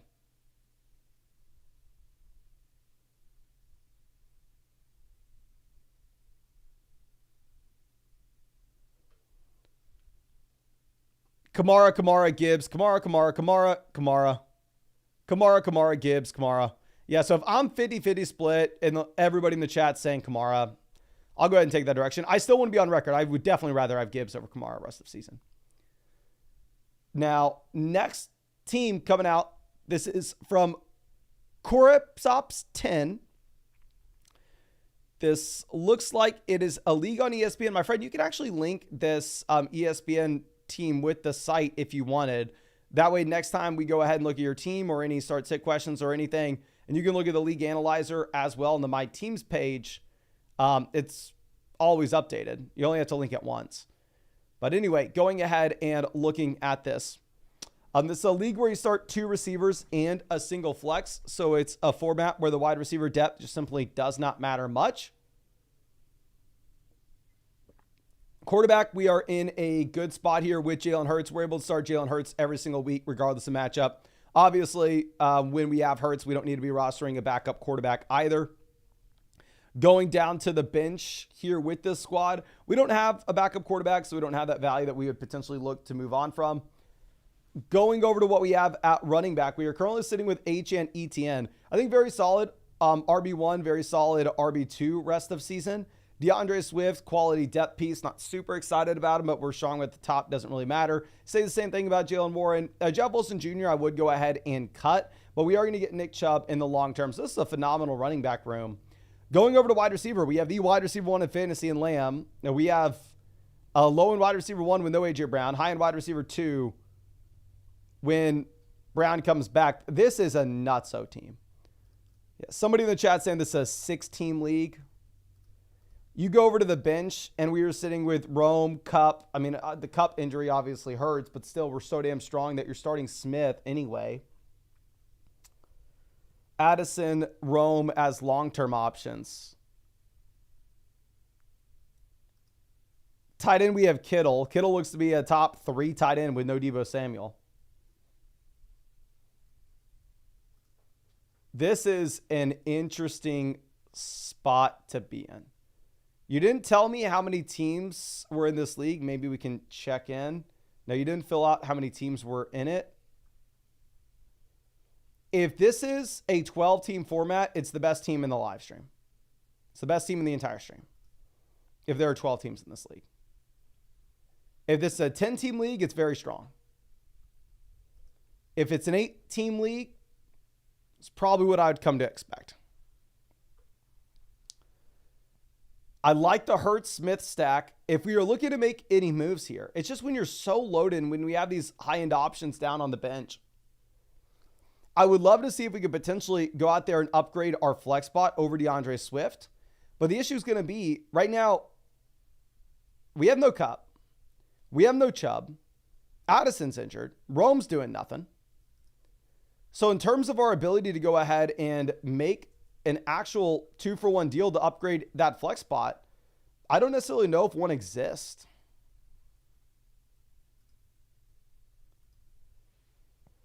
I definitely think we cut Jeb Wilson Jr. on this team. And honestly, with how shallow this format appears to be, with how strong this squad is, I think Sutton would kind of be the next guy on the chopping block here. So I would be interested to know what wide receivers are available to you on the waiver wire, because I think you could potentially look to move on from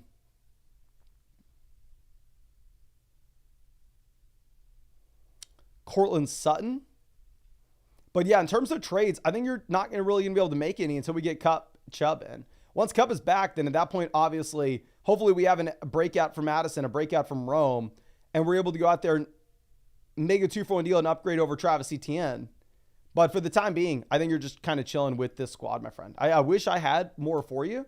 But I mean, obviously it's a dominant squad. And when we're sitting with Cup and Chubb, you're kind of sitting around waiting for those guys to get back before we can make too many moves. But going over to our next question. This is from Brady. This is DJ Moore, David Montgomery for Javonte and Harrison. So DJ Moore to Harrison, massive upgrade. Montgomery to Javonte, pretty big downgrade. I'm going to go with the Harrison side, assuming that you have enough running back depth. I don't think it's a quote-unquote overpay for Marvin Harrison Jr. I definitely want to be on record saying Javonte's not startable until we see any improvement from the Denver Broncos offense. But yeah, just getting the best player here in Marvin Harrison Jr. I do think is worth it for you. Now, CW Jones says, thanks, Mason. I apologize for so many options, but I'm stuck here. No worries whatsoever, my friend. I'm excited to just go and give you my exact honest thoughts. Between Dell, Worthy, Waddle, Rome, Shakir, honestly, not considering Shakir or Rome, it's really between these three receivers. I think I do go Dell, as much as people are going to hate to hear that. And then going down to the flex spot, I think we take Aaron Jones. I think Worthy has the long-term upside here, but I definitely want to see him expand his role. And then with Waddle, the issue is just the offense is going to be so much worse than what you have in Houston. We have Stroud. Dell has been getting the volume. I think he will be better going into the future. I hope he's not. I drafted no Tank Dell. It'd be very good for me if Tank Dell continues to stink up the place, but I think he will be better. Now, if you do have Kenneth Walker missing, then you pivot from Aaron Jones to Zach Charbonnet. If Walker misses. But if not, we go Jones. Now, David coming out with a start-sit question. Says, am I dumb for using my number one waiver wire claim on Allen over Steele? Also have claims in for Henry to replace Hill. Okay. I think we actually already answered this, my friend. Yes, please go ahead and please take Steele over Allen. Steele over Allen. Now, Wall Carter, this is a trade where we trade Puka, Connor for Smith and Gibbs. I would just give me Smith over Puka. Give me Gibbs over Connor. Absolute no-brainer here.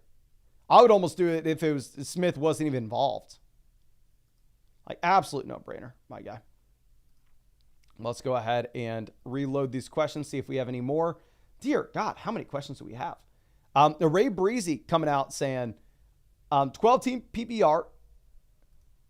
Team offered me Kyler McBride stack for depth because they are struggling with the AJ and Debo injuries. Daniels to Kyler upgrade, likely to McBride upgrade. We're paying Ridley Thomas to get it done. It looks like it's a 2 wide receiver, 1 flex format. I think we're going to go for the Kyler and McBride stack if you can afford it, if we have the depth, my guy. Now, Kyle coming out says, lots of injuries so far. Puka and Brooks on the IR. Ooh. So let's answer also for the flex spot in case Kenneth Walker does play. Oh, dear God. The thing is, I even if Kenneth Walker does play, it looks like Zach Charbonnet's in this lineup. Puka can't play. A.J. Brown can't play. Jonathan Brooks can't play. We go T. Higgins if T. Higgins plays. If Higgins doesn't, we go Addison if Addison plays. And if Addison doesn't, we go Mostert if Mostert plays. And if Mostert doesn't, we go Jalen Wright. So in order of most appealing to least appealing, Higgins to Addison to Mostert to Wright, if that makes sense. But obviously, all those players right now are questionable, so it's just very difficult to know. Now, this is a super flex trade question. The starting lineup would be Allen and Hurts, Gibbs, Jacobs, Neighbors, London, Waddle, Laporta. So going from Richardson to Allen, getting the massive QB upgrade in a super flex league. Brown to Waddle, massive downgrade here.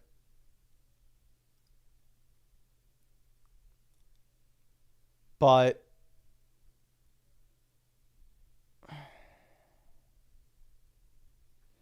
it's tough. Obviously, if anybody's watching this in a one quarterback format, you go A.J. Brown, you run for the hills, but it's tough with how strong of an option Allen is. I think the points per game gap between Allen and Richardson will be larger than Waddle and Brown. I think we eventually get to a back. A.J. Brown's going to be missing some time anyway. Let's go with Josh Allen here. Julius says, Dan Mason has been streaming for 4 hours. Hell yeah, thanks. Much love. Thank you for being with me for so damn long, my guy. And obviously, if you have not done so already, we've been live for over 4 hours. Use promo code FLOCK on Underdog Fantasy. All right. Hit that like button. And if you really want to tell us thank you for streaming over 100 days in a row, going to stream every single day till the season starts, go use promo code FLOCK over there on Underdog Fantasy. $10 deposit gets you a free team review on flockfantasy.com. Gets you a 50% deposit bonus up to $1,000. Gets you a free Aaron Rodgers pick'em, more than less than half a total yard for Thursday nights. And an additional CeeDee Lamb, more than less than half a total yard for the Dallas Cowboys game. So make sure, find that link in the description, comment section, live chat. Promo code FLOCK will set you up. Just make sure you use the same email address on Underdog that you have on your flockfantasy.com account. That way I can credit you with your free team review. But this question from Hunter Just Us. Hunty Bounty 1 is a 12-team start 8 league, so wide receiver depth does matter. I'm looking for a better flex instead of Eckler. Do you have any trade targets for me to go out and acquire? So this is a team that's near the bottom with a league analyzer. Now, real quick, Northside Coop says, Mason, how to get a team review of Underdog isn't available in my state. Flockfantasy.com is available in every state, my friend. And you can purchase one on flockfantasy.com. Strike the Dude says, Mason, I can't get a review. I haven't had one. It says I'm using code FLOCK, but I go to checkout and it says $79. So one, you can send me a message on Discord. We can figure it out. But most likely, I don't know if what you're looking for, like why you would need why you're getting a free one. If you use promo code FLOCK on Underdog, it's going to take 1 day because I have to get the emails the next day and I have to upload them, the CSV on the site to give you the free credit. Northside Coop says, it's not in Idaho. I don't know if I'm doing it wrong right now. If you type in flockfantasy.com, I can guarantee you it's going to pull up, my friend. If you search Flock Fantasy into Google, it'll pull up. Okay. But anyway, going ahead looking at this. Sorry. Joe Burrow, I think, will be much better going into the future. I still think Burrow is a quarterback that can be a QB1 in fantasy.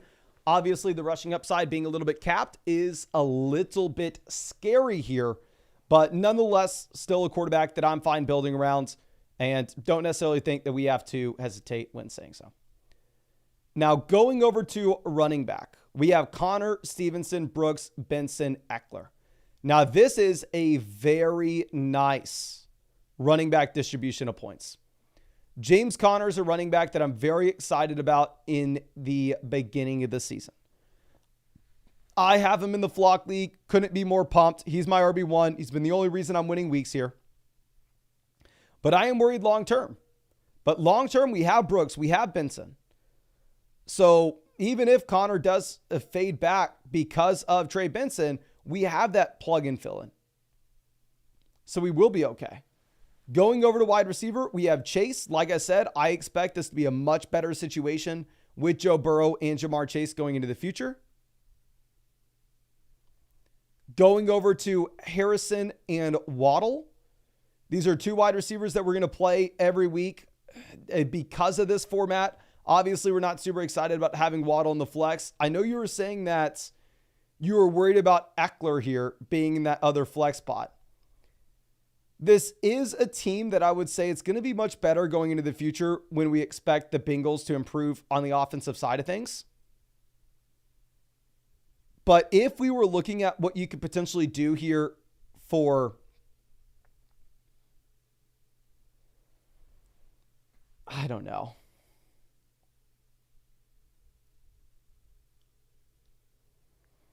If you were looking at what you could potentially do in terms of trades, if you were 2-0, I'm chilling. I think we'll go ahead. We'll just deal with the weaker flex spots. We'll deal with the weaker squad until Tua comes back, until maybe we end up getting Jonathan Brooks back in. And then all of a sudden we'll be in a much better situation.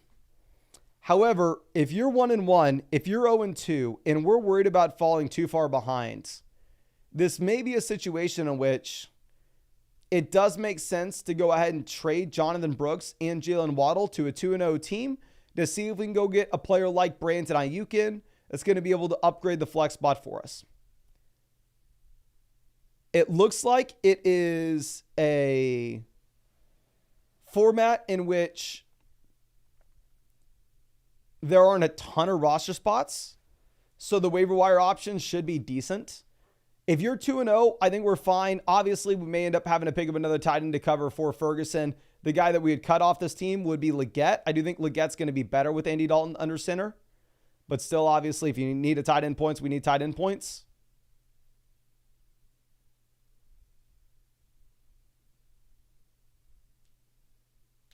So let's cut Leggett if Ferguson doesn't play this week. Pick up a tight ends. If we are 0-2, trade Jonathan Brooks and Jalen Waddle to see if we can get to a receiver like Ayuk. Backfill options off the waiver wire. If we are 2-0, we're going to sit still. We're going to let the Cincinnati Bengals offense bounce back, which I think that they probably will. At least I'm hoping. Now, Phil coming out starts that question. This is a couple league spots. I think Devonta Smith, we have him in as a wide receiver one pretty much immediately. Drake London, I would go with over Godwin still. I know people are going to absolutely hate that. And then looking at the flex, it looks like in terms of running backs, we just have Chuba Hubbard and Gus Edwards, who are both in committees right now in tough spots in general. So then we actually go ahead and we take Chris Godwin, who has just been skyrocketing, but phenomenal squad here. Great team. Now, next question is a trade question coming out from Original Eric. This is Dobbins and Smith versus Gibbs and Kirk. I think Kirk is almost a 0, but even if we value Kirk as a 0, I'd rather have Gibbs over Dobbins and Smith.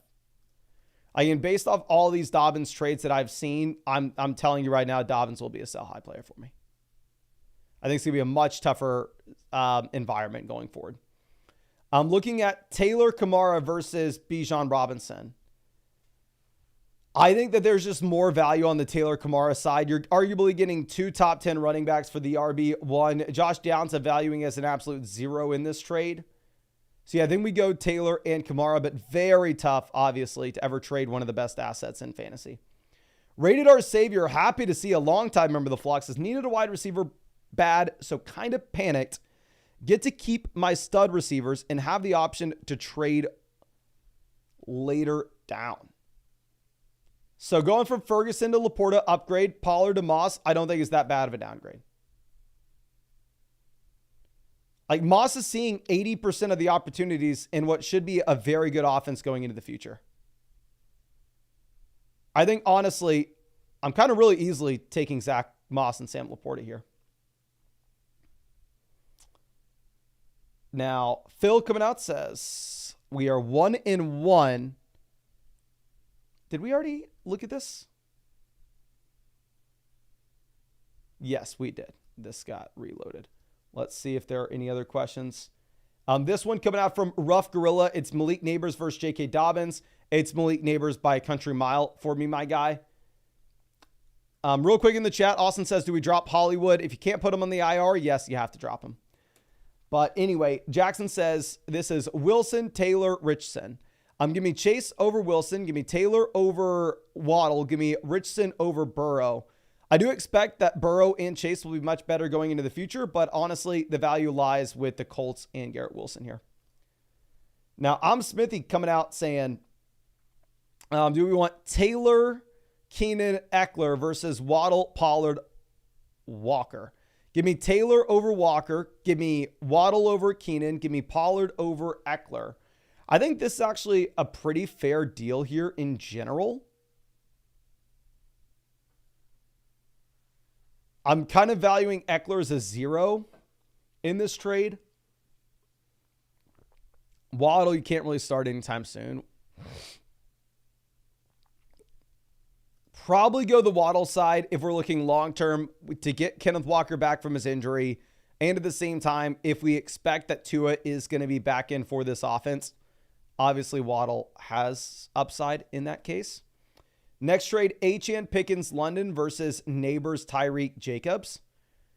Tyreek versus Achane, kind of up to you. They are ranked back-to-back here. I think you can take him out, really. Neighbors versus London. I would rather have Malik Neighbors, but they are ranked back-to-back. Kind of up to you. Pickens versus Jacobs. Give me Jacobs by a mile. So we're going to go ahead. We're going to take the Neighbors, Tyreek, Jacobs side. Now, Fisher coming out says, need quarterback desperately. I'm 2-0. Tua and Caleb as our QBs. So Dak, I mean, you could always stream the quarterback position. Jacobs versus Henry, give me Jacobs. Godwin versus Pittman, give me Godwin. If we're downgrading at both spots, to be honest with you, I would rather have a better quarterback than Dak. Like, I don't know the exact points per game bump that you're going to be getting with Dak Prescott versus streaming the position. Now, Bayman says, hey, Mason, 10-team Dynasty, full PBR, 2-0, highest scoring league.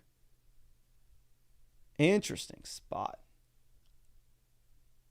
My God, I'm not worried about Connor versus the... Oh, this is a nasty team, though. I'm not worried about Connor versus the Detroit Lions defense. Applied team total, I mean, you have a total in that game over 50 points. Should be super high scoring. Devontae Adams going up against the Panthers, though. So it is very close between Connor and Adams. I actually think you probably have a higher floor with Connor. And yeah, we probably start these guys over Adams as well. Like, I honestly may start James Conner over James Cook this week.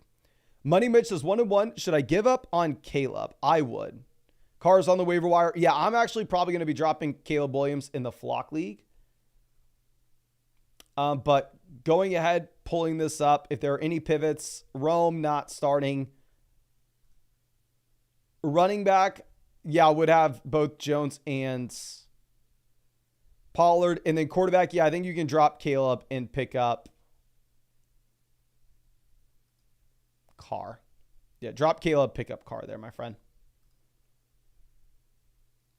But have we made it through the questions? We made it through, ladies and gentlemen. Much love. Really do appreciate you all hanging out with me. Do want to reiterate, the great thing about what we have set up on flockfantasy.com is even if you ask a question that's not during the live stream, you can ask a question at any time you want on flockfantasy.com. You don't even have to be in the live stream to see the answer. We actually directly message you as soon as I answer it in the live stream with the exact timestamp of the live stream, where you just copy and paste that into a browser and you see the exact clip of me answering your question for you. Plus, if it's a start sit question, you get the sheet filled out. Plus, if it's a trade question, you see exactly which side is the winner. So you can ask a question on flockfantasy.com at literally any time of the day. Get your answer sent to you that night. But I really do appreciate y'all. Thank you so much. Norik says, where do I submit my application to be a dev, Mr. Mason? You can shoot me an email. You can shoot me a DM on Discord. Dev team we have is absolutely crushing it right now. Definitely don't need any more devs on the team. But if you think that you're a great developer and you're very excited to join the squad, you're willing to work your butt off, of course, never going to turn you away. We have more than enough to go ahead, spread the wealth around. Danny says, I know bro's licking his chops for free pickup season in an hour. Danny, are you really staying up literally to get, are you really staying up literally just for the free agent pickups? I'll be going to bed the second that I end this stream. Luckily, the brother walked this little girl for me down here. So usually we have to end the stream to take that little thing on a walk, but now we are getting to end this. I'm going to go read a bit. I've never watched Lord of the Rings, so I'm reading the books and then I'm going to watch it. I'm closing it on the end of the first book. I'm not smart enough. It was written too long ago. So honestly, all the names and places that I'm reading that sound really weird, I can't remember any of them. So yeah, not enjoying the Lord of the Rings books too much right now. Hopefully I start going, okay, I can start making that mental map of who's who. But thank you again. Really do appreciate y'all, ladies and gentlemen, for hanging out with me. I will also say, of course, we had a new video drop on the Flock League channel. If you have not done so already, go over to the Flock League, type it up on YouTube. I promise you, it's way better than this channel. It's honestly the best YouTube thing I've ever been a part of my entire life. Super fun. Highly recommend you checking out a video. If it's for you, cool. Subscribe. If it's not for you, cool. Never have to look at it again. But look up the Flock League on YouTube. Super, super fun. But thank you again.